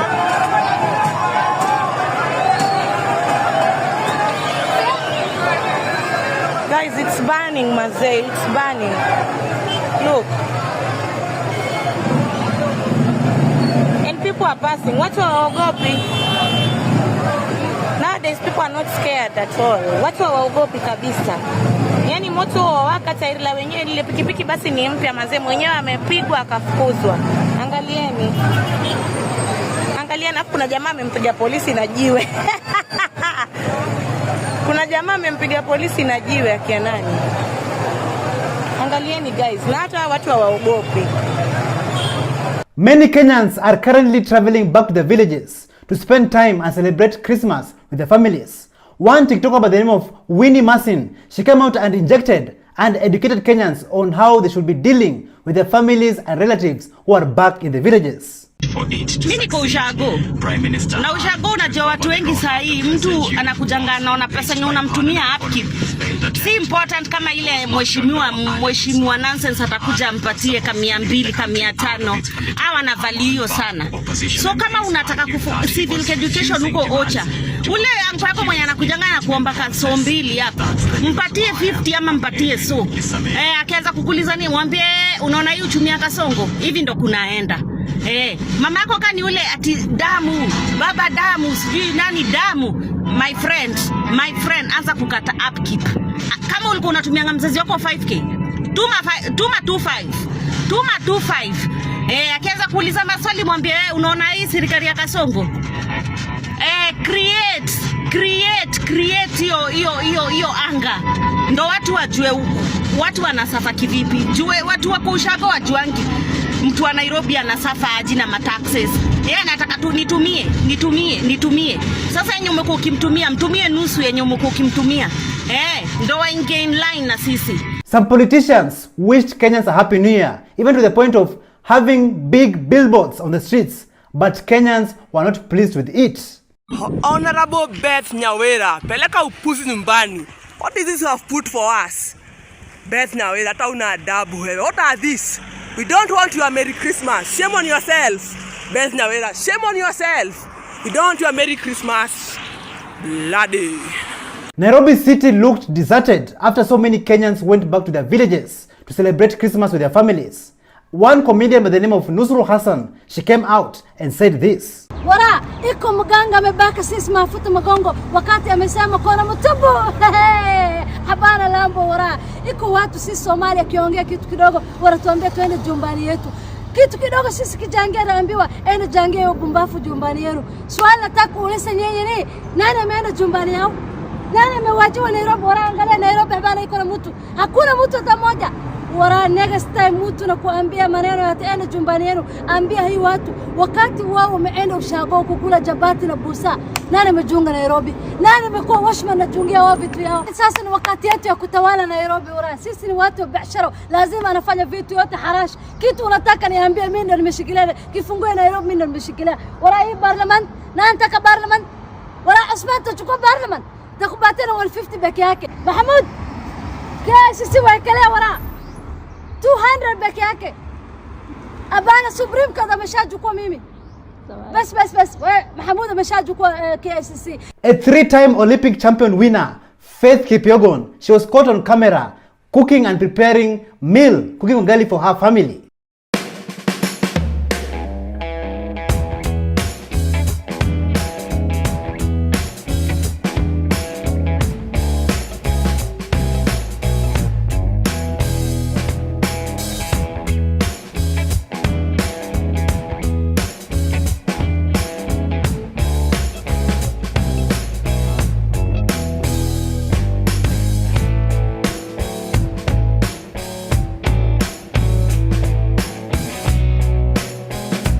While people are traveling, Modern Coasts was caught in a scandal. People booked from Nairobi to Kisumu and others to Kampala, but over 50 people got stuck because the buses were unavailable and the money had already been chopped. The staff even fled the scene. Take a look.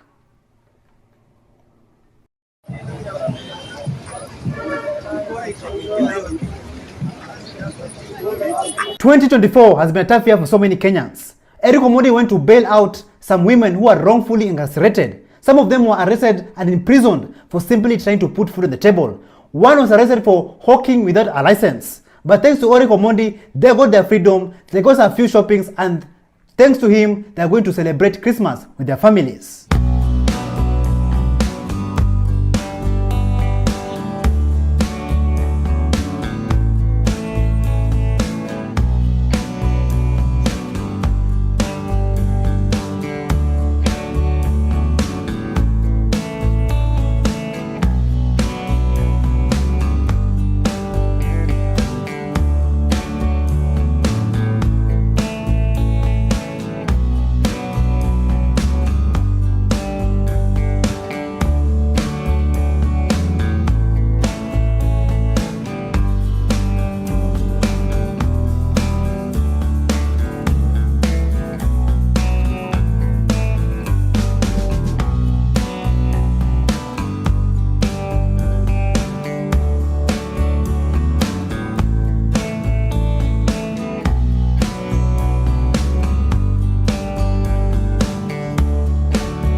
Kenyans, do you remember this guy? Viva comrades, viva! Viva! Viva comrades, viva! Viva! Viva the people of Kenya, viva! Viva! Kasamal Makore went all the way to Eldoret ahead of President William Ruto to attend the official opening of AIC Kipkogots, even meeting up with other politicians like Oscar Sudi. Hapa ni Kipkorgot, Ainapkoi. Tumekuja kuona hekalu la Bwana likifunguliwa. Ndio. Tunashukuru na furahi sana kwa hapa. Ndio. Yes. Wapi baba? Baba amenituma. Ndio huyo mimi hapa. Asante. Asante sana tuko. Ndio sisi hapa bado.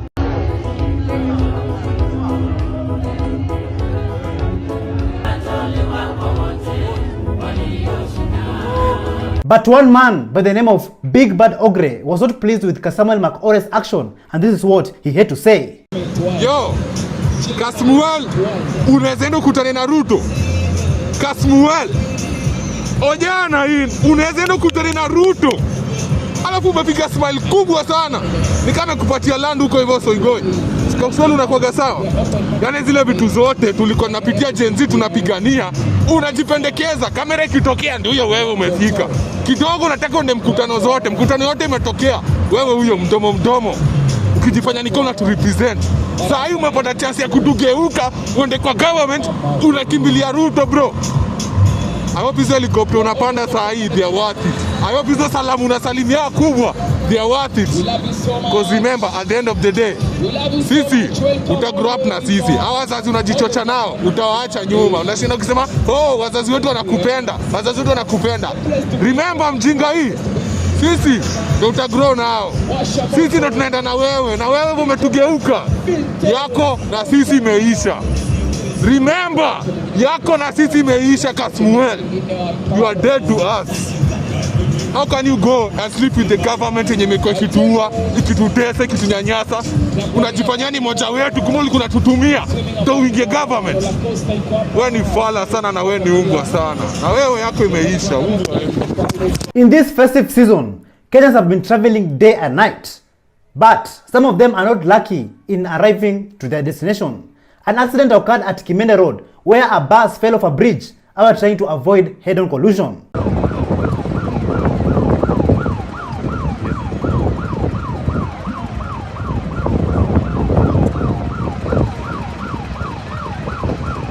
And that's not all. Another accident occurred which later on turned into a fight.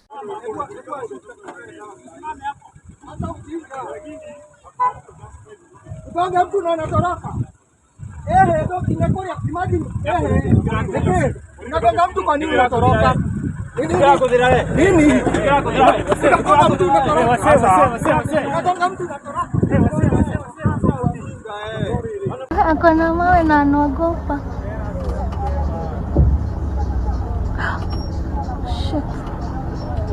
Mawe imeanguka sasa, katembee. Nini anashinda akivuta huko nyuma?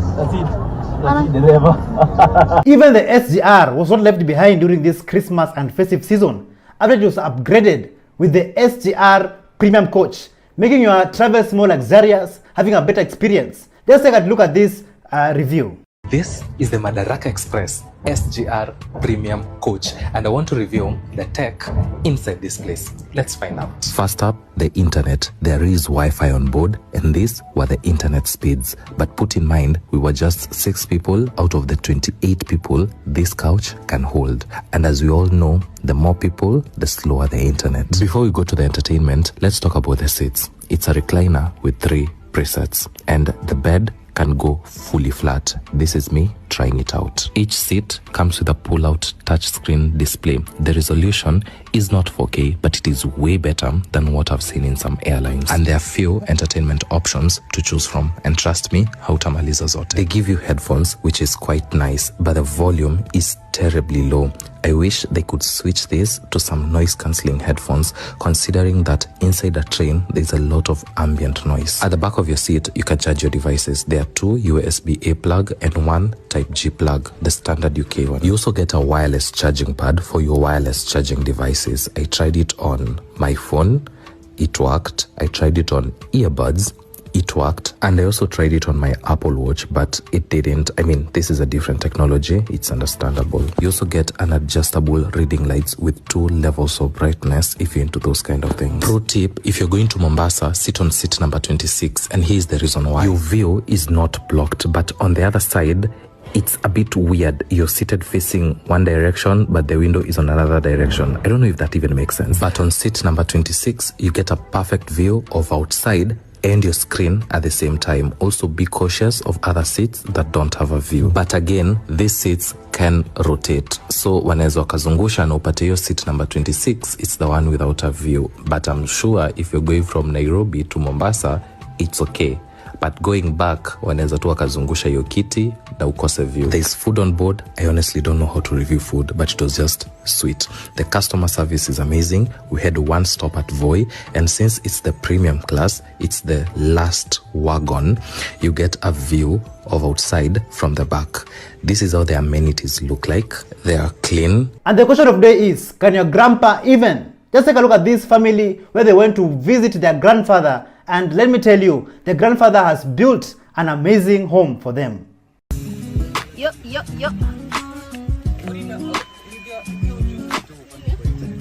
Hi, Goka.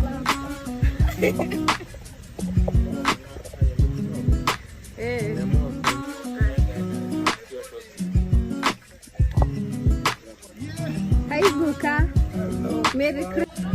It's different. It looks so nice.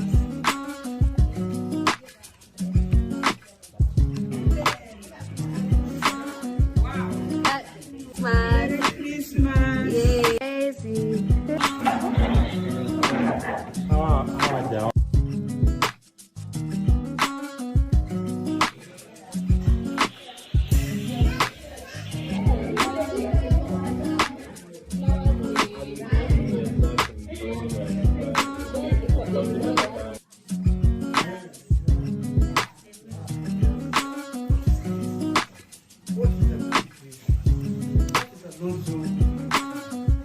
And in that case, I will leave you guys with some of the footages and videos showing you guys on what has been happening in December and what has been taking place in this Christmas and festive season. Starting off with Kasipul, just show you guys how Kasipul behaves around people who have money. Take a look. Salimia Mama Samia Suluhu. Mwambie nampenda sana. Nashukuru sana ndugu yangu. Na wewe ndo Simba, East and Central Africa. Wengine ni bure. Tokeni Simba tu kaingie. Tokeni Simba bana. Tokeni Simba.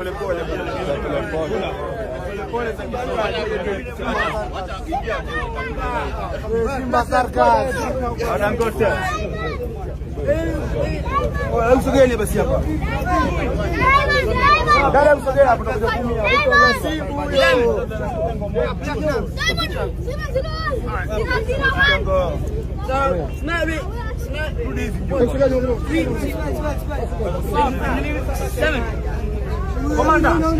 Komanda hiyo basi hiyo. Oya.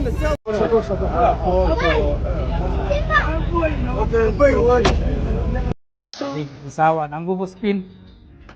Unaona ukipata nini wewe? Kamagara. Kama atapata Kamagara. Ndio hiyo. Ndio hiyo.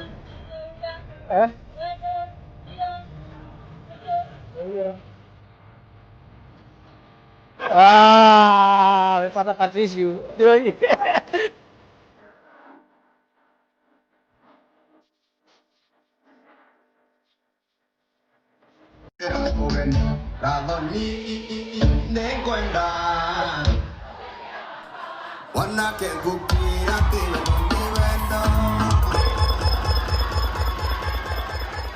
He has the taste, definitely has the skill.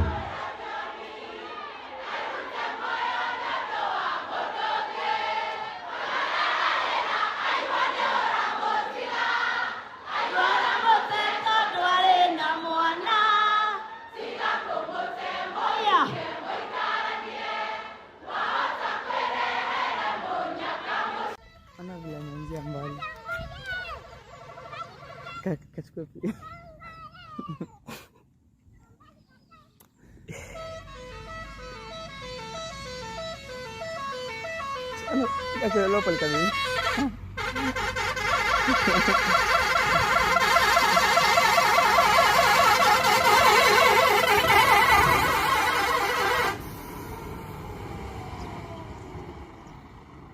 Sijawahi jua Kenya kuna unity bana. Until nikaona hiyo video ya majamu wanacheza futa bana. Kulikuwa na jam Nairobi Nakuru highway. Imagine amjuani mtu anatoka kwa gari yake au muulizi hata anaitwa nani. Na the best you guys wenye mnaweza fanya ni mkaamua mchukue football mcheze bala. Walai wa Kenya nawapenda manze. Mimi napenda tu unity tuko nayo tu. Anyway guys, Merry Christmas and a Happy New Year manze.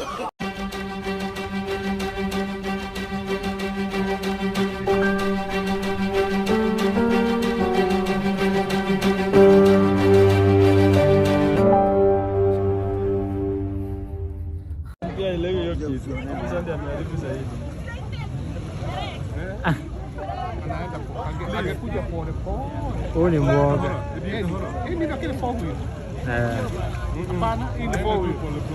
Ni four wheel. Wanasemanga gari iko na nguvu. Kufunga anafunga brake. Iende tu. Wanasema gari iko na nguvu. Welcome to Kenya. Acha tuone hiyo nguvu iko. Penye amefika. Sawa. Nini? Builder.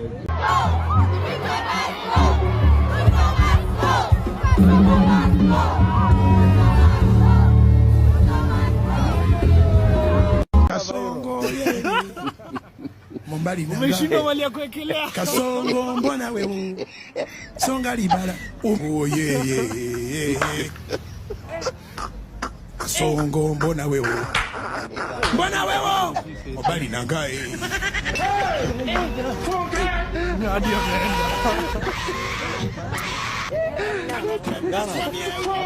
ameenda mama ya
Karibu sana. Ithina ithuĩ tũrĩ kũu mũtitũ, ona thakame tũgĩitwo inyuĩ mwarĩ o toro, ona ithamĩrio tũgĩtwarwo mwarĩ o mũciĩ, nokĩo mwaremwo nĩ gũthikĩrĩra mũtĩmũ. Ciũngũyũ iria nene no ciambecirie nyeki, thamaki iria nini nĩ thibiria-inĩ, mbera ya merire.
Thank you so much for joining us on today's show. I'm your host, Elvis Derry. See you in the next one. Bye-bye.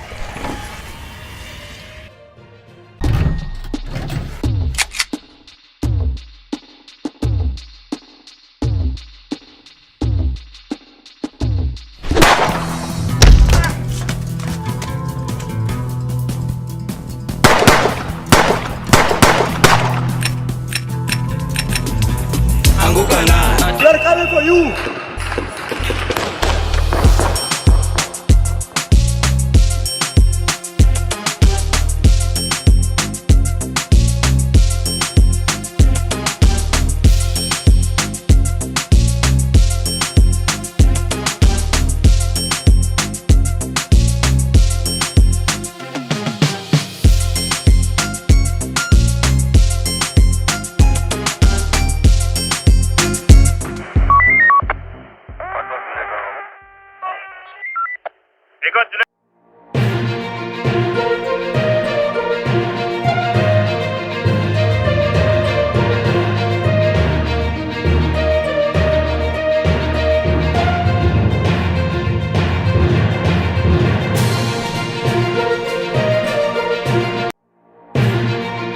From Kalenjin community complain. Hakuna mtu anataka kufanya biashara na wewe juu anaona wewe ni mwizi.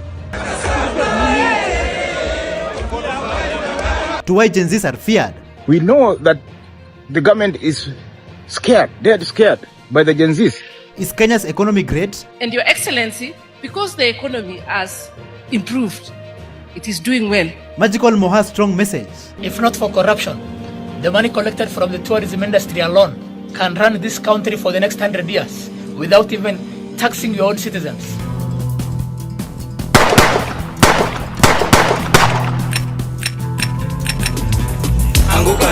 We are coming for you.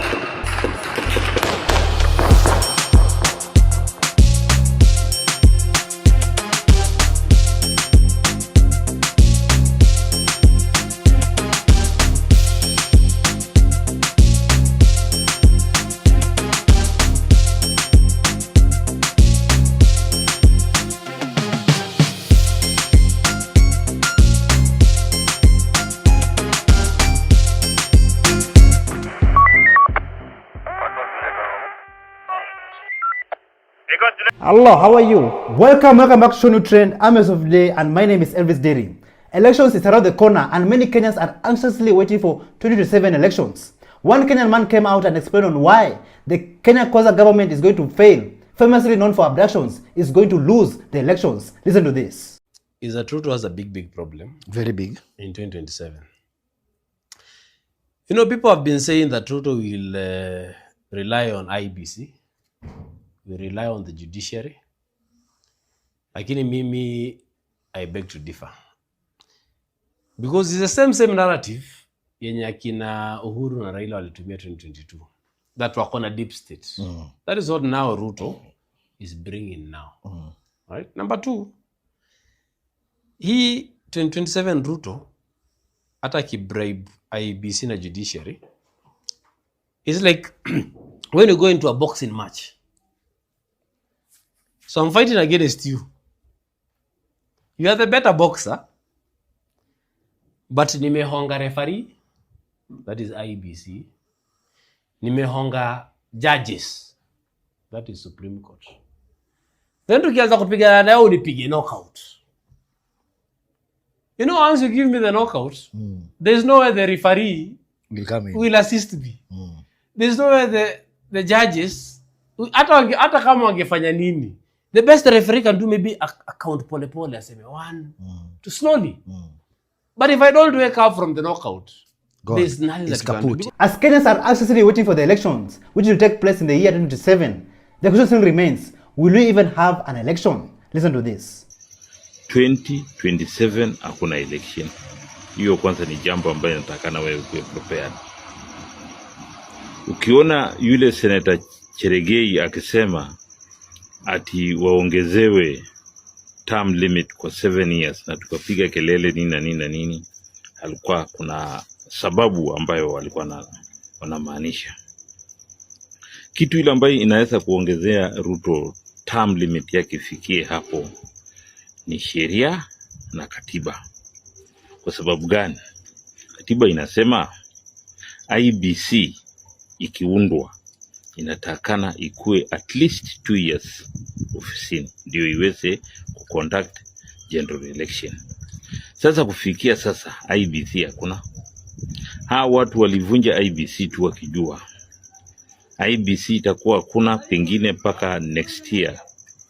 Ikifikisha next year kama IBC itaundwa, kikatiba haitaweza kuconduct general election kama haijakaa at least 2 years. Sasa hiyo ni kitu ambayo ukuwe prepared, kwa sababu tayari hivi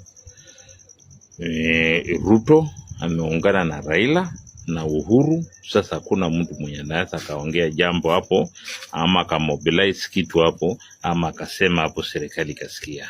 Many Kenyans, activists and Gen Zs are out there fighting for better governance, fighting for a better future of this country called Kenya. But have you ever sat down and asked yourself, why do nations fail? Listen to what Gabriel Marquette had to say. For a change to come, you either have a visionary population, like in the situation of Kenya, or you have to have a very visionary leadership, as in situation of Rwanda.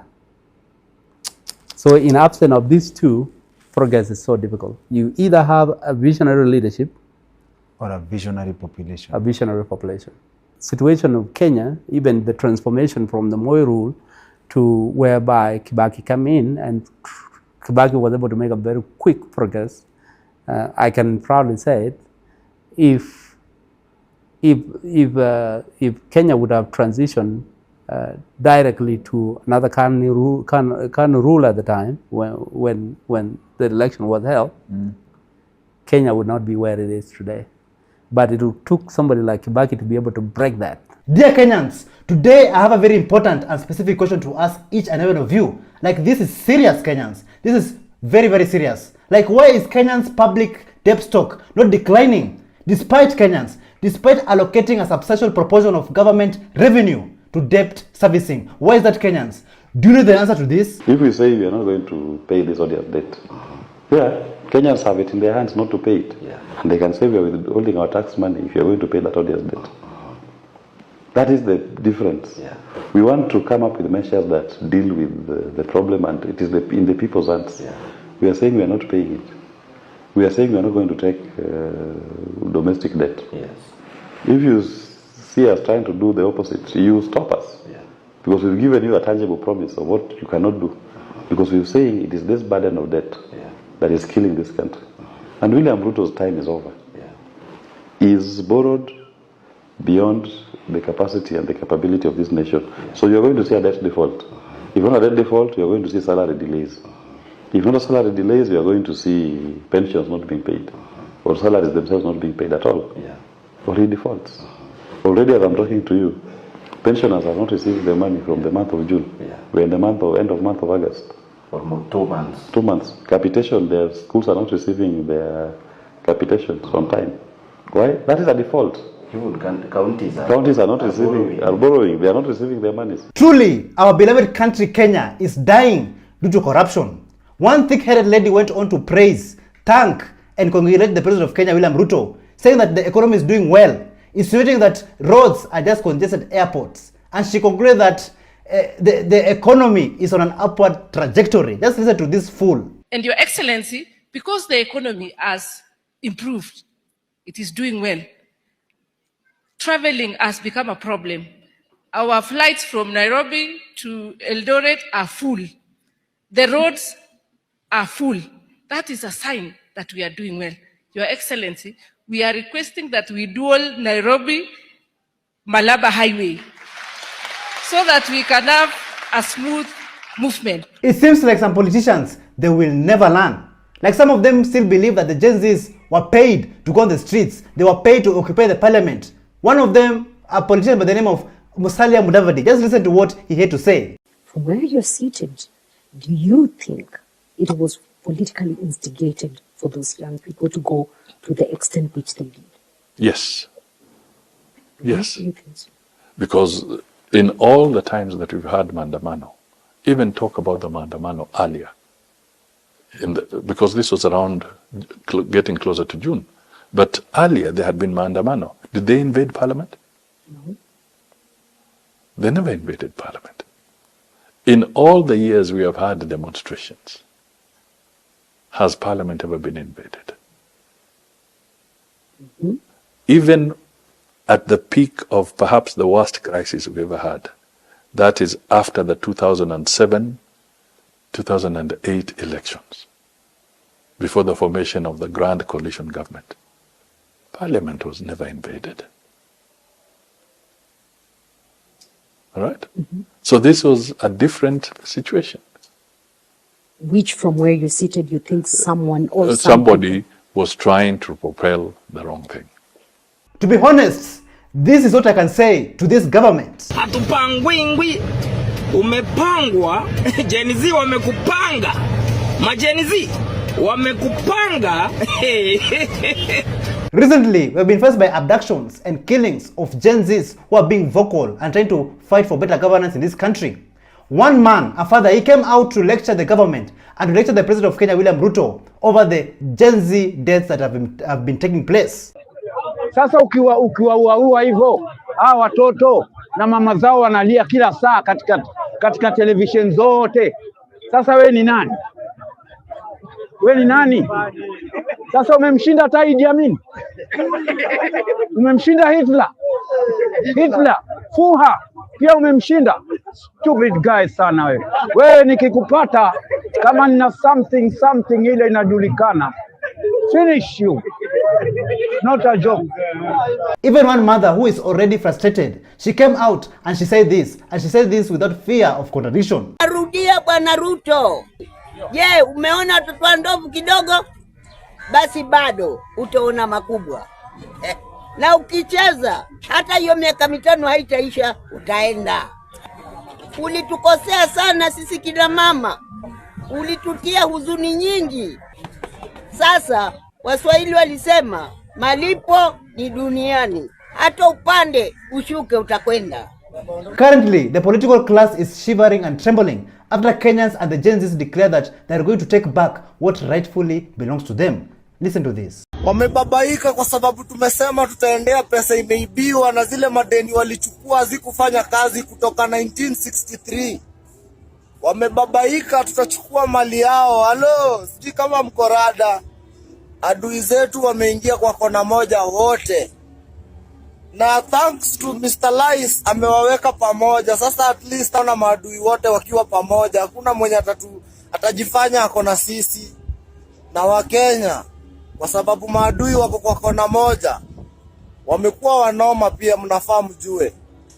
Kama hatutatumia akili, kama hatutashikana kama Wakenya, tuache kusema eti mimi ni mkabila. Vita ya watu wamegawanyishwa, hatuwezi shinda. Wao wameshashikana, ndo maana huyo Jaden ameshikana na Baba Fua, wakakuja pia na Mr. Lice. Wameshikana wote pamoja, wale maadui wamekuwa wakipigana for the last 10 years ama 20. Kama tutashana kama Wakenya, Mkisii, Mkamba, Mjaluo, Mkikuyu, Mluya, Wakenya wote tukuje pamoja, iko shida.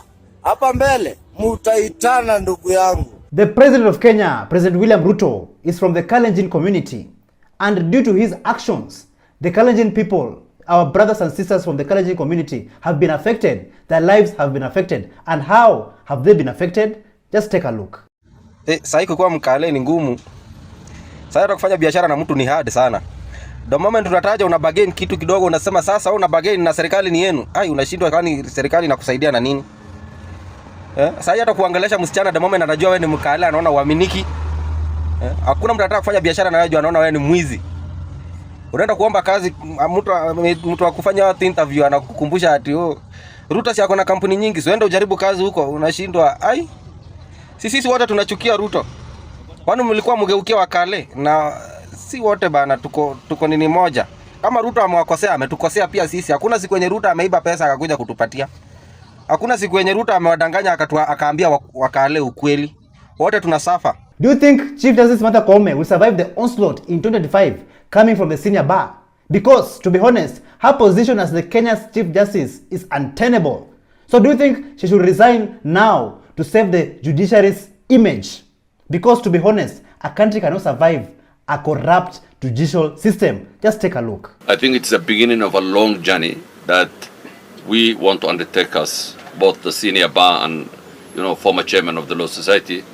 We have started the first step, to say that there's a problem in the justice sector. We are using the issue of title just as an example. I mean, it could apply to another case. It could apply to children's case, it will apply to a commercial matter, but I think Kenyans relate more to the issue of a title, and that's why we are giving it as an example. And I think the other thing we're saying is that let us collect this data of all this malfeasance, all this corruption, all this. Once we have this data, the next logical steps I think we will share with Kenyans on how we'll move forward. But this is the baby step we are taking today, and I think this is the foundation that we recognize as former chairman of Law Society and lawyers who have practiced, for so many years, that we are at a critical juncture. I mean, there is a big problem facing our judiciary. I mean, there is impunity, there is corruption, all these issues. A TikToker by the name of Pedro Skill 021, he came out and urged the former Prime Minister of Kenya, Raila Amolo Odinga, to withdraw his members, his ODM members, from the current government. Raila Amolo Odinga, that tough statement you have given to Kenya Kwanza government against the abduction of young Kenyan youths who are frustrated with Kenya Kwanza government is very welcome, but it's not enough. You must also withdraw your members of ODM from the cabinet. You are the one who seconded those members to government, to the cabinet, after the Gen Zs were just very close to sending Kenya Kwanza government home. You saved them. And now you're telling us that this government is primitive. You told us in 2022 that this government is illegitimate and they must go home. But when the Gen Zs started protesting for the finance bill 2024, you saved them. You saved the government. We know that the government is scared, dead scared by the Gen Zs. The Gen Zs have a brain, but this government is scared of brains. So Raila Amolo Odinga, the only way we can take you very seriously that really this government is primitive, as you say, which I actually acknowledge that is primitive, is for you to withdraw your members of ODM from the cabinet. That's the only way we can save Kenya. Because Ruto is so scared by young people just because they are opposing his government and his policies. But Ruto opposed Uhuru's policies for 4 straight years, picking young people from the streets and taking them to undisclosed places. It's worrying. So if this really happens and Raila Amolo Odinga withdraws his ODM members from the current government, who will come and save President William Ruto? Listen to this. To the butcher of Sugoi, William Ruto, nothing will save you. Not a retired dying president. Not skunks like Mbadi. Not corrupt COVID-19 billionaires like Kagwe. Not drug dealers like Hassan Joho and Kabogo. Not corrupt leaders like Lee Kinyanjui. Not a retired conman called Raila Odinga. Not surrogates and illiterates like Farouk Kibet and Oscar Sudi. Not the likes of useless idiots called MPEGs will save you. Kenyans have said no. No to corruption. No to incompetency. No to mass abductions. No to illegitimacy. William Samuel Ruto, you either resign or we will topple you up altogether. Viva! A true patriot will hold the government accountable because a true patriot loves the country and they want to see their country moving forward. So to all those politicians out there, to our president, it is also good to be criticized. It's also good to be corrected by the people of Kenya. Yani William Ruto mmeshindwa kuongoza nchi. Unakuja kupigana na vijana hapa nje. Nani alikwambia ukiwa kiongozi hauwezi tukanwa na watu? Nani alikwambia ukiwa kiongozi hata kuwe mzuri aje hautakuwa na maadui wako? Nani alikwambia ukiwa kiongozi hautaongoza mad people and good people? Nani alikwambia ukiwa kiongozi hautaongoza wenye wanavuta bangi na wenye hawavuti bangi? Kwani unafikiria unaongoza watu wa kanisa peke yake kwa hii nchi? Hii nchi kuna watu wengi my friend. Kuna vichaa, watu wameharibika kichwa, kuna watoto, kuna wamama, kuna wababa, na unajua hao lazima waongoze wote. Uliona wapi Kibaki akipishana na watoto, akikimbizana hapa na watoto na Subaru? Uliona wapi Uhuru akikimbizana na watoto na Subaru ati kwa sababu amechokozwa? Yani, if you argue with a fool, you are the most fool.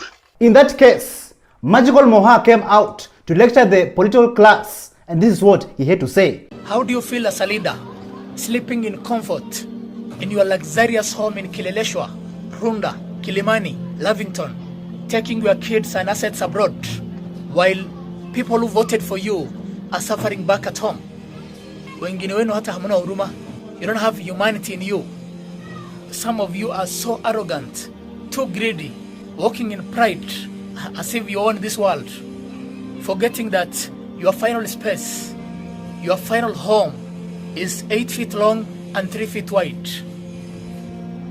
Unajua mahali ambao mnaenda, lakini tamaa na maringo inawapeleka hadi mnajiona nyinyi ndio mko sawa kuliko wengine. You are not. Hata ile pesa ambayo imetengewa watoto mayatima mnakula. Sasa mtawacha nini? Mtawacha ya mwananchi wa kawaida? It's impossible. Ile pesa ambayo mnatenga tena mnarudisha kwa mfuko wenu. Sasa what is the need? We don't need your bursaries. Just make education free for all. There's no any tangible result. Hakuna development. Sisi ndo tuko mashinani na tunaona.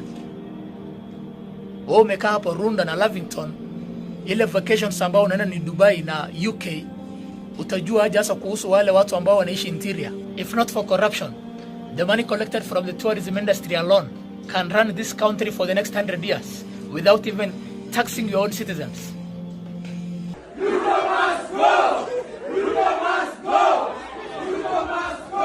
Yeah, so I want to dedicate a song to all the lives that we lost.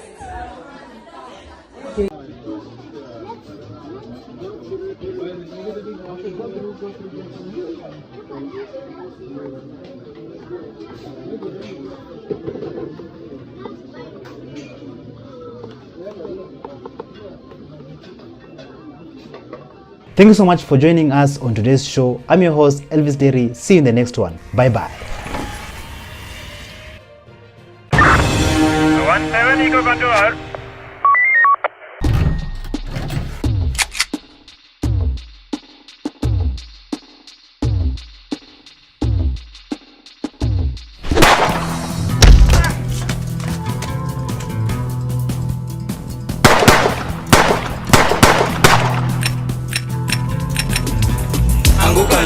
They're coming for you.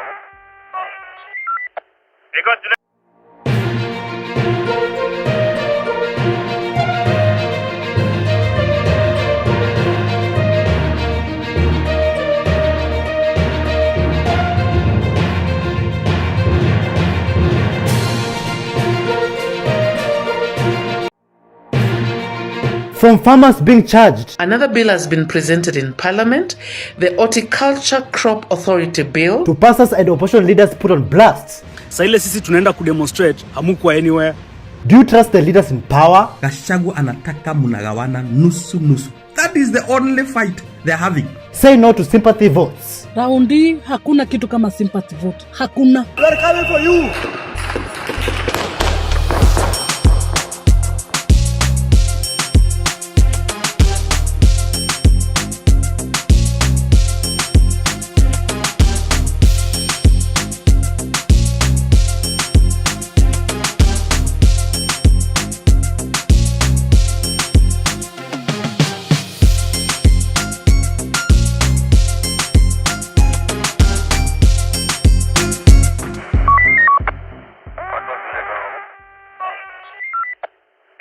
Hello, how are you? My fellow Gen Zs and Kenyans at large, welcome back to ShowNewTrend, and I'm your host of today. My name is Elvis Derry. I know many of you are wondering, like, where did this guy go? But in short words, this is how my week looked like.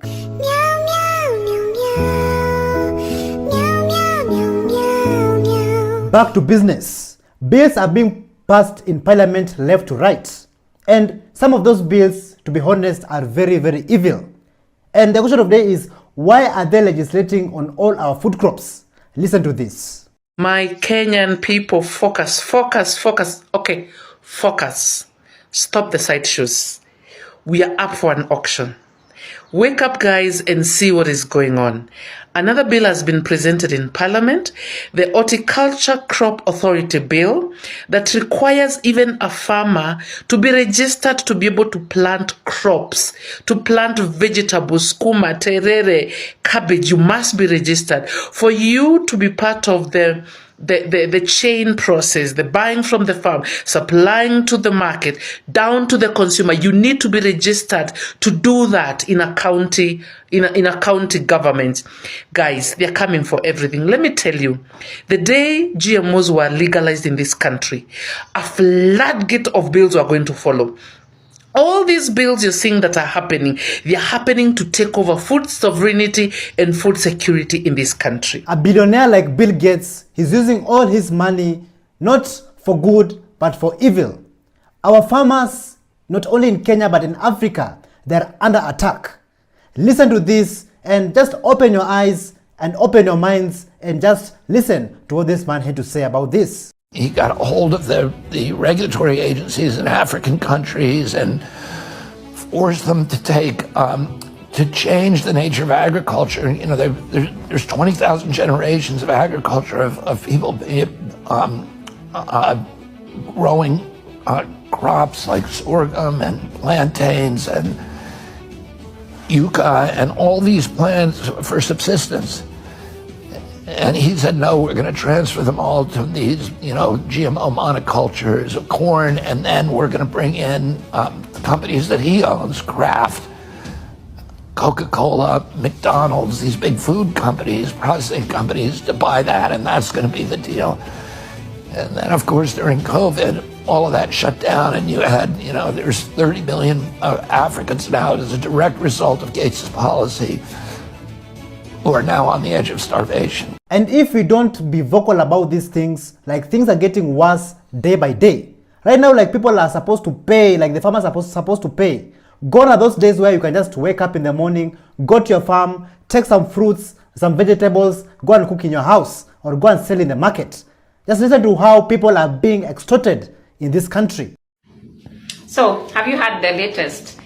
Farmers will be needing 5,000 shillings to get certified to practice farming in Kenya for fruits and vegetables. Now, the 5,000 shillings is not even the big deal. The big deal is they'll need to pay another 2,500 for soil tests. They'll need to pay another 4,700 for water tests. They'll need to pay 60,000 Kenyan shillings for pest control board. They will also need to, for them to get this 5,000 bob certification, they will also need to go through a 2-year training where they will pay 15,000. Now, where do you come in? If you buy from a farmer who is unlicensed, who has not gone through all those steps, you could get jailed.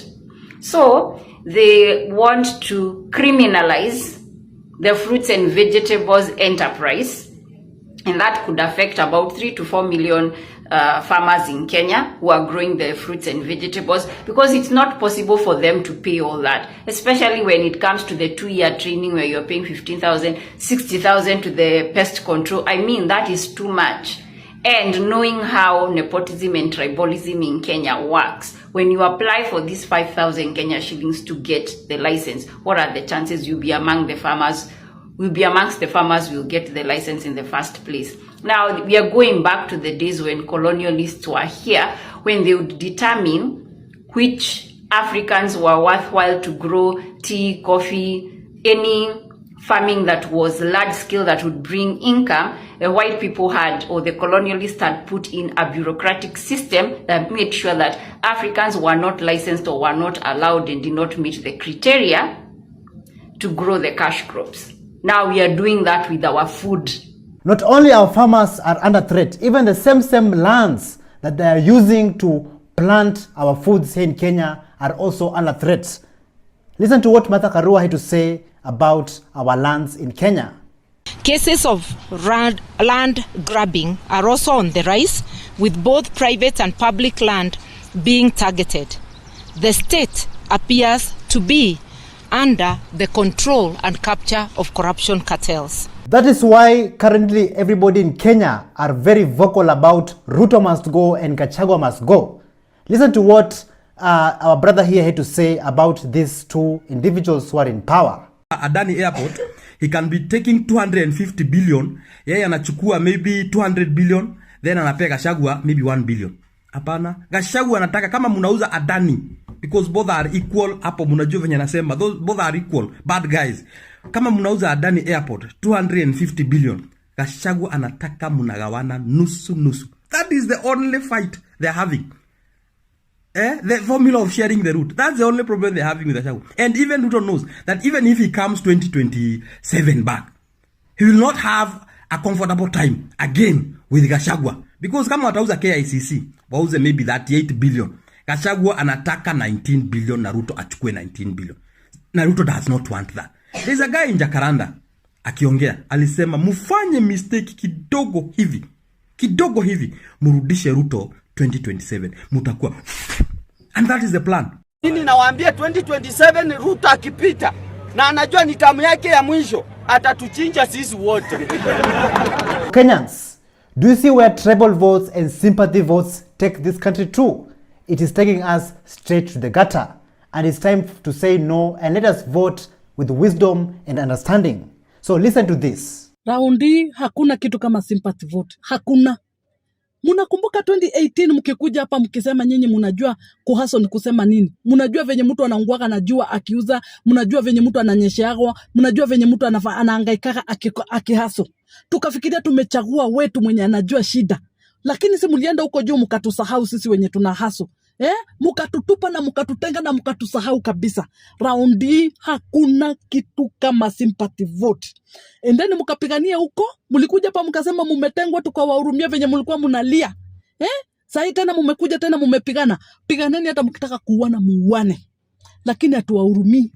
Hata ukuje kama umejipaka mafi useme wewe ndio unakuwa mwaga siweji zote Kenya. Ama unaoshaga mtaro, hatukupei kura zetu bure, hata ulie machozi ya aina gani. Raundi hakuna sympathy vote. Munaenda huko juu mnatusahau. Hebu ona venye tunateseka, hebu ona venye tunangangana na maisha. No. Let us take a short break. We're gonna be right back.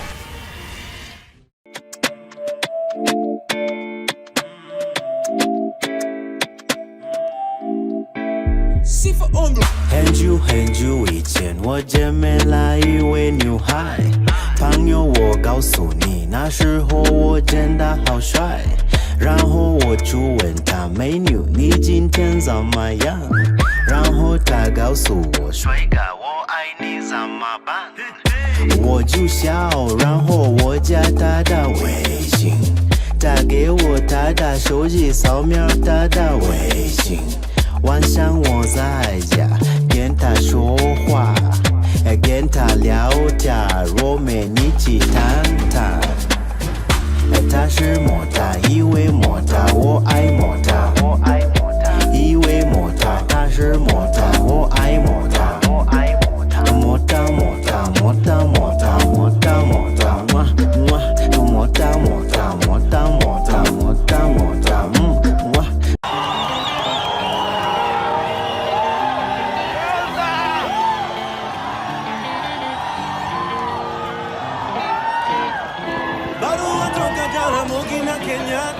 wanauliza kama Kenya kuko sawa, nikawajibu Kenya tuko na disaster, watoto wetu wanazidi kuzikana, na Tomboya ameshika tama, alituacha kama angali kijana. This man is awesome. Oh my God. Let's welcome Broski Albistelli. Our Kenyan farmers are being punished by this corrupt regime, even though they strive every day from morning till evening on their farms.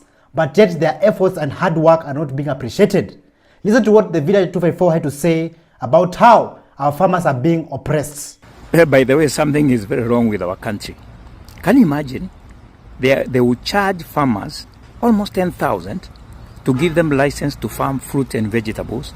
They will charge farmers 60,000 to get license or permit for pest control. You're being punished to eradicate pests. Why are you punishing people providing food for this nation? What's happening, by the way, in our farming industry? Because from yesterday, we've been talking about this over legislation of farmers and farming and seeds and everything, animals and so on and so forth. What's happening? I can tell you what is happening. Globalists. And it's only globalists who want to control. They've been controlling business for the longest. Now they have gone down to the farmers. Who has done all this? President William Ruto. He has sold our country, its soul and everything else, to the globalists. Not only our farmers, our foods, and also our lands is being attacked. Even the affordable housing that Kenyans are being promised every day are also not in safe hands. Listen to this and just listen to what this woman had to say. Hapa ni nyumba ya affordable housing opposite Kariako. Nimekuja kuchunguza ni akina nani waliuziwa kabla ya nyumba kukamilika. Nimepata report hii nyumba imeuziwa. The majority people are able people, rich people. And the houses were made for middle class and lower. And now I'm here to record of what is happening. Wakenya wanatoswa levies za housing. Hawajapata any unit, but kupitia uchunguzi wangu Park Road iliusiwa Matachiri, na hii ya opposite Kariako imeusiwa Matachiri. And this is the report I've gotten through my investigation. Serikali inafaa isimamishe wale wote walilipa pesa warudishiwe, ili Mkenya wa kawaida yule alikuwa ametoswa levies apewe unit. That is my report. During the protest, so many people lost their lives and others even got damaged severely. And later on, you saw like some pastors and some bishops, they went to State House to meet the president. And those same people, they never demanded justice for our people. Listen to what our brother had to say about some pastors who are not walking in God's light. Listen to this. Kenyan pastors, unaona vile mmenyamaza hivyo? Nyamaza, mnyamaze kabisa. Unaona vile mpotea hivyo? Potea na mpotee kabisa. Hataki kuwaona tena, hataki kusikia anything from you people. Nyinyi ni mafala na nyinyi ni wajinga namba moja mmekuwa mnatumia sio Kenya. Sasa ile sisi tunaenda kudemonstrate, hamukuwa anywhere. Tukakuja tukapiga kelele, hamukuwa anywhere. Then after that, nyinyi mkaenda State House mkapewa pesa, mkakula, mkajifanya sijui ndo mnaongea na president, sijui mnaongea on our behalf of which hatukuwatuma, mkapewa mabahasha za brown, mkarudi kwa makanisa yenu, mnakula mapesa zenu huko, mnakula sadaka ya wenyewe, mnakula mabibi za watu. Saizi mmenyamaza when wa Kenya wanaumia. You people are nowhere right now. And then sile tutarudi kudemonstrate tena. Sile tutachukua sheria mkononi sisi wenyewe tuanze kutafuta hawa politicians. Ndo mtaanza kutokea, mwanze kusema don't pay evil with evil. Wewe, saizi tumeamua tumefika place tunaenda kupay evil with evil. Saizi mtu akituibia tunaenda kwake, tunachukua chenye alituibia na tunanyang'anya yake yenye alikuwa nayo. Hapo ndo mali tunaenda saizi. Saizi hakuna ile story tulikuwa tunaambiwa ati sijui kipigwa coffee huku hivi tunapeana huku pia pigwe coffee huku. Haya hapana, tumepita hiyo place saizi. Saizi ukinipiga coffee na kupiga ngumi, ukinipiga ngumi na kupiga fimbo. Saizi ndo tumefikia hapo kama wa Kenya. Because hizi stories zenye mapastors mlikuwa mnatuambia stories za kijinga. Na watu walikuwa wanatumia hiyo kitu kutu control na kuteka advantage on us. So Mr. President, instead of inviting those pastors and bishops who they think they have wisdom but they don't have, invite Kenyans who are suffering, Kenyans who are facing the same problems every day. Invite them. Those are the people who will open your mind and show you what is really happening on the ground. Like our brother here had to say this, had a message to send to the president. Listen to this. Mimi nataka kuambia Ruto kitu moja. Mimi naweza kuwa personal advisor wake. Sitaki pesa, sitaki gari, nataka tu unisikie. Nataka nikufunze kuna kitu inaitwa frequency. Frequency ni intentions, thoughts na feelings zako uko nazo. Na whatever frequency unapatia raia, hiyo bado ndio itakurudia. Kila mtu anaona wewe ni ignorant. Kila mtu anaona uko na deaf ear. ile frequency yenye wewe uko nayo ni frequency yenye uliintroduce na watu wako majuu. Invitation za majuu ukienda hizo ofisi au unajua ni nini unaintroduciwa kwa hayo. Unanipata? So wewe unafaa kufanya hivi, unafaa kurudi home kama ni Sigoi. Enda kwanza hata ujaribu ile kitu yenye hujaifanya. Enda utoe viatu uingie kwa maji ya nyumbani, uoge na maji ya mtoni, jaribu hata kama utakunywa changa kidogo ya huko, ndio at least hiyo ifungue kitu fulani yenye umefungwa. Either way, ile kitu yenye tunakuambia ni ati tunataka urealign na ile frequency ya watu wenye uko connected nao. Connected with your family, connected with your country. Na zile vitu zote zenye ulifanya, maliza, ulitumia jina ya God. God akaona hapana, ukijana wangu anafanya kitu poa sana kwa sababu anatumia jina yangu na anataka kwenda kusaidia watu wangu. Along the way alichanganyikiwa. Amesahau alikuwa anauzaga kuku pale Mile 9, kidogo akajenga kanyumba Sigoi, saizi yako State House. Nini imehappen hapo katikati? Unanipata? So ile kitu yenye tunajaribu kusema ni ati hakuna kitu yenye, hakuna makosa yote jenzi wako nayo. Jenzi wanakuonyesha hao ni last born wa God, hao ni watu wenye wamelelewa na Google na net, na hao ni watu wanataka kukuonyesha in the next generation yenye inakam. Hatutaki kusikia ati mimi ndazaliwa alafu unasikia ati mimi niko na deni ya kulipa na nalipa deni ya pesa yenye mimi mwenyewe sina. Okay. Unanige? Nimeshukuru sana ndugu yangu. So guys, thank you so much for joining us on this show today, and may God bless you and may God bless our amazing country Kenya. See you guys on the next episode. ShowNewTrend, Elvis Dairy. Bye bye.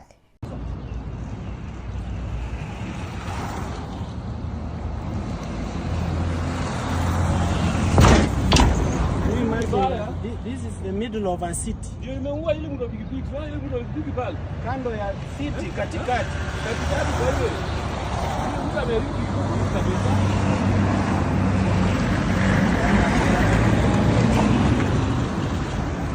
Thank you so much for joining us on today's show. I'm your host, Elvis Dairy. See you in the next one. Bye bye.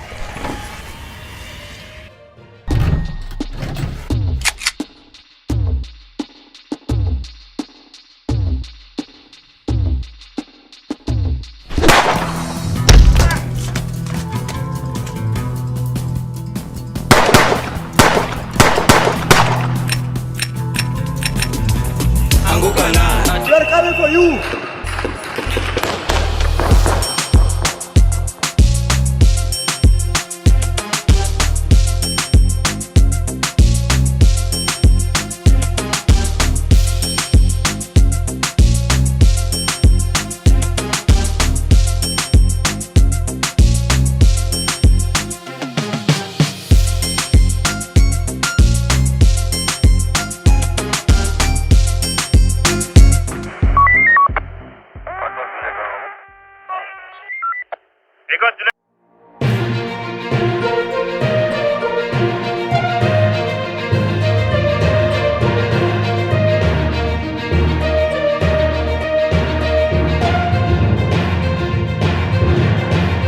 The problem is not the citizens of Kenya.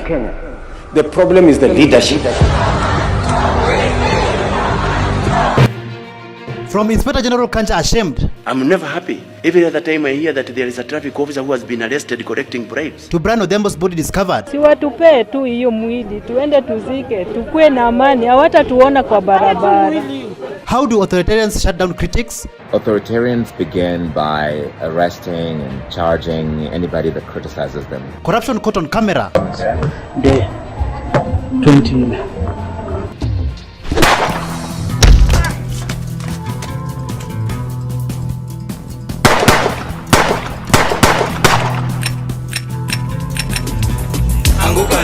We are coming for you.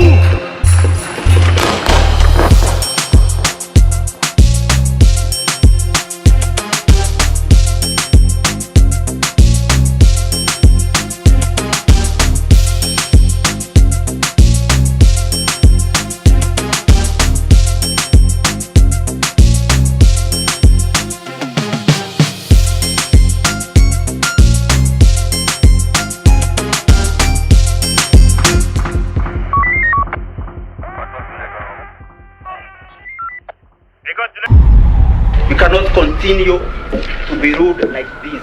Being ruled by sick people, by mad people, by liars and thieves and criminals. Hello, how are you? Welcome back to ShowNewTrend. I'm your host of today and my name is Elvis Dairy.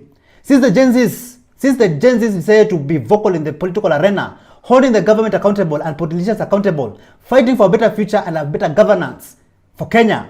Many of them have gone missing. Many of them have been abducted, arrested, tortured, and even worse, get killed. But the fight still continues. The journey still continues. Authoritarians are using their full power to silence Kenyans, to silence the Gen Zs, and to shut down critics. Just listen to what journalist Larry Madowo had to say about this. Authoritarians begin by arresting and charging anybody that criticizes them in the hope that it instills fear in the people. When that does not work, they restrict social media. They ban certain social media companies. And when that does not work, they shut down the internet.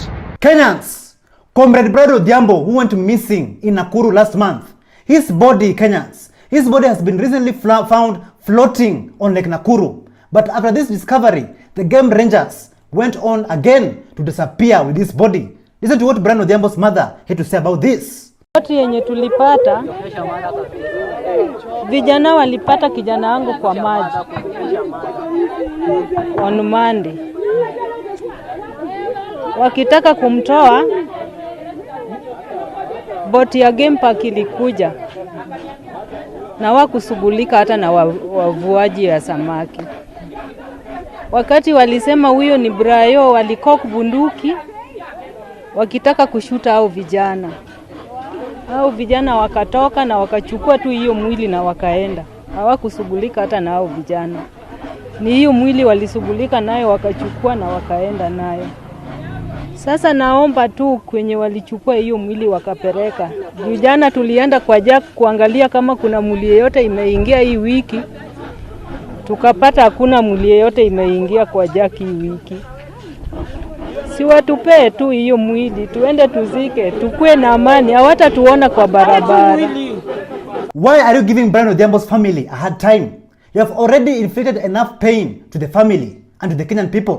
Enough is enough. I'm just wondering, where is justice when you need it the most? So kuna kijana alijitokeza jana, ametoka huku hivi Ronda, akakuja akatuambia kuna mwili ilipatikana kwa maji na ilikuwa kwa gunia, but waliona mguu.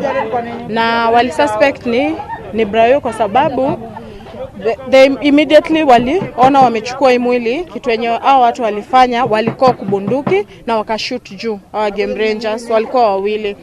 Na vijana hawangeweza kufanya anything kwa sababu pia walikuwa wawili. So ile by the time walikuwa wanataka kubeba waitoe nje ya maji, ikape nao hao walikuwa shafika na boat. So sisi tunashindwa je, hii mwili yuko kwa Jack?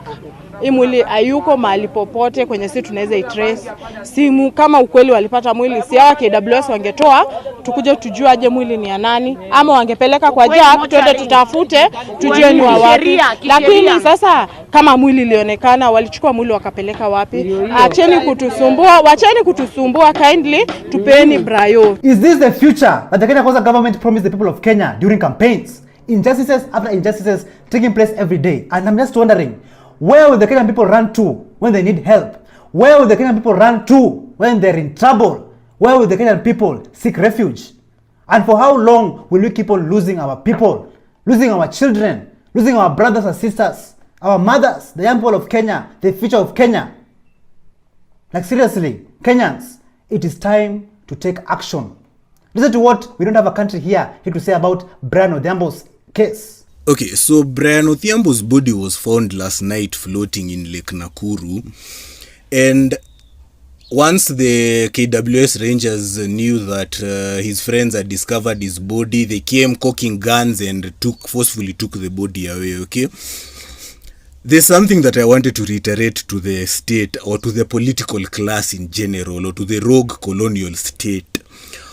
Mkiwa online, you know, when you're reading funny Kasongo tweets, or you're seeing funny TikToks of people making fun of Jambazi and his rogue terrorist regime, mnaonanga hizo vitu mnakuwa like hii ni kelele, or plus even those tweets and TikToks, they are, most of them, or most of these popular people on social media, 99% of them, they are all politically correct, okay? They won't tell you the way we are going to drag you out on the streets and put your heads on pikes. Okay, they'll just be saying, sijui, Maraga, sijui, Matata, sijui 2027, sijui, the way Babu Owino, sijui is sucking whose cock, Sakaja, sijui. you know, there's this echo chamber of media where media always wants to control the narrative, always wants to show, you know, things are going well. Let me remind you something. On June 25th, and even during other protests, those people you see on the streets, Akina Sisi, we are not usually laughing with you people. We are not usually making funny tweets, sijui endorsing bogus state presidential bids and all that crap. Once we're on the streets for the second and final wave, it's gonna be bad. It's gonna be getting dragged out on the streets and choppers flying out of the country. Apart from the abductions, unlawful arrests, and murder that is taking place in the land of Kenya, another serious crime is taking place under our noses, Kenyans. In Masai land, forced marriages of young girls is going on. Just take a look at this.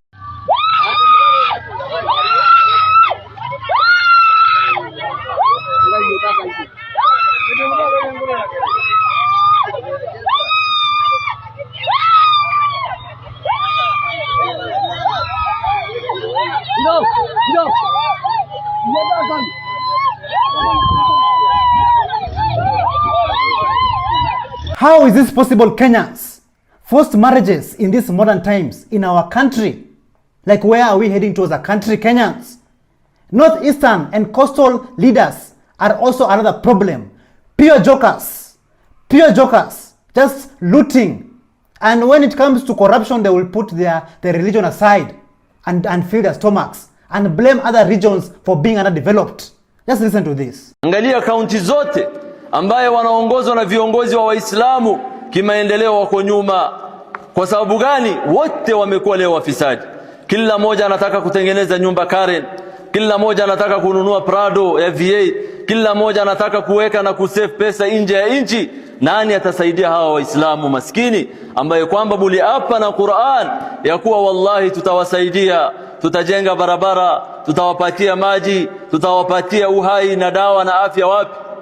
Lakini mjue yeyote katika Waislamu ambaye atakufa ati kwa ajili ya amekosa dawa, ama atakufa kwa ajili ya amekosa maji, ama atataabika kwa ajili ya amekosa barabara, na hiyo hali ikamtatiza mpaka akakufa, na wewe uko juu ya kiti na umeapa na Qur'an, wallahi kesho tayarisha maswali yako mbele ya Allah.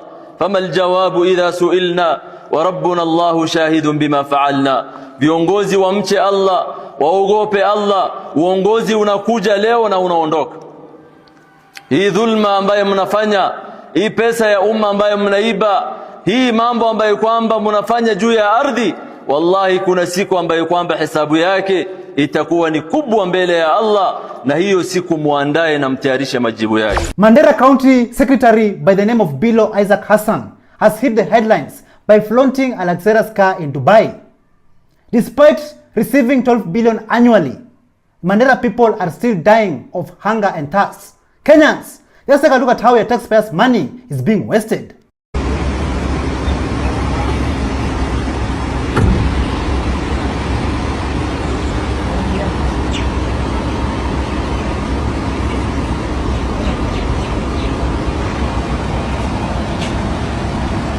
It is quite clear that these politicians, these corrupt politicians, are not respecting the voters, are not respecting the Kenyan people. The people are your employers. They are the ones who make you popular. The money you have, you drive public money. You live on public money. You are popular because of public money. So please, respect the Kenyan people. Do not betray them. Even the Inspector General of Police, Douglas Kanja, is ashamed of the amount of corruption that is taking place in Kenya, to the point where even his own children are holding him accountable. Recently, I've seen on social media and on the news, traffic police officers have been arrested for taking bribes from motorists. Just listen to what Douglas Kanja, Inspector General, had to say. I'm never happy. Every other time I hear that there is a traffic officer who has been arrested collecting bribes out there. Hata nyinyi mnasikia kabaya. Sifurahi mtoto wangu akiniambia, "Ai, umeona hiyo video nimekutumia?" You know. And you see, hawa watoto wananitumia as a matter of urgency. It's not fair, sio?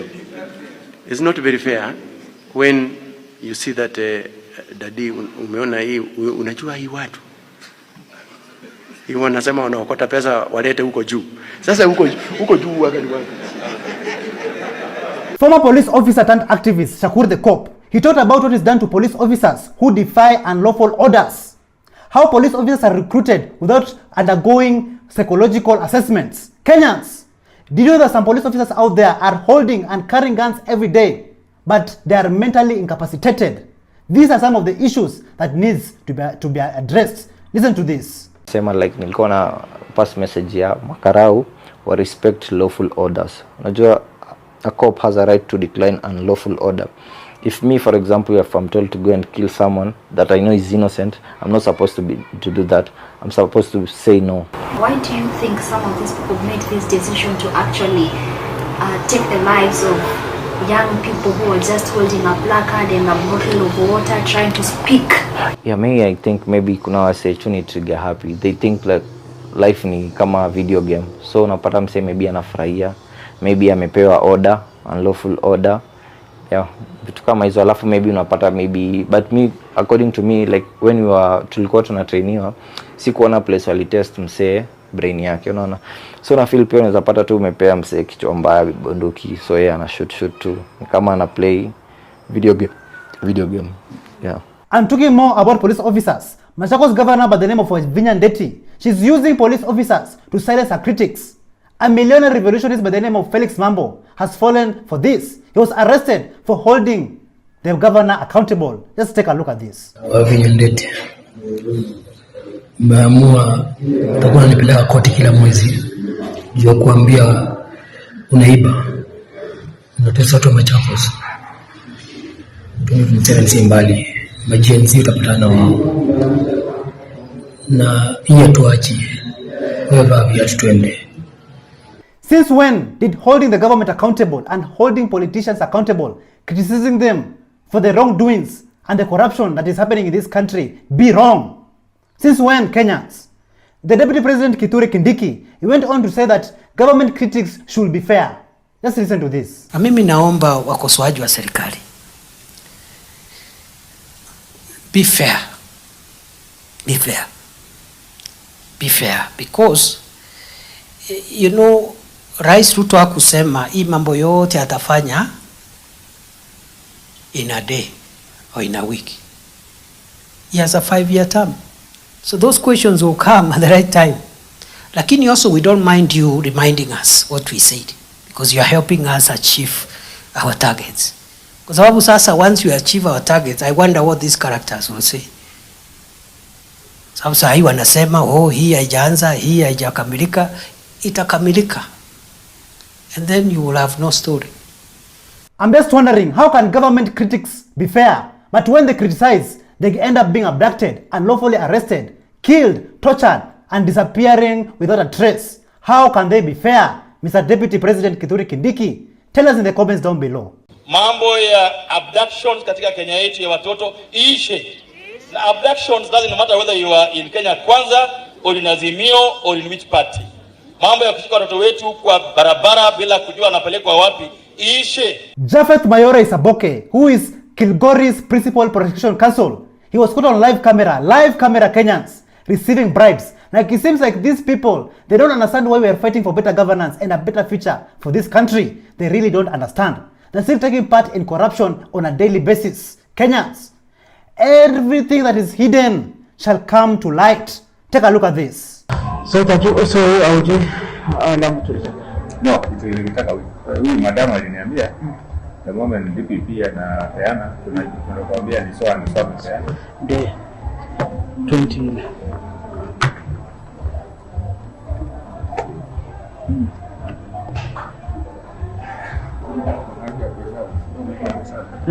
Sources have revealed that the former IEBC chair, Wafula Chebukati, has been declared clinically dead and most of his organs are no longer functioning.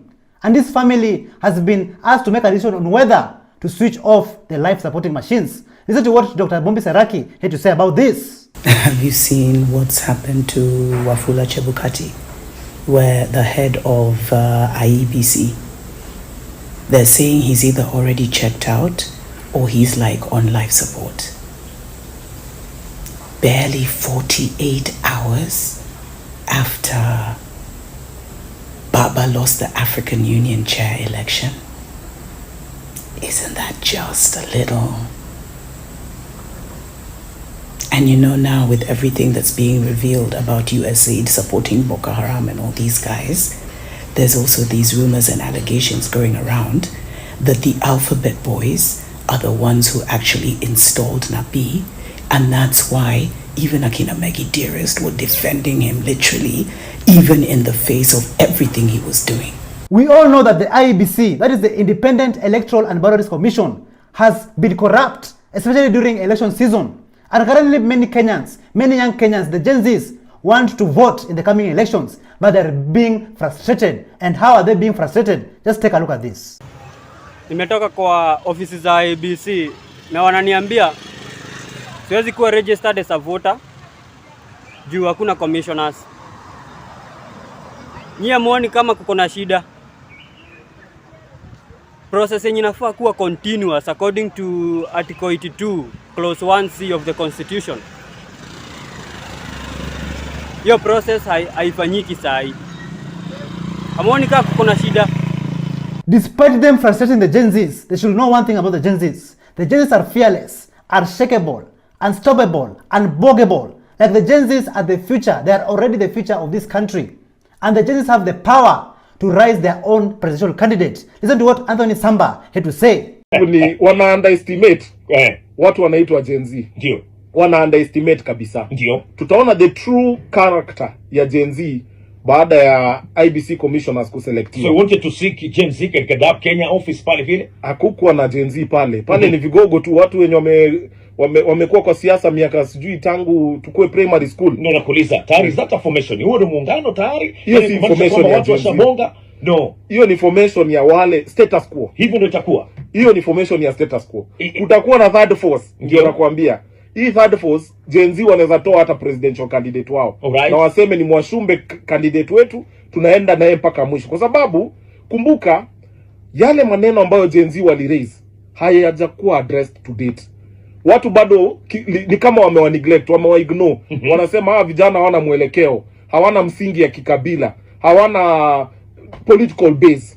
Political base yao ni zile ideology ambazo walijaribu kuleta wakati ya protest. Okay. Usijaribu kuunderestimate nguvu ya vijana ambao wako frustrated, hawana kazi. So dear government of Kenya, do not underestimate the power of the Gen Zs. The Gen Zs are here to stay, and the Gen Zs are patiently waiting for 2027 elections. And let me tell you, they are going to drain the swamp. May I never hear another boomer talk about, oh, your generation, oh, Gen Zs, mnakuanga tu kichwa ngumu. Because when you're celebrating the finance bill being rejected, understand it's the Gen Zs that were on the streets and some of the reformed millennials who know better. But it was never the boomers, because the boomers were sitting at home waiting for fate to take over because they have no backbone or no spine. So never say that Gen Zs do not stand for anything or that we're just impatient people. We know our worth. Never forget that. And the question of the day is, are the voters sometimes wrong? Were the voters wrong for giving us William Ruto as the president? Listen to what a former Raila Odinga supporter, Fanya Mambo Kinuthia, had to say about this. If you think the voter is never wrong, they gave us William Ruto for president. Now you know that voters are wrong. We even had a pastor on that ballot called Mwaure. I wish they even voted for him. So all I'm saying, there was a time when Mother Karua or we even had Wajakoya. Even Wajakoya, afadhali hata tungekuwa tunauza hizo vitu za fisi. So Mother Karua had vied at some point, and I hear she's vying right now. Yeah, she said she won't deputize anyone. Yes, and she's had a good track record. She's one person I am yet to hear scandals. Will Kenyans vote for her? So that's why I tell you many times, Kenyans are wrong. So we stop, voters, please stop being emotional and get yourself to vote with the brain, not the heart, yeah? Because the heart is emotion. Kenyans, are you not tired with the daily corruption that is taking place in the Republic of Kenya? Are you not tired? Even banks have had to play some dirty games. Imagine working hard for years, saving money for future investments. Then one day you decide to go and check your bank account balance and you find there's nothing, 0 shillings, and the bank tells you that there is no money. What will you do? Just listen to this. Hiko maajabu inafanyika Kenya. Sijui ni mimi peke yangu ama watu wote. Nilifanya kazi kwa bidii. Nimetafuta pesa yangu. Nimeweka pesa kwa bank. Maajabu, nimeenda kwa bank mara 4. Wananiambia mimi hakuna pesa. At bank hawana cash. Jamani, kunaendelea nini? Tangu nisaliwe sijawahi kusikia bank wamekosa pesa. Juzi ndio nimeenda sasa kutafuta pesa yangu, naambiwa bank hawana pesa. Sitaki kutaja ni benki gani hiyo. Na wameniambia bank hawana pesa. Maajabu si maajabu hiyo. Sijui nipeleke bank kotini, sijui nifanye nini, kwa sababu pesa yangu nilifanya ni jasho yangu nimeweka kwa bank. Ninataka hiyo pesa kutumia, naambiwa bank haina pesa. Sijui nitafanyaje.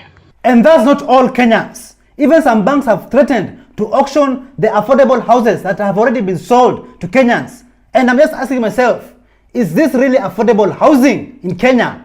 Just take a look. A local bank has threatened to auction the Pangani affordable housing project, where some Kenyans have already bought units. And you probably have seen a project that is being constructed that is known as Devanji Estate, what used to be county houses there. But the land was later taken over by a developer for purposes of building affordable houses, where construction is currently ongoing. Now, there's a dilemma because once the developer started building the new houses, the title of the 8.9 acre piece of land was transferred to a special purpose vehicle, where the developer would own the majority share and the Nairobi County government will get a 20% valuation.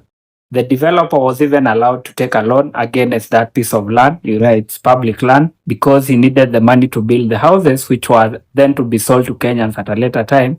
He got a loan from a local bank that was about 1.9 billion. The land was valued at about 1.8 billion. And now the developer has defaulted on that loan. And the Nairobi County government now is claiming that the land, which originally belonged to the county, was greatly undervalued. That is to say, if you take 1.8 billion by about 8.9 acres, you will say each acre was being valued at about 200 million. These houses were under the affordable housing program by the government, but the bank says if the developer does not pay up, they'll have to auction the entire project to recover their money, because the collateral given to them is the title deed of the land. And even if the county is disputing the process, the title is already held as collateral for this piece of land. There are also other issues where there are claims that the developer is already using the piece of land for other activities unrelated to the affordable housing project. To be honest, Kenyans, we cannot continue to be ruled like this by sick people, mad people, liars, thieves, and criminals. Like, enough is enough. Just take a look at how a fearless activist by the name of Julius Kamau injecting. We cannot continue to be ruled like this. Being ruled by sick people, by mad people, by liars and thieves and criminals. These are the people who are in power in Kenya, in Africa. That is the situation we are living in. That is kind of life we are living in. That's why people are dying and nobody cares. Poor people are suffering, nobody cares. So I don't know what's the role of the government. I don't know. I want to know today, what's the role of the government? To protect the people or to kill the people? Or to make the people suffer? I think we have failed our people. The government has failed. Everybody has failed. We have also failed ourselves. I don't know. My concerns will not allow me to keep silent. And at any time, at any moment. I don't know whether this is going to come up anywhere, but we must have this debate. We must have this conversation. We cannot continue living in fear. I see a lot of fear in this country. A lot of fear in the courts. Just yesterday, we saw a magistrate who was shot by a police officer. I want to speak, my dear friends. I want to speak because when you try to tell me to keep silent, my heart is burning. You know, it's burning because of this country. Because for 60 years, we have been living like we are not human beings, like we are half human beings. We are considered like children of a lesser God. Now, this cannot continue. It cannot continue in any way. We are ruled by a minority that does not care for the interests of the majority. Politicians are liars and thieves. As injustices, crime and corruption is taking place in the country, your politicians who you voted for are busy having a good time. Take a look at these members of parliament playing in Naivasha.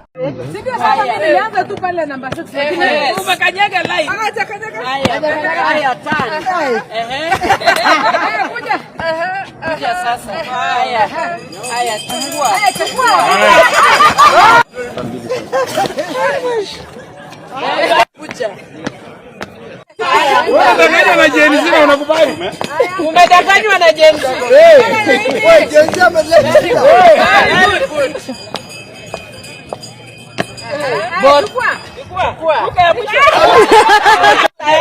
Unaruka hiyo ndivyo umeweka kitu.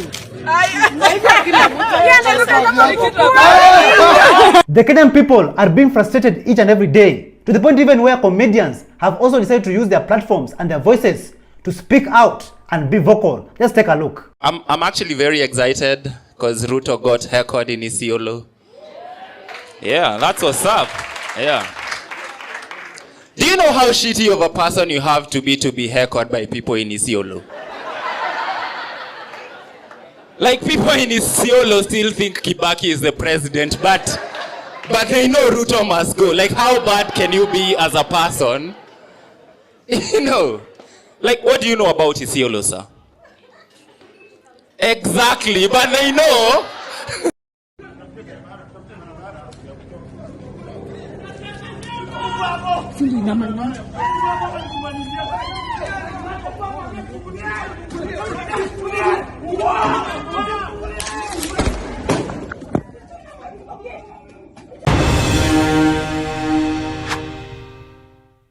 Thank you so much for joining us on today's show. I'm your host, Elvis Derry. See you in the next one. Bye-bye.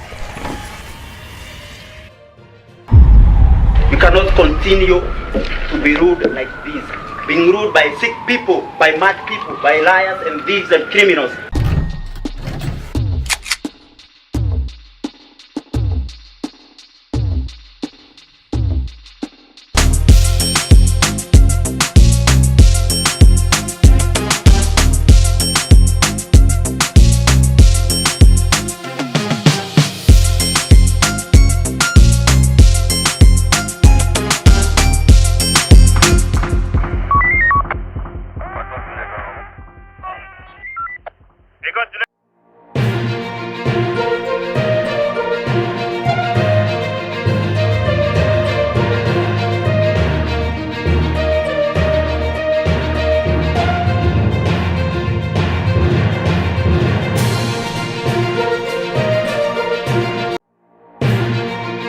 From Kenyans reacting to Farah Maalim. You are an idiot of the highest order.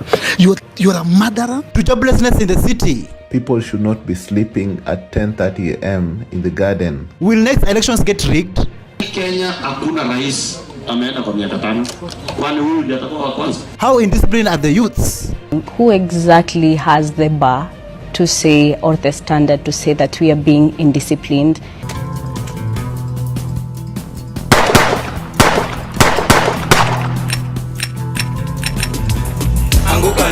We are coming for you.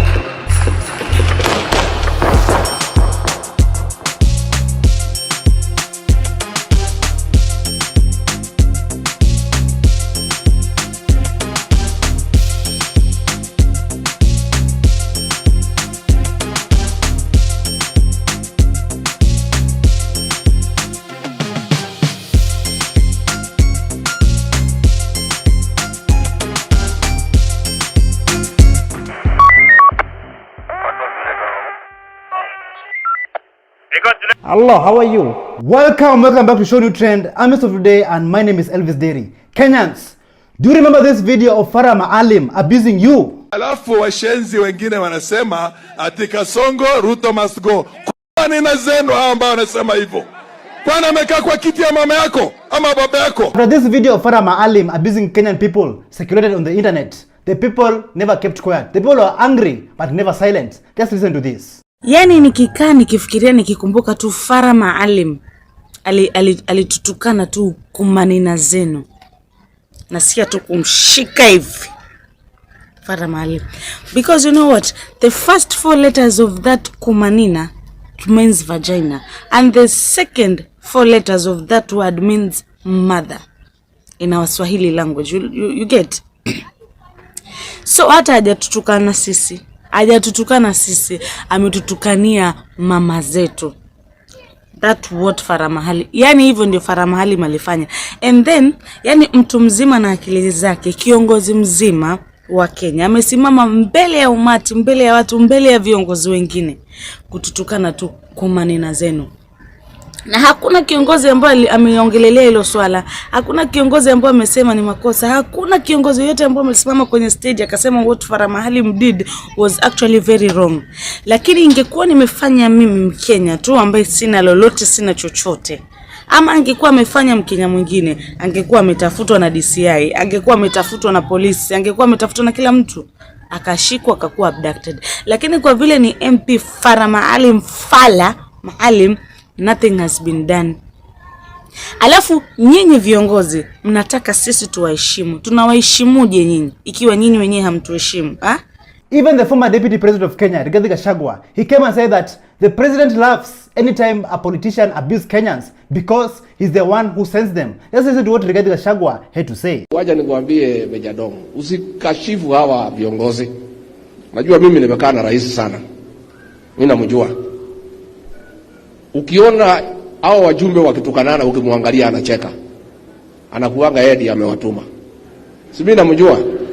Yeah, I know him. If you check when they are abusing people, wakitukana anatembea kama umemwangalia hapo nyuma, alikuwa anapiga mguu namna hii. Even Eric Omondi, the president of Comedy in Africa and an activist, he came and said this. Farah Maalim, wewe ni fala, una akili. Wananikasirisha, ni mpumbavu, he's stupid, he's an idiot. How can you go to a microphone like this? You are not even a parent, you are not a human being, you are a demon. This is what happened in Rwanda. You are very stupid, Mr. Farah. Wacha nikutukane because you deserve it. You are idiotic, you are nonsensical, you are a murderer. You do not deserve to be a leader. By all means, Farah Maalim, I was shaking. I don't understand how you are still in office. You need to resign. It is going to be very bad for him. I genuinely just lost. You are a fool. If I met you, I would go to jail. I would punch you so hard. I don't know if you have children. We are all humans, and God. You are an idiot of the highest order. You are a murderer. If I were you, I would leave this country for at least 20 years. You are an idiot. And if I meet you, I will beat you. You deserve a punch on the nose. Farah Maalim, please resign today. I'm advising you. Do not wait for us to come for you. It will be ugly. Cool our tempers by resigning. Farah Maalim, do not attempt to go back to the building that is the Parliament of the Republic of Kenya. I repeat, Farah Maalim, stay in your house. I dare you to get into your car and attempt, don't even do, to go to the Kenyan Parliament. Try. Even a fellow politician was not happy with the Dadaab Member of Parliament, Farah Maalim's statement, abusing Kenyans publicly. Let's listen to what this politician had to say. Jana niliona mzee, nilikuwa nasoma nikiwa mtoto mdogo, anaitwa Farah Maalim, akiongea vitu zenye hata zieleweki. Lakini Waswahili wanasema usione mvi kwa kichwa mtu kadhani ni hekima, wajinga pia wanazeeka. Na Farah tu ni Farah tu. Hawezi ongea hivyo wakati nchi yetu imefika hapa. But we shall teach you a lesson. Na watu wanasema mambo ya mulima. Kenya mzima vijana wote wamekasirika. Wamama wamekasirika, wazee wamekasirika. Wacha kusema mambo ya mlima. Wewe utaona moto 2027 ndio utajua hii Kenya ni ya mama zetu. Asanteni sana na gayomo ya muradhi. To be honest, instead of these politicians working for the people who voted for them, they are busy moving around Kenya in rallies. They are talking nonsense and abusing the Kenyan people. Like Kenyans, must you go and listen to what they have to say? If you see them, just ignore them and continue minding your own business. Alafu washenzi wengine wanasema ati Kasongo Ruto must go. Kwa nina zenu hao ambao wanasema hivyo? Kwani amekaa kwa kiti ya mama yako ama baba yako? Truly, Farah Maalim is a shame. He's a shame to the political class. Like those people who voted for him, that people, like what are you thinking voting for Farah Maalim? Anyway, let's continue. In Lebanon, our people, our Kenyan people are still stranded there since the war started in October 2024. Like the Ministry of Foreign and Diaspora Affairs, they went there to start the eviction process, but they never finished what they started. And our people are still stranded there, still suffering there in these times of war. Just take a look at how our people are surviving.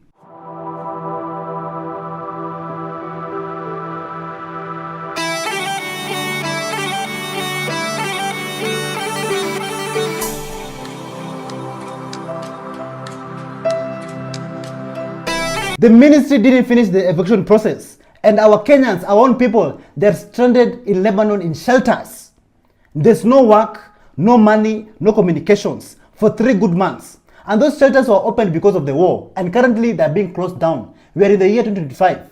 And where will our people go? Where will our Kenyans live and stay? Will they be sleeping in the streets of Lebanon?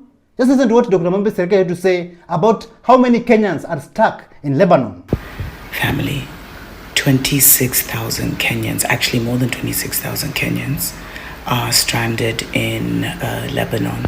And you know, Israel has been ninnying Lebanon like crazy. Even the Lebanese themselves have been trying to leave Lebanon. There's been long queues of cars.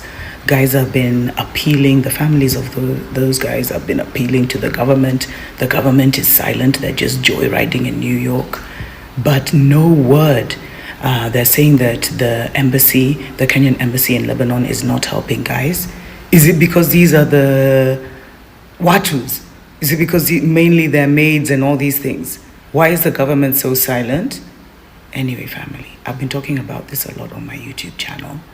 It's time to come home.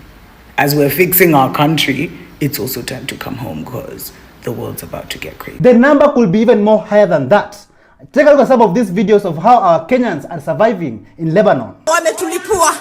Siwezi toka dadangu mpaka wakuja wanitoe. Hii ndio situation hapa sasa hivi naongea na wewe. Nyumba inaenda chini. Mimi niko siwezi toka. Sijui venye nitatoka nje kuna waka moto.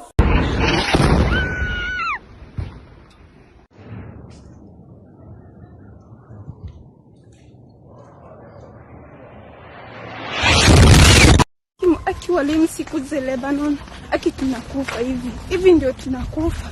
Acha nimeendea bishti yangu. Oh God. Narusha bomu. Aki Mungu tusaidie. Mwadhani, acha niwaonyeshe. Na nimeendea bishti yangu. Wanalia huko. Jesus please God. Please Father please. God please. Gai mwadhani watu wanapiga nduru. Hivi ndio tunakufa.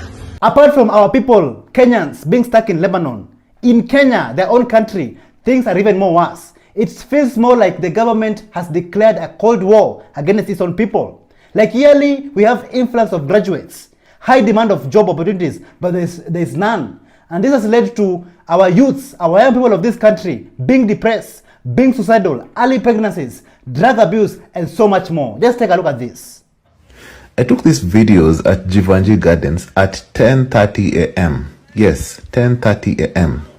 There's people sleeping in the gardens early morning. Okay? This shows there's something very wrong somewhere. Either it's unemployment or it's homelessness. But either way, people should not be sleeping at 10:30 a.m. in the garden. It's not right. Okay? So, please, can we create a good life for our people? These people deserve jobs, you know? They should be working in factories or businesses or whatever, not sleeping here early morning. This is not right. So please, my people, no one is coming to fix us. Let us fix ourselves. Let us get these people some decent form of employment or something. Let's work hard to make a better country and eventually a better continent. The late president of Kenya, Mwai Kibaki, He never supported sending our people to foreign countries to go and work there, to go and die there, to go and get mistreated there. But he advocated for creating opportunities here in Kenya. Just listen to what he had to say.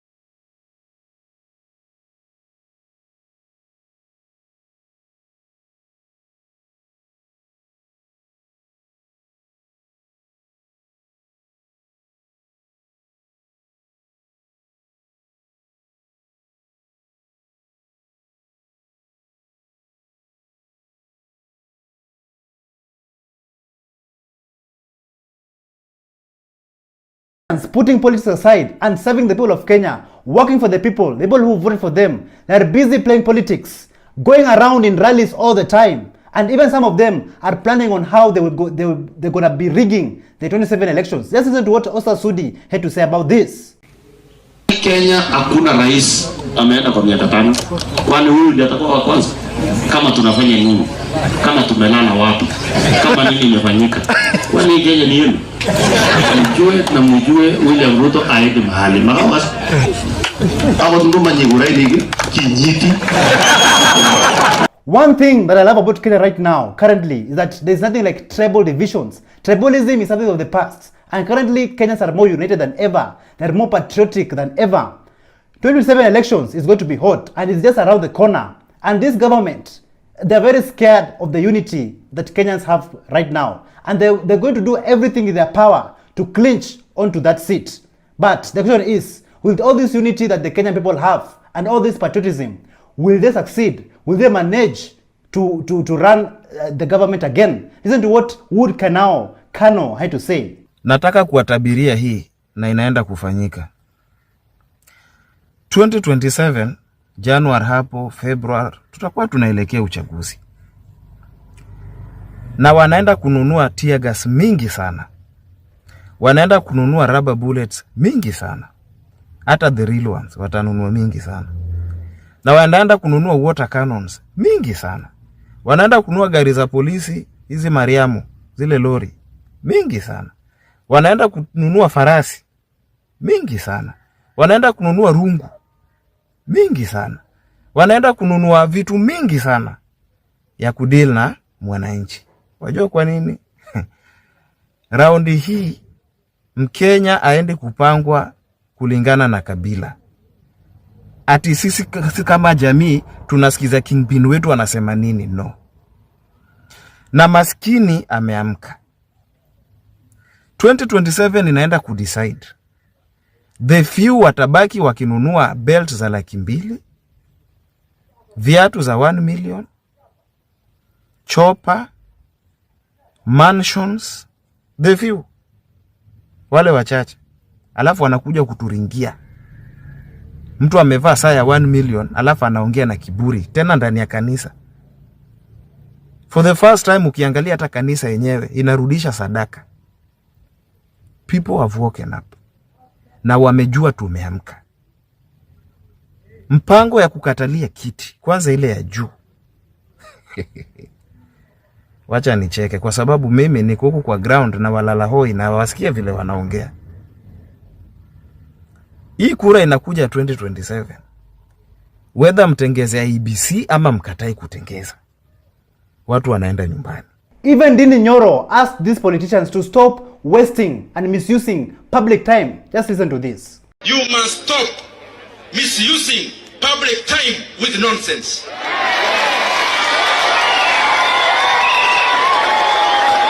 Hawa wananchi wa Kenya sio wajinga. So many corrupt politicians have been exposed with time, and so many ghost projects have also been exposed thanks to the vampire diaries of Malala Kebaso and many other Kenyans who have also taken part in it. So Kenyans, do you think that these corrupt politicians and anybody who has ever worked in the government office and has a history of corruption, do you think that they should be charged and jailed? Listen to what Karanja Kibuku had to say. Wazito, the pressure is increasing. Ukiona watu watu kama Kemanongo, Faramalim, and all those crooks around Ruto, when you see them backing as harshly as they are, then you know we're getting somewhere. They're backing from a position of fear. Tunashinda. Hawa watu lazima waishie prison.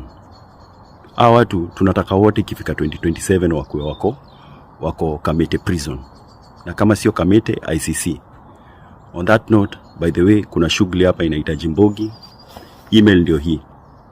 Nataka tuanze kutuma emails kwa hiyo address, highlighting all the ills, all the evils, all the wicked things these people are doing to our people, to our children, abductions, forced appearances, crimes against humanity. Let's do this. I got you. We've got Kenya. God bless us all. Cheers. When we talk about integrity, then Peter Mbae is a man of integrity. He was the head of Government Delivery Service, but he resigned, saying that you cannot achieve development in a toxic political environment, adding that toxicity cannot go hand in hand with service delivery. Just listen to what he had to say. One of the issues that came up, I was there, I've been appointed, and I went to my seniors, and I told them, this is how we want to structure delivery in the Republic of Kenya. Because we discovered there are so many offices, so many centers doing the same thing. And they said, it's not possible. Because not unless we want to do this so that every office can feel they are doing something to please the head of state. I said, can we help the president in a better way? Can we corrupt all these small things, like 5 or 6, into one? I have the people, we're able to work so that we can deliver. Now, a lot of what I proposed was not done. There is a lot of structural issues, many issues about, you're supposed to work, what happens, the issue of the working issues and other issues. In short, there's been a lot of frustrations, and I don't want my name. I have a history, I have a record where I've come from for the last 10, 20 years, where I've worked before in my county of Nakuru, what I've done. I don't want to come and mess it here because I got a job. If the work cannot be done, I don't want to be associated. Because what will happen, one day somebody will ask me, why didn't you deliver? Then I'll say, I had issues. They will ask me, why didn't you say then? Why now? Then something will happen, everybody will go, it will be said that the guy who is head of GDS is this one. I better speak early today to say, I don't think the kind of how the government tracking delivery work is being done is going to produce the results that we promised Kenyans. That is what I think. George Ruto, who is also the president's son, he owns matatus within Nairobi City. And let me tell you, Kenyans, these matatus are being driven recklessly on our roads, and they are breaking traffic laws. But yet, the people are still boarding these matatus. Why, Kenyans? Why? Like, this can even cost you your own lives because of how they're driving on the roads. Just listen to this. What is wrong with you? Mnapanda manifest kwa nini? Kwa nini mnapea hiyo matatu biz? Mnajua vile ina harass the rest of the PSVs kwa hiyo stage yenu. Mnajua vile inafanyia hao matatu zingine. And then mnakuja mnapanda na hauko sure kama utafika, because you can be, unaweza jipata uko heaven. Burnt offerings. You can be burnt offerings. And then unaenda unapanda, not you, us. So before, not you, us. So before Ruto akuje ambia wazazi wetu vile they have done a horrible job in raising us, we are so disrespectful, you have done a horrible job in raising your children. Kenyans, if you ask yourselves, what is the meaning of education? I would say that education is the cornerstone of any nation's progress. But currently, Kenyans, it seems like the government is trying so hard and very determined to sabotage the future generations by crippling the education sector. This is what Honorable Evans Willis Otieno had to say. Today, we have a situation where students are supposed to be joining grade 9. Grade 9, yes. Nobody even knows where they're supposed to go. Even their results. Even their results is still a problem. Yes. And remember last year in November, the PS Education had said they are putting up 11,000 primary school blocks to accommodate those who are going to join grade 9. Today, there's no classes, no classroom. There's no infrastructure. These kids. These people are trying to mess up a generation. Because once you want to kill a country, you don't have to drop a nuclear bomb. You just mess up its education system. then you'll have killed that entire generation. Yeah. Because when those people grow up, they will not have land. Yeah. They will be zombies. So these people are just really committing an economic genocide on the people of Kenya. They're killing the entire nation of Kenya when you mess up the education system. Yeah. And we must call out the Ministry of Education.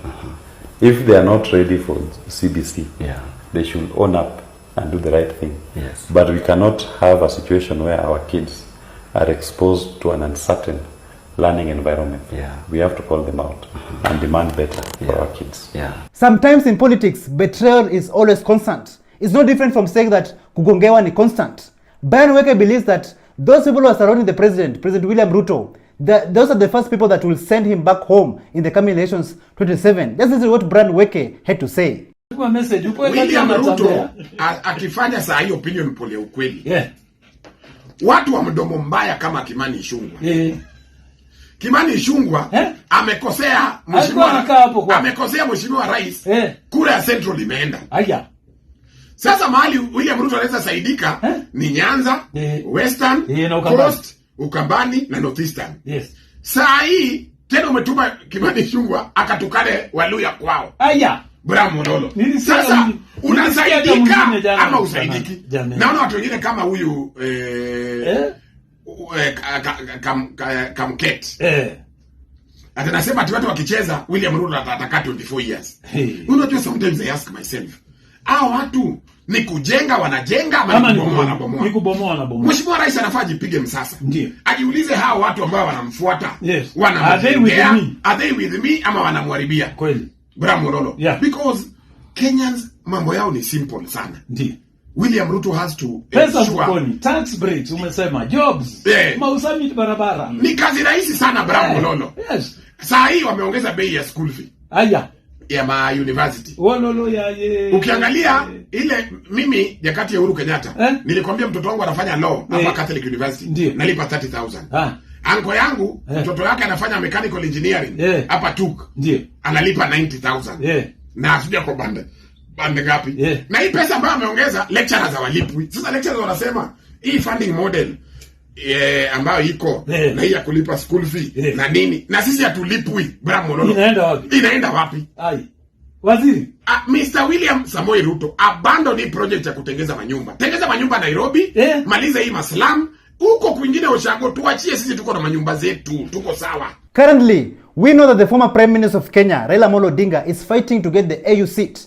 But it's quite clear that the Kenyan people are not on his side. And even his own supporters have started to question him. Just listen to this. If he loses and comes back, what will the comeback of Raila have in the political space?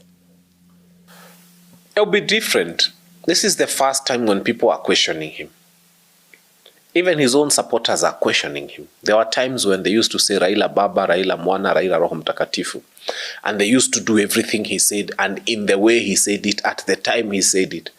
Right now I am seeing young people even in Bunge la Mwananchi coming out there because I watch their proceedings. People may want to trivialize that thing, but it has its own followers. And they are saying, Baba, you shouldn't have led us to Ruto.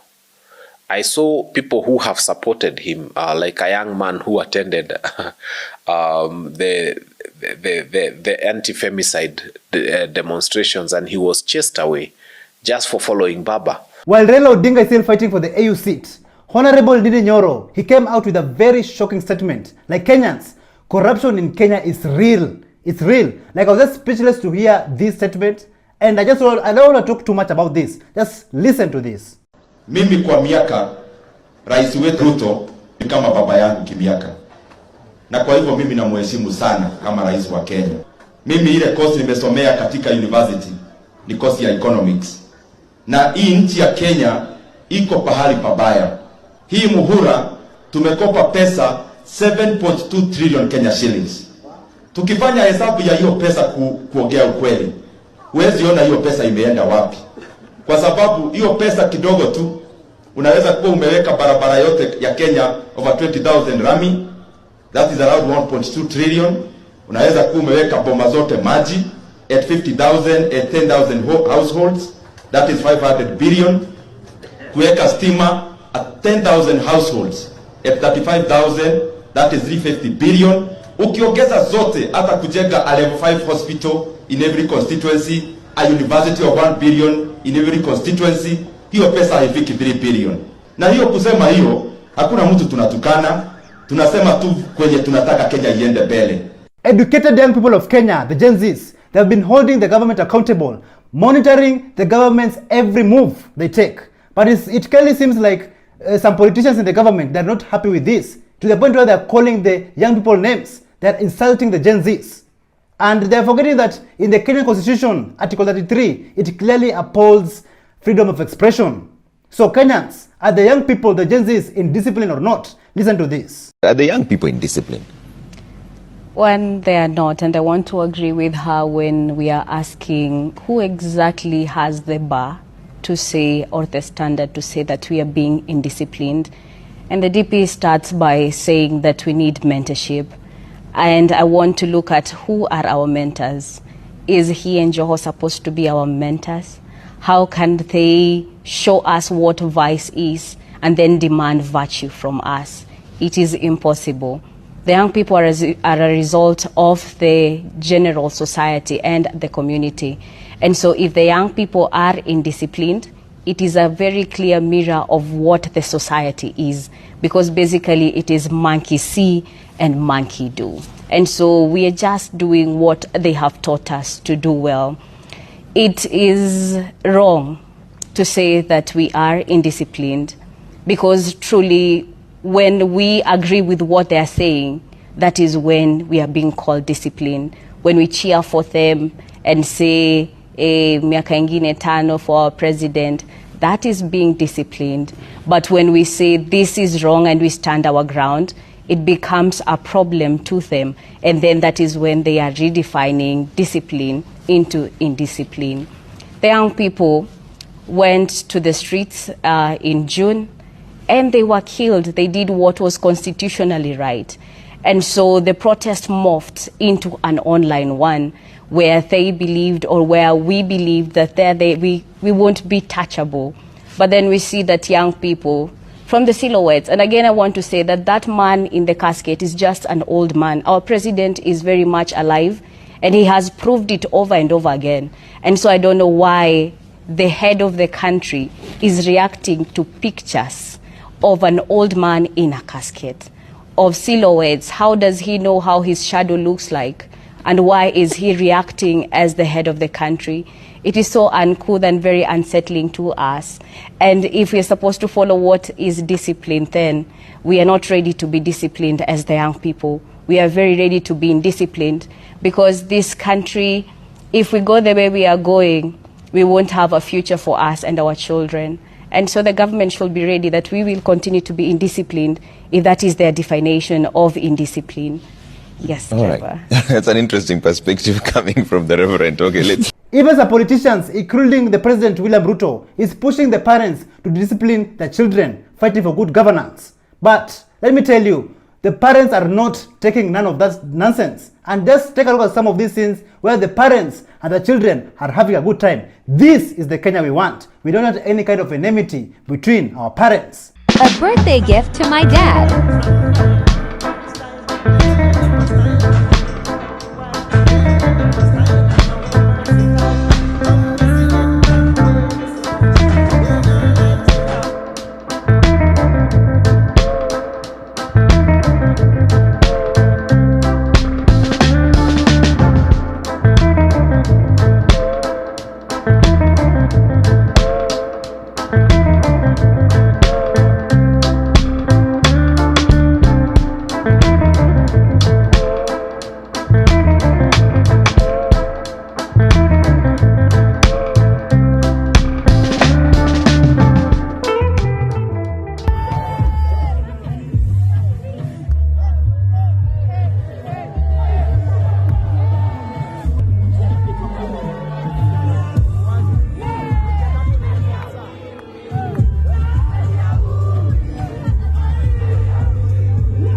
Another primitive politician is the Dagoretti North Member of Parliament, Beatrice Elachi, a clueless sycophant. She came out and said that If you believe Kenya is a bad country, then leave. Like seriously? Just listen to what the Village 254 had to say about this. Kenya is a beautiful country.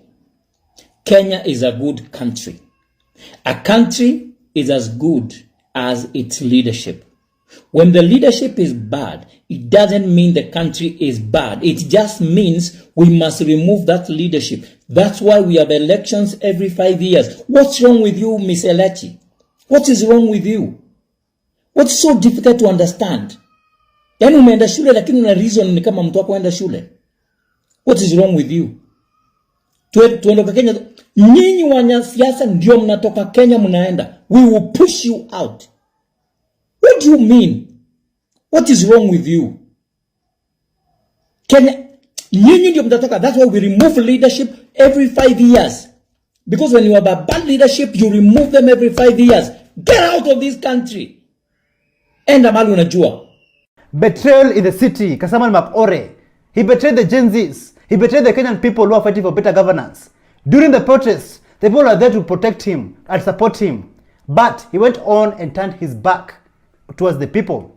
He went to join the other team. But currently it seems like even the other team is not very interested with Kasamal Makore. Like Kasamal Makore found himself in the list, but not in the list that he was expecting. Just listen to this. Kasmola ameona list imetoka ya watu wanapatiwa job na Kasongo, watu wale wamelistiwa. Kasmola kaangalia jina yake kwa hiyo list, Kasmola honi jina yake. Kasmola kapigia Raila na watu wa ODM. Hello baba sioni jina yangu kwa list. Na mulini promise kazi baba. Nilisaliti movement baba. Raila Kasmola, jina yako iko hapo kwa list, angalia vizuri. Jina yako iko hapo Kasmola, angalia vizuri.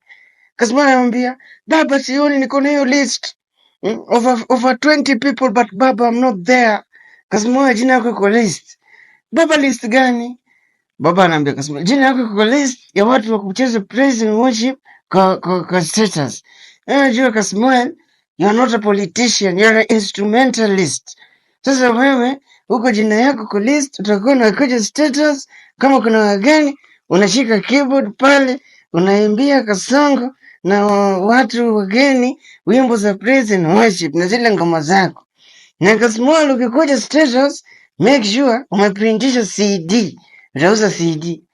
Kasmola anajama anaambia baba nilikimbia ati ile siku ya maandamano. Kasmola alikimbia hadi ile suti yake special. Hata hiyo suti haikuwa yake, alikuwa mambango yake. Vile aliruka pale Nation Center iliruka haga. Kasamal Makore said that he will do anything to get power. But currently, the only power that he will be getting is playing the keyboard for those who are in power.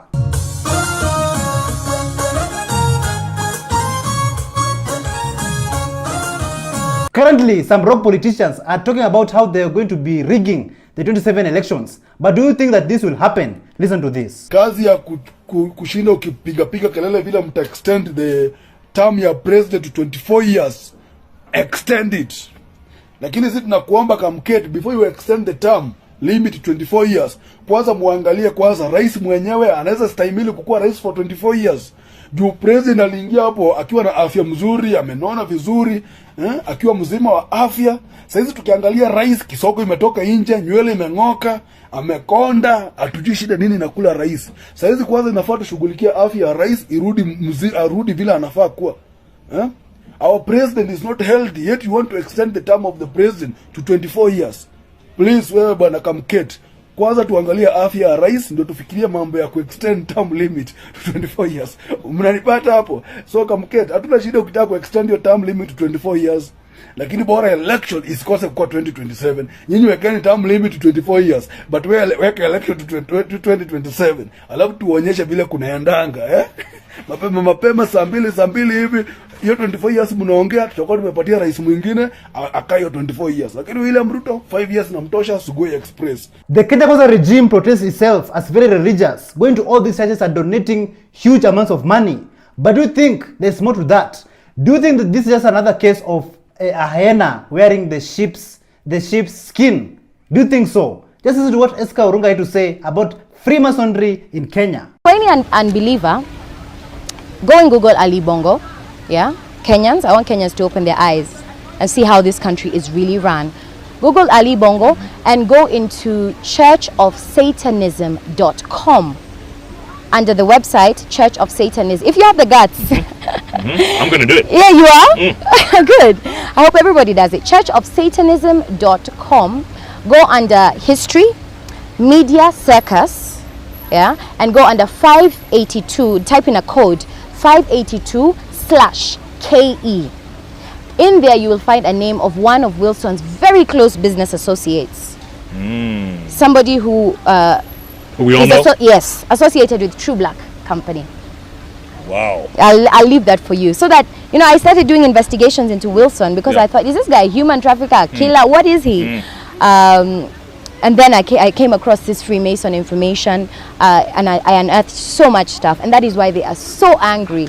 They're so angry. I have content and I have many more names. Okay, is it true that somebody was planning to kill you not too long ago? That is true. If you have this How?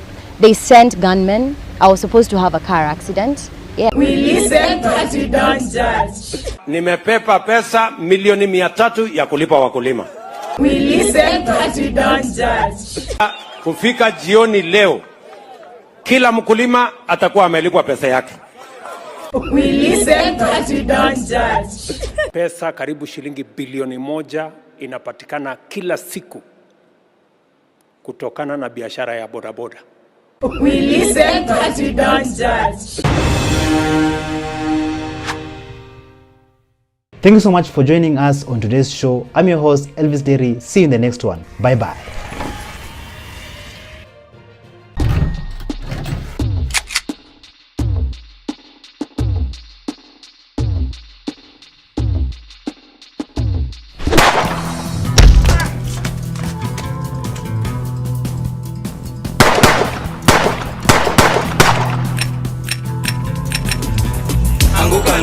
They're coming for you.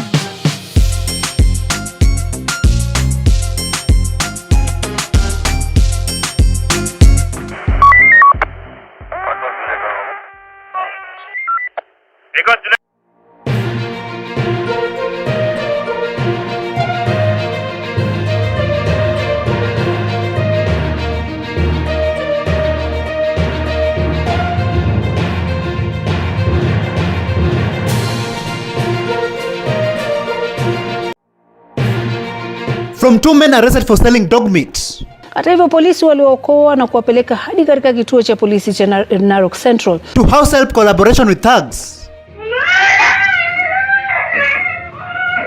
Is this true? He was expelled from the University of Nairobi for raping a second year's lady. Where are the children rights activists? They are coming for you.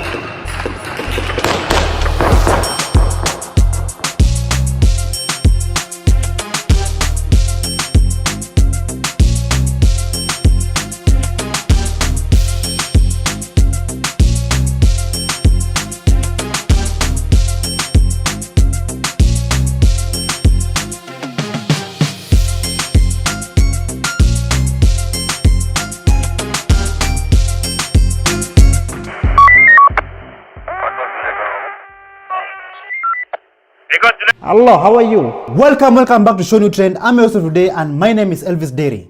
In Africa, instead of our children going to school to study and get the best education and have the best future, they are forced into slavery. In Congo, more than 40,000 children are forced to mine cobalt in Katanga province alone.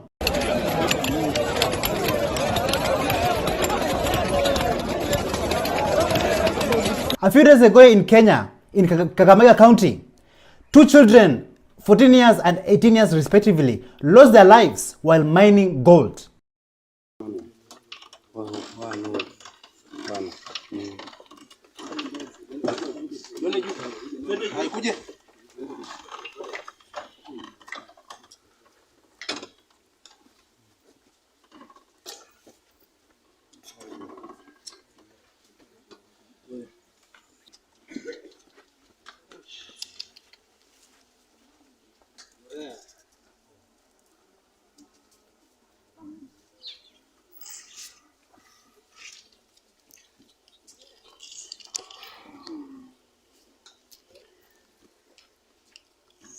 Is this the future that you want for our children?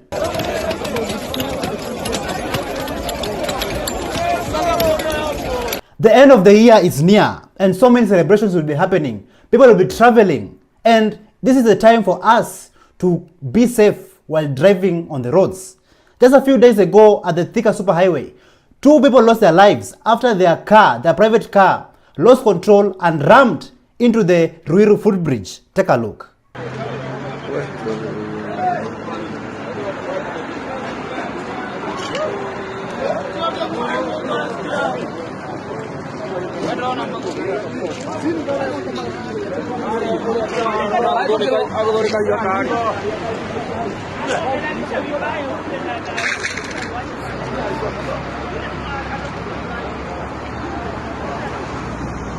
And that's not all. Another man said to ditch his car after he rammed through an electric pole and also on someone's shop.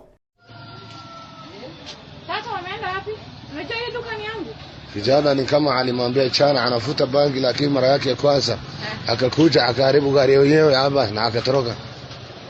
Hii gari amebeba sitima, watu wote anaona. Hii imevunjwa ni yako? Wallahi. Sini ile ice cream mama. Oh. Gari iko amebeba sitima, kila mtu shuhudia. Sitima amebeba gari. So for many of those who will be traveling these coming holidays, these coming celebrations, the end of the year, may you all be safe. Drive safely.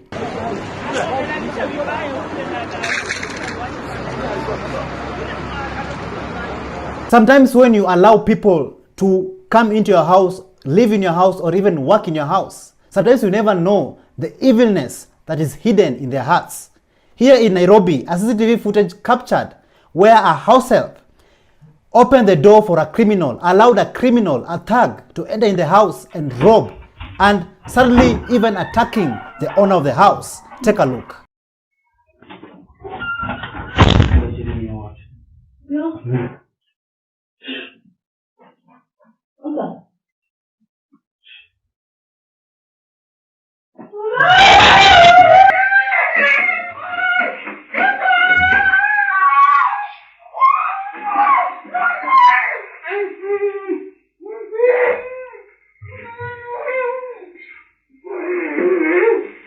Back in the day when Babu Owino was still at the University of Nairobi, he revealed a very shocking information to the people. And this information, it involves Geoffrey Musiria, who is the Nairobi City County Environment Officer. Listen to what Babu Owino had to say. One Geoffrey Musiria, he was expelled from the University of Nairobi for raping a second year's lady. I'm the one who brought him back. Ask him. The other day, he's barely a month in the university. When he was expelled 2 years ago, I'm the one who brought him back. Now he wants to fight. We will tell him the reason why a baby can play with the mother's boobs in public, but the same baby will never play with the father's testicles in public. Never. The same Geoffrey Musiria, he slapped a lady, a fresher, at 3 a.m. in the morning. When the security reported and he was suspended 1 year ago, I'm the one who brought him back. Now, why must these people fight? Were they brought back so that they can be used by the administration to fight the current regime? No. Nobody will have a coup in this zone. This zone is as strong as it is called. Zone is feared by both the opposition and the government. I will not talk about administration because administration is useless. You all have seen the work that Geoffrey Musiria has been doing around Nairobi City County, moving from one place to another and convincing the people, the residents and the public, the citizens, to do the right thing. But this time he was not lucky. When he visited Impala grounds, the ground was hostile. Take a look.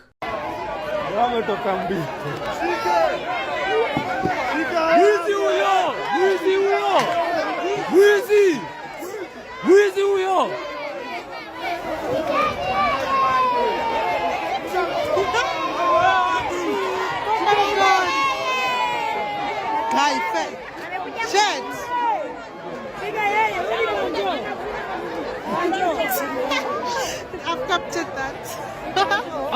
So, what really happened? Listen to this. You know, we're just vibing to the music. Kumeshika, zimeshika. Oh my god, kulikuwa tu like ilikuwa tu just fun vibes. Kidogo naona ule mtu wa environment ule anaitangwa Geoffrey Musiria ama Geoffrey. Huyo tukamuona like watu walikuwa na mixed reactions. Watu wanafurahi, watu kwa zile za ndio ule jona wanaanga like TikTok and everything. Wengine wanashtuka. But the bouncers were not too happy. Walikuwa wamejam. So at some point bouncers obviously juni event yao like walikuwa namzuia kuingia and everything. Huyo msana kama mdogo lakini trust me, akona nguvu. Mimi sio umetoa wapi nguvu. Lakini vile alikuwa amejam, he meant business. Huyu mtoto alikuwa anacheka, alikuwa tu anakaa tu. Alikuwa anakaa scary. But alikuwa zile za like I'm doing the right thing. But like alikuwa so scary, alikuwa like alikuwa nashtuka. But anyway, long story short, ngoma ilizimwa tukaenda home.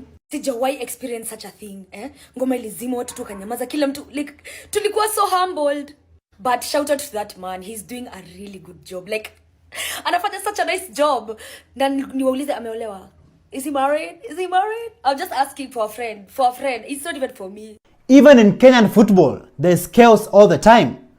A few days ago, the head coach of Gor Mahia, Leonardo Martins Naiva, he was saved from police officers after the angry fans attacked him after bottling a 2-0 lead against Moranga Seal at Machakos Stadium. Take a look.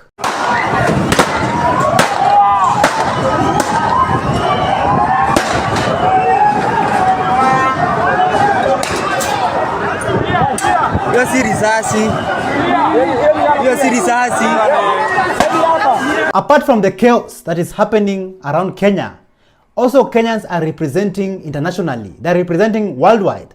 A Kenyan born by the name of Hulda Momanyi, not Huda, but Hulda Momanyi. She won the Minnesota House of Representatives seat. All right, this is what I'm going to say right here. It is official. We have, for the first time in history, for the first time in Minnesota, for the first time in the United States, Congresswoman, Hulda History, DSO, Minnesota. This is the DHA. Come on, people, I hear the music. Give me the music.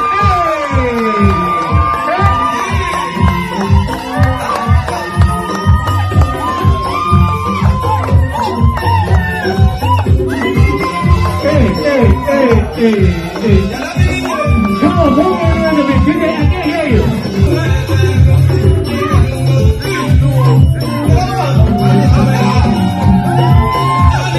Ladies and gentlemen, the question of the day is, have you been eating dog meat or even cat meat? Like many of you like eating mutura, street foods that have meat inside, but yet you don't know the content that is in that food. 2 men from Narok County, they were arrested for slaughtering dog for their meat. Just take a look. Kwamba watu wawili walinusurika kifo baada ya kufumaniwa na wakazi wa eneo la Total kumradhi kaunti ya Narok wakiwa na nyama ya mbwa. Wananchi waliojawa na hasira waliwapiga watu hao ambao wanadaiwa kusambaza nyama hiyo kwa wanaouzia sambusa. Wakazi waliwalazimisha kuelezea walivyowaua mbwa hao na kupakia nyama.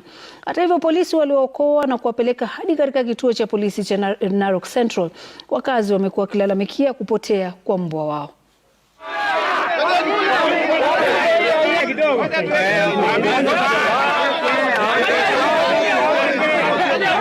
Kila siku bwana tunakula mutura. Kwanza mimi ni customer mkubwa sana.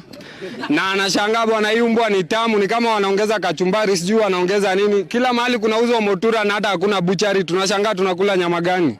Mbwa yangu ilipotea. Na niyo kubwa sana ya red na ilipotea juzi. Kumbe ndio wanakuwa wamekatakata wanatuletea hapa kwa babuchari tunakula. Kama mimi nimekuwa nikikula nyama sana. Nadhani hata jana nimekula hiyo mutura ya hiyo mbwa. Hata sisi wanabiashara wenye wanauza substitute kama omena, samaki. Sasa hizi hatuna biashara mzuri kwa sababu hata sisi bei yetu tunapungua because tunajaribu ku catch up na market yao pia. Sasa yenye tumeomba the Kenya Meat Authority tafadhali itilie maanani nyama zenye wanabuchari wanauza na pia waangalie mazingira hizo nyama.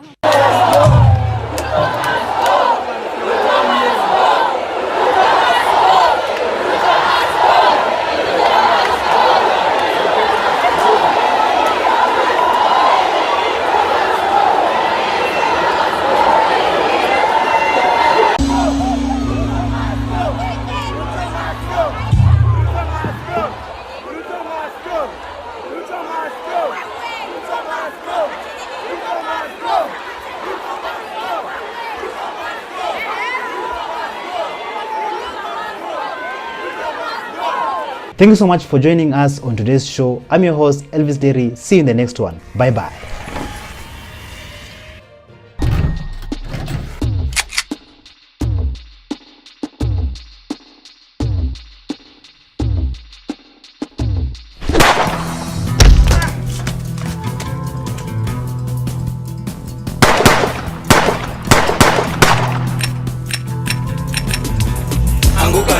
We are coming for you.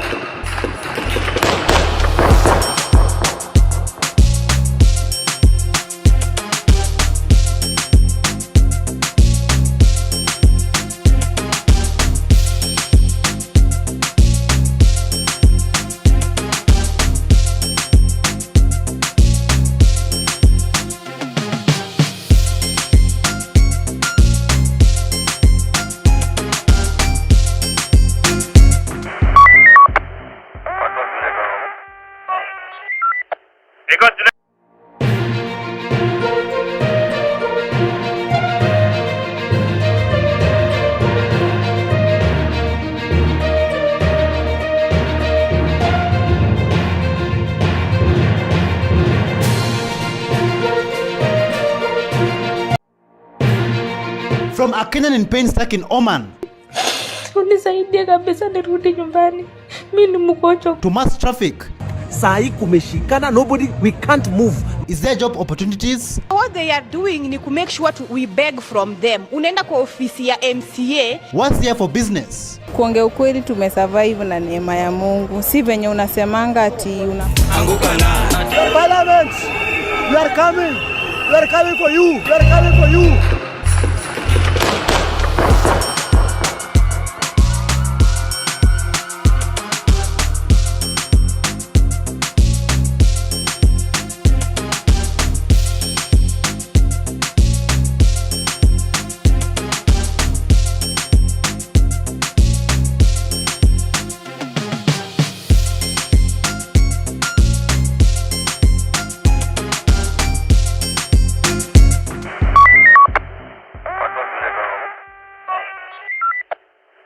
Hello, how are you? Welcome back to ShowNewTrend. I'm also today and my name is Elvis Derry.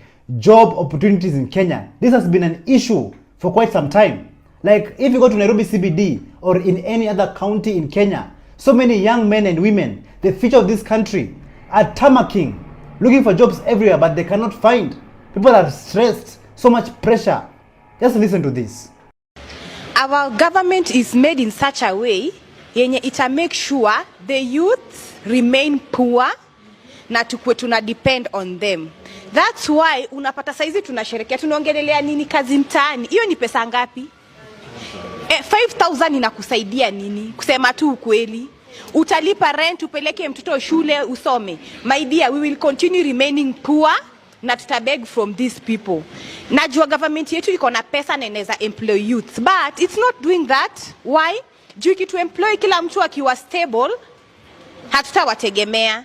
So what they are doing ni to make sure we beg from them. Unaenda kwa ofisi ya MCA, you beg for 100 shillings, mwingine na beg 10 shillings ndiye aende kukunywa changapa hivi bonde, si ndio? So I feel government yetu inafaa kuacha take advantage of people from the informal settlement, mostly Mathare, to provide jobs. Kazi mtaani si kazi yenye serikali inafaa kujisifu imetupatia kazi. That's no. Kama ni kazi, wacha tukuwe na full employment. Usitupatie kazi ya 2 weeks, unatupatia 5,000. I have a family. Yani shida ni mingi. Basic needs. This is purely unacceptable. Like for how long? For how long will they keep on lying about creating job opportunities for the young people of Kenya? Look at how our young men and women are tamarking and suffering out there. And don't forget that our people, the Kenyan people, are very intelligent, very smart, very creative, very innovative, and the list goes on. But yet, there's no opportunities for them. If you go to Kawangware in Nairobi, Kenya, you'll find a young man like Solomon Gitau, who is changing the industry by being innovative and being creative and developing new technology that will change the medical system and also in the school sector. Just listen to his story. In Nairobi's Kawangware area, Solomon Gitau, an engineer and researcher, has created a lighter, cheaper and more sustainable microscope, all made through 3D printing from plastic bottles. We found out that locally we have lots of waste PET bottles, and so from this filament we wanted to show a product that can be used in the industry. And so we came again and met with other people from the UK again, and then we did a merger where we made a microscope. Then from this microscope we started now making the microscope for use in local education sector. The microscopes cost 7,000 Kenyan shillings, about half that of standard microscopes in the market.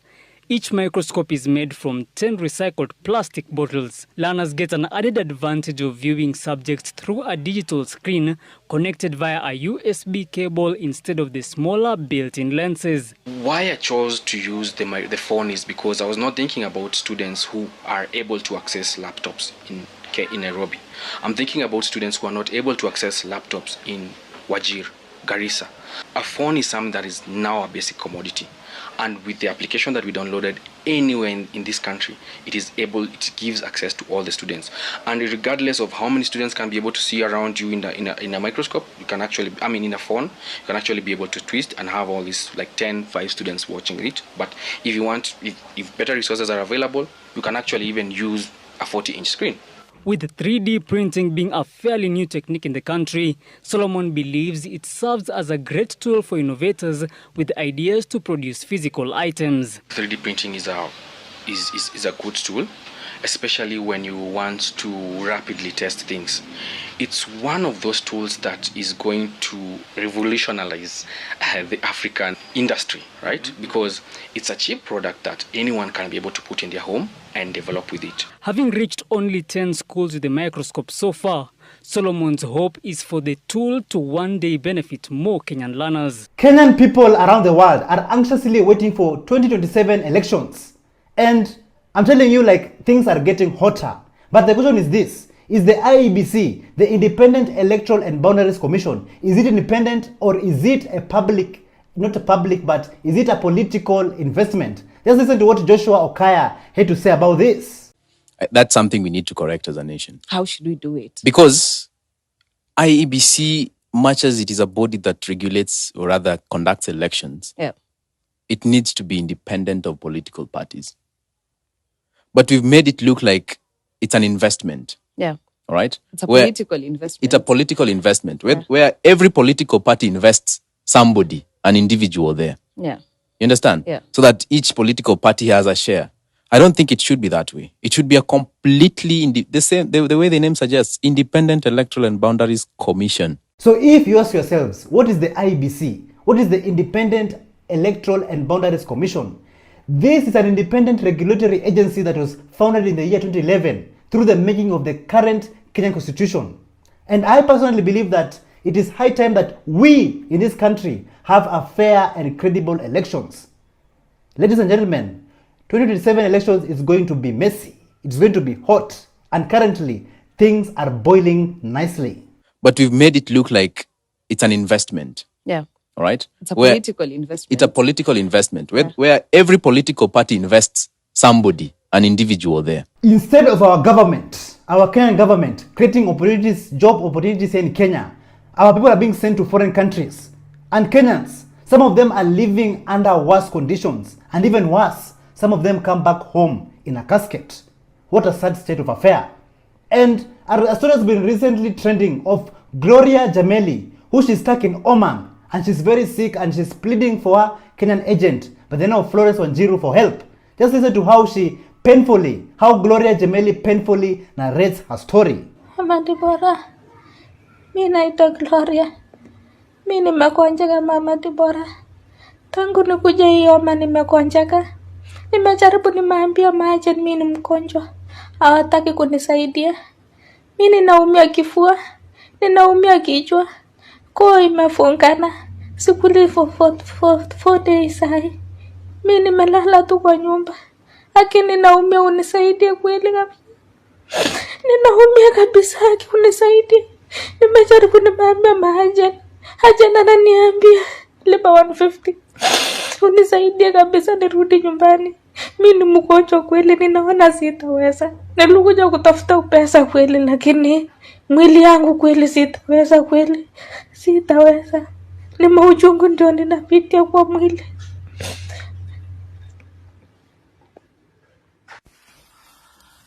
Hi family, this is the Luck Mom here. Deborah is my name. I'm an ex-housemaid of Saudi Arabia. I create awareness on what happens in the Middle East, and I do help those domestic workers who are stuck in the Middle East. If you are facing any challenge, you can just reach me out. My number is on my bio. Guys, you've heard, huyu msichana anaitwa Gloria Jemel. Gloria Jemel ndio mmeona analia ako mgonjwa. This is totally heartbreaking. Like, where are we heading to as a country, Kenyans? Like, instead of creating a safe haven for all people here in Kenya, they're being sent to foreign countries to go and die there, to go and be humiliated and to suffer in foreign countries. Have you seen how our own Africans, our people, are being forcefully deported from the Middle East at gunpoint? Let's take a look at this video. Sir!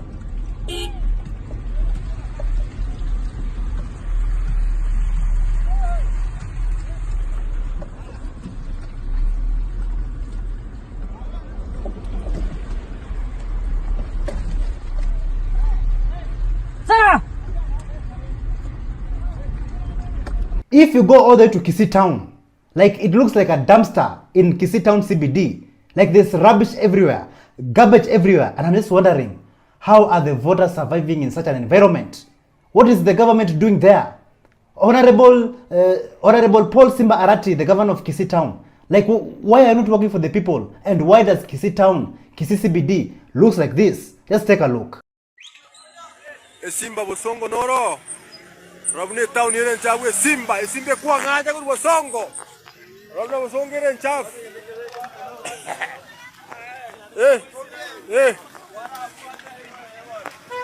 Simba nganya Simba timatia mareke ba motiga Robne Bosongo here in Chavu tata gaki.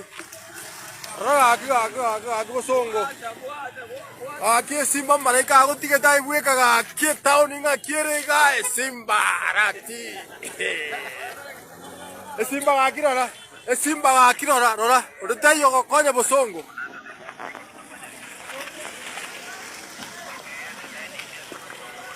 Simba rono ucha burikira sekira kona, digirori. Metare tijeta. Urutayo ko tijore mekara. Amaje nguirara bantu. Anya rome demo na bago jabu na Simba Simba Robosongo anangene stage dada kinjira kwa dofanisi chi hotel chetu chingia abantu raje betu baragera ake Simba amareke ba gotiga ala robwatu bya kumano mitati chite pi omata sema uwa kule ambara igoro aine aigo ye Simba saleti Simba bakanda bakwa buse bakobora gaki aya abantu bakuru Nairobi bakonyine biragita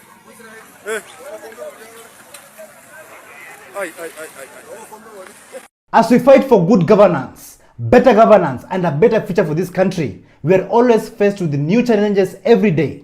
A journalist by the name of Noah Kepkemboi has exposed the scandal, the corruption scandal in the KRA, that is the Kenya Revenue Authority. Just listen to what he had to say.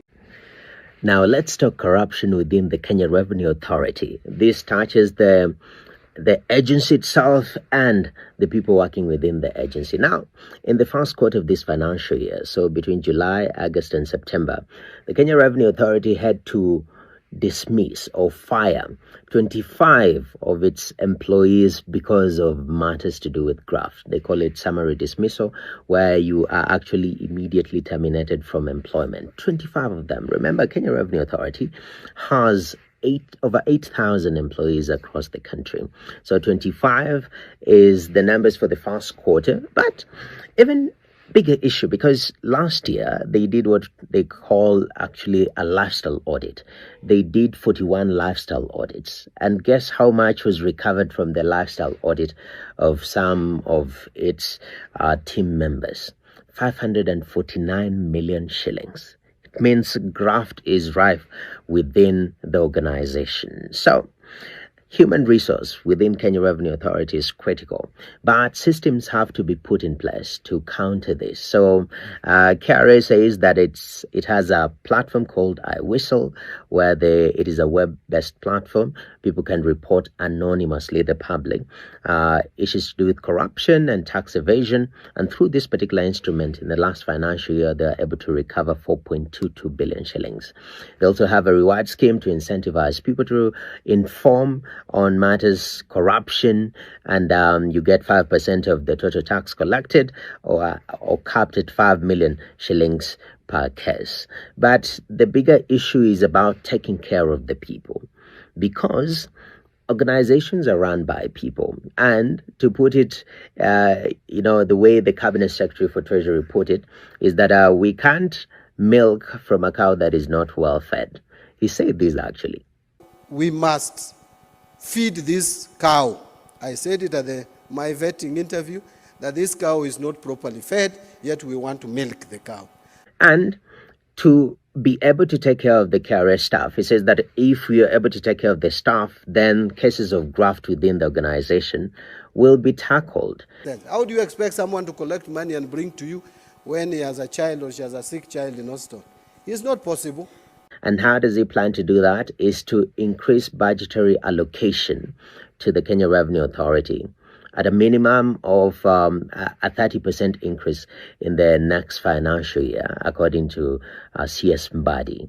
We must increase the budget of KRA with not less than 30% in this coming financial year. So now, from where you said, do you think when KRA staff are remunerated better or they're paid better, do you think this will reduce cases of graft within the organization? Corruption, corruption, corruption. Like, for how long will we keep on talking about corruption in this country? For how long will they keep on stealing from the voters, stealing from the Kenyan people? For how long?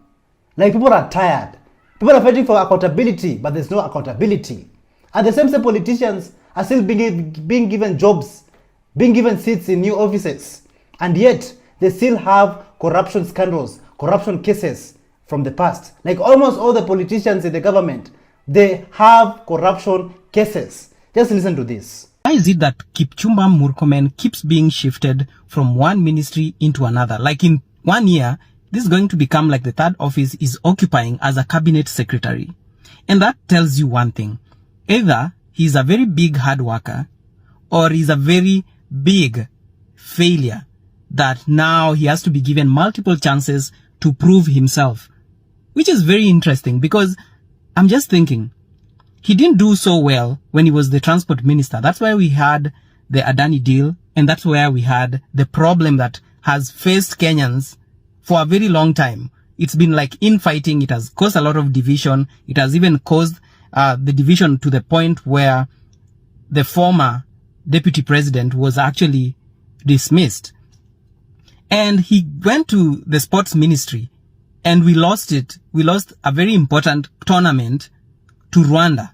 And it begs the question, what is he going to do different in a docket that is very to the government of Kenya?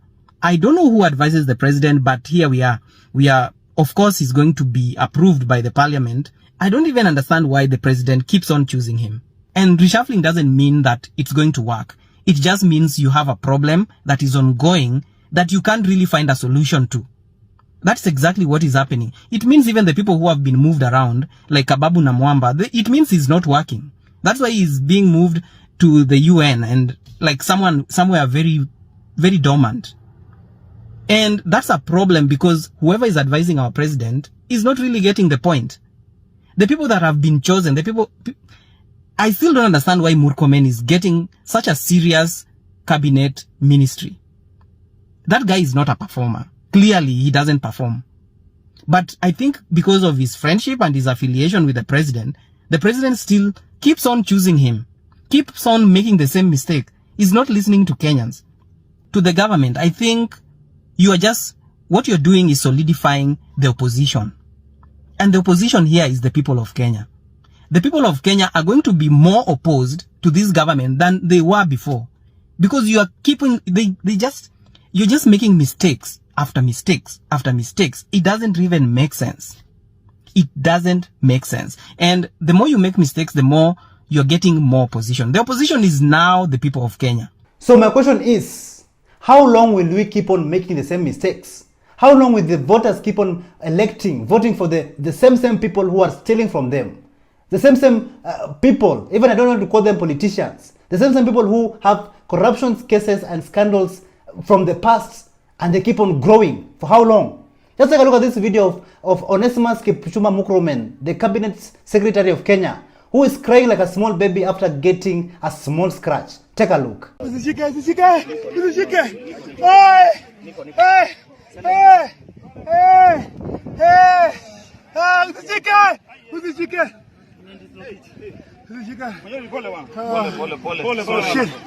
Dear Kenyans, dear voters, it is high time that we bring a change in this country. It is high time that we vote wisely. For the first time, let us vote wisely, Kenyans, and make this country, Kenya, great again.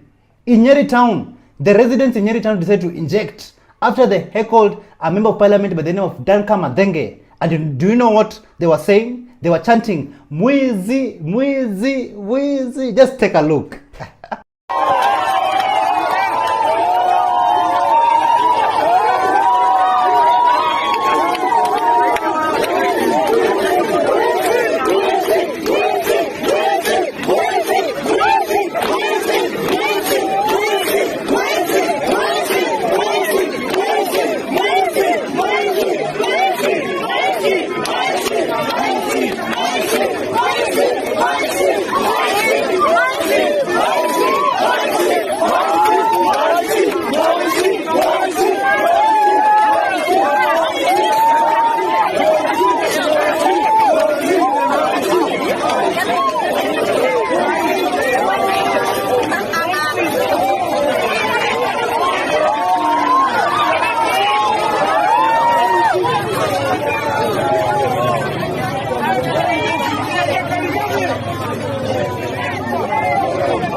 To all the Nyeri Town residents, I salute you. Viva Nyeri Town's residents, viva. Keep on injecting and keep on fighting for good governance and accountability in Nyeri Town.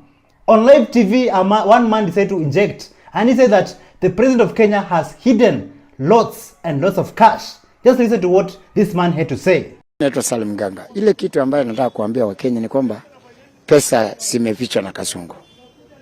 Kwa sababu kitu ya kwanza Wakenya walikosea mahesabu kuchukua mtu asiyojua anafanya nini. Mimi najua Kasongo ule wimbo ule. Kasongo ni upi? Kuna mzee ambaye sasa kwa siku hizi anaitwa Kasongo.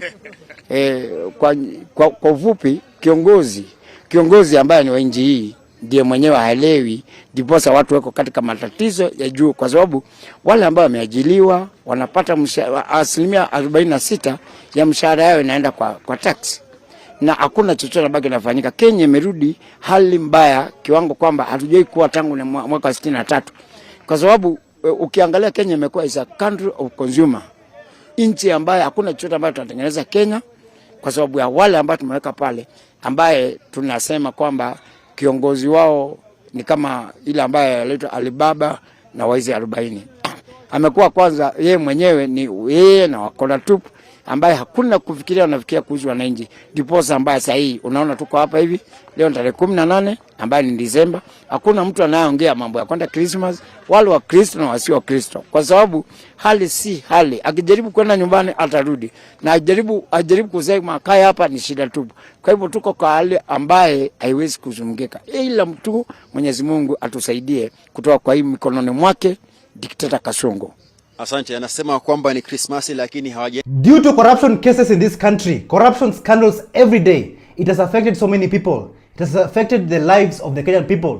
Business owners are crying and complaining that this year has not been a good year for them. Just listen to this resident from all the way from Nakuru, who she said that this year has not been a good year for her business. Ni biashara inafanyanga vizuri sana, especially msimu huu wa Krismasi, but kwa huu mwaka hata si Krismasi peke yake, kutoka mwanzo wa hii mwaka ama kutoka last year hapo haijakuwa ikifanya vizuri sana.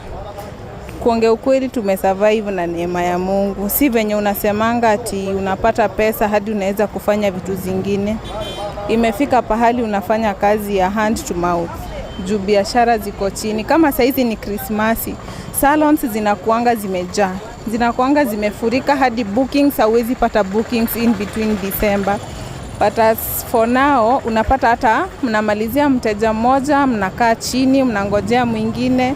So kuongea ukweli watu hawana pesa. Si ati hawataki hiyo urembo. Utapata hata mteja anakuambia nataka kutengenezwa but sina hiyo pesa. Unaweza kuja kunifanyia na credit. Si ati hataki, hana hiyo desire ya kufanyiwa hiyo service but ni pesa hana. Labda umelazimika kupunguza bei ili kuweza kuwaleta wale wateja wako karibu. Yes, inabidi sasa upunguze bei, upeane offers, vitu kama offers ndio wateja waweze kukuja. Haya, saa zingine hata inalazimika we mwenyewe unapigia mteja one by one kuwauliza umepotea aje. Mtu anakuambia hata siku kataa na kataa kukuja kutengenezwa, ni pesa sina. It looks like this Christmas season, this holiday season, so many Kenyans around the world will be celebrating Christmas under depression. So what is there to celebrate even this year? We're only going to Christ to cry, to lift this burden, lift this cup off my shoulder. Okay. Just like Jesus cried to the Lord. Lift this burden of Kenya Kwanza and William Ruto off our shoulders. Take it away from us. Currently, Kenyans are traveling around the country because of the holiday season. Christmas is around the corner and Kenyans are moving from one place to another. And the only disadvantage that is facing these travelers is road congestion. Just take a look at this video of how motorists are stuck, and they were stuck for hours. Just take a look.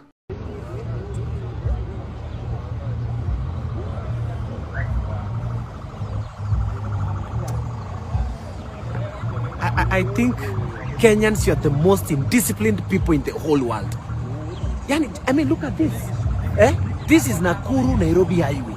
Watu wame overlap, saa hii kumeshikana, we can't move. Maimayu imeshikana. Hapa, so kama unatoka Nairobi unaenda route ya Nakuru, baki Nairobi hautapenya. Kama unatoka Nairobi unaenda Kisii, Maimayu haipitiki. It's a total snarl, bakini Nairobi. Wacha sisi wenye tumeenda tuende. Tumetosha wa kuenda sasa up country, tumetosha. Okay, this is Nairobi Nakuru highway. Kama you are planning to kuja kupita hii njia kwenda Nakuru ama on the way from Nakuru to Nairobi, this is how it looks. Haya, na Narok pia, Narok kwanza imeanzia pale kwa highway ukiingia. Hiyo ndio nasia imeshikana kutoka jana. So please, if you can find another alternative saizi, just use a plane.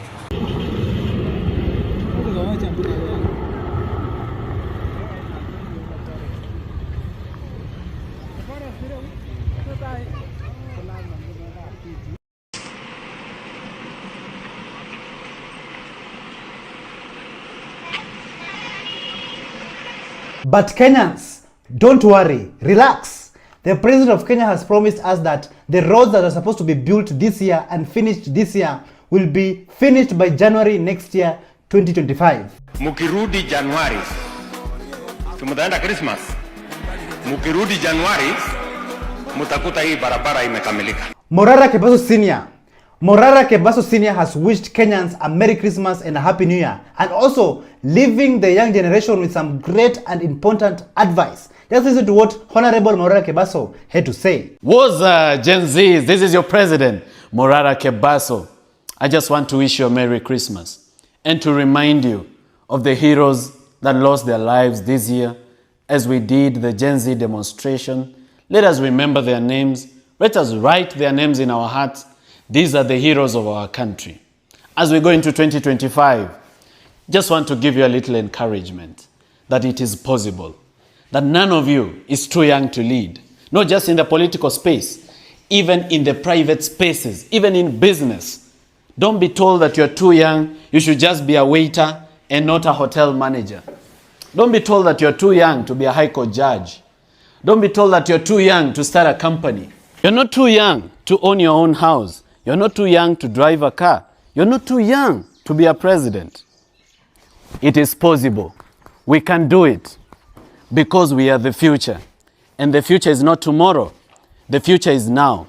From now on, let us purpose in 2025 to take back our country, which has been bedeviled by corruption, impunity, theft of public funds, and a complete ignorance of human rights, police brutality. This year, we are going to bring back our country, which has been stolen from us, which has been captured. And you are going to make it possible. I wish you a Merry Christmas and a happy 2025 from your President Morara Kebaso, aka Gucci Party Leader. Thank you so much for joining us on today's show. I'm your host, Elvis Derry. See you in the next one. Bye-bye.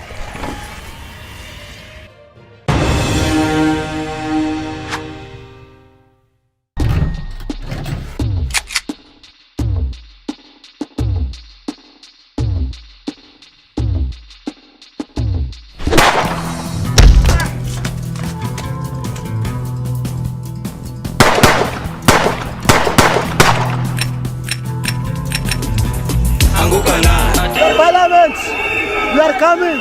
We are coming for you. We are coming for you.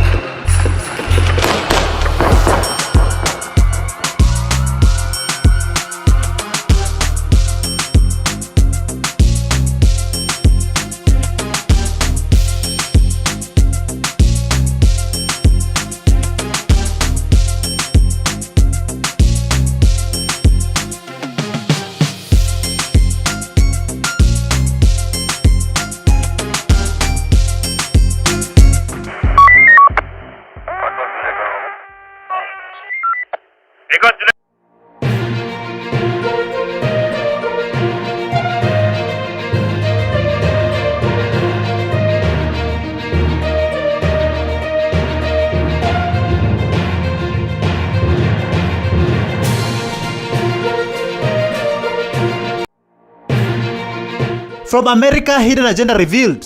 Ati America wanataka another... To 2 reasons why we are broke. The government has made sure that there is no circulation of currency. Is Ruto in trouble? Na hiyo ndio pepo tunataka tufukuze hapa.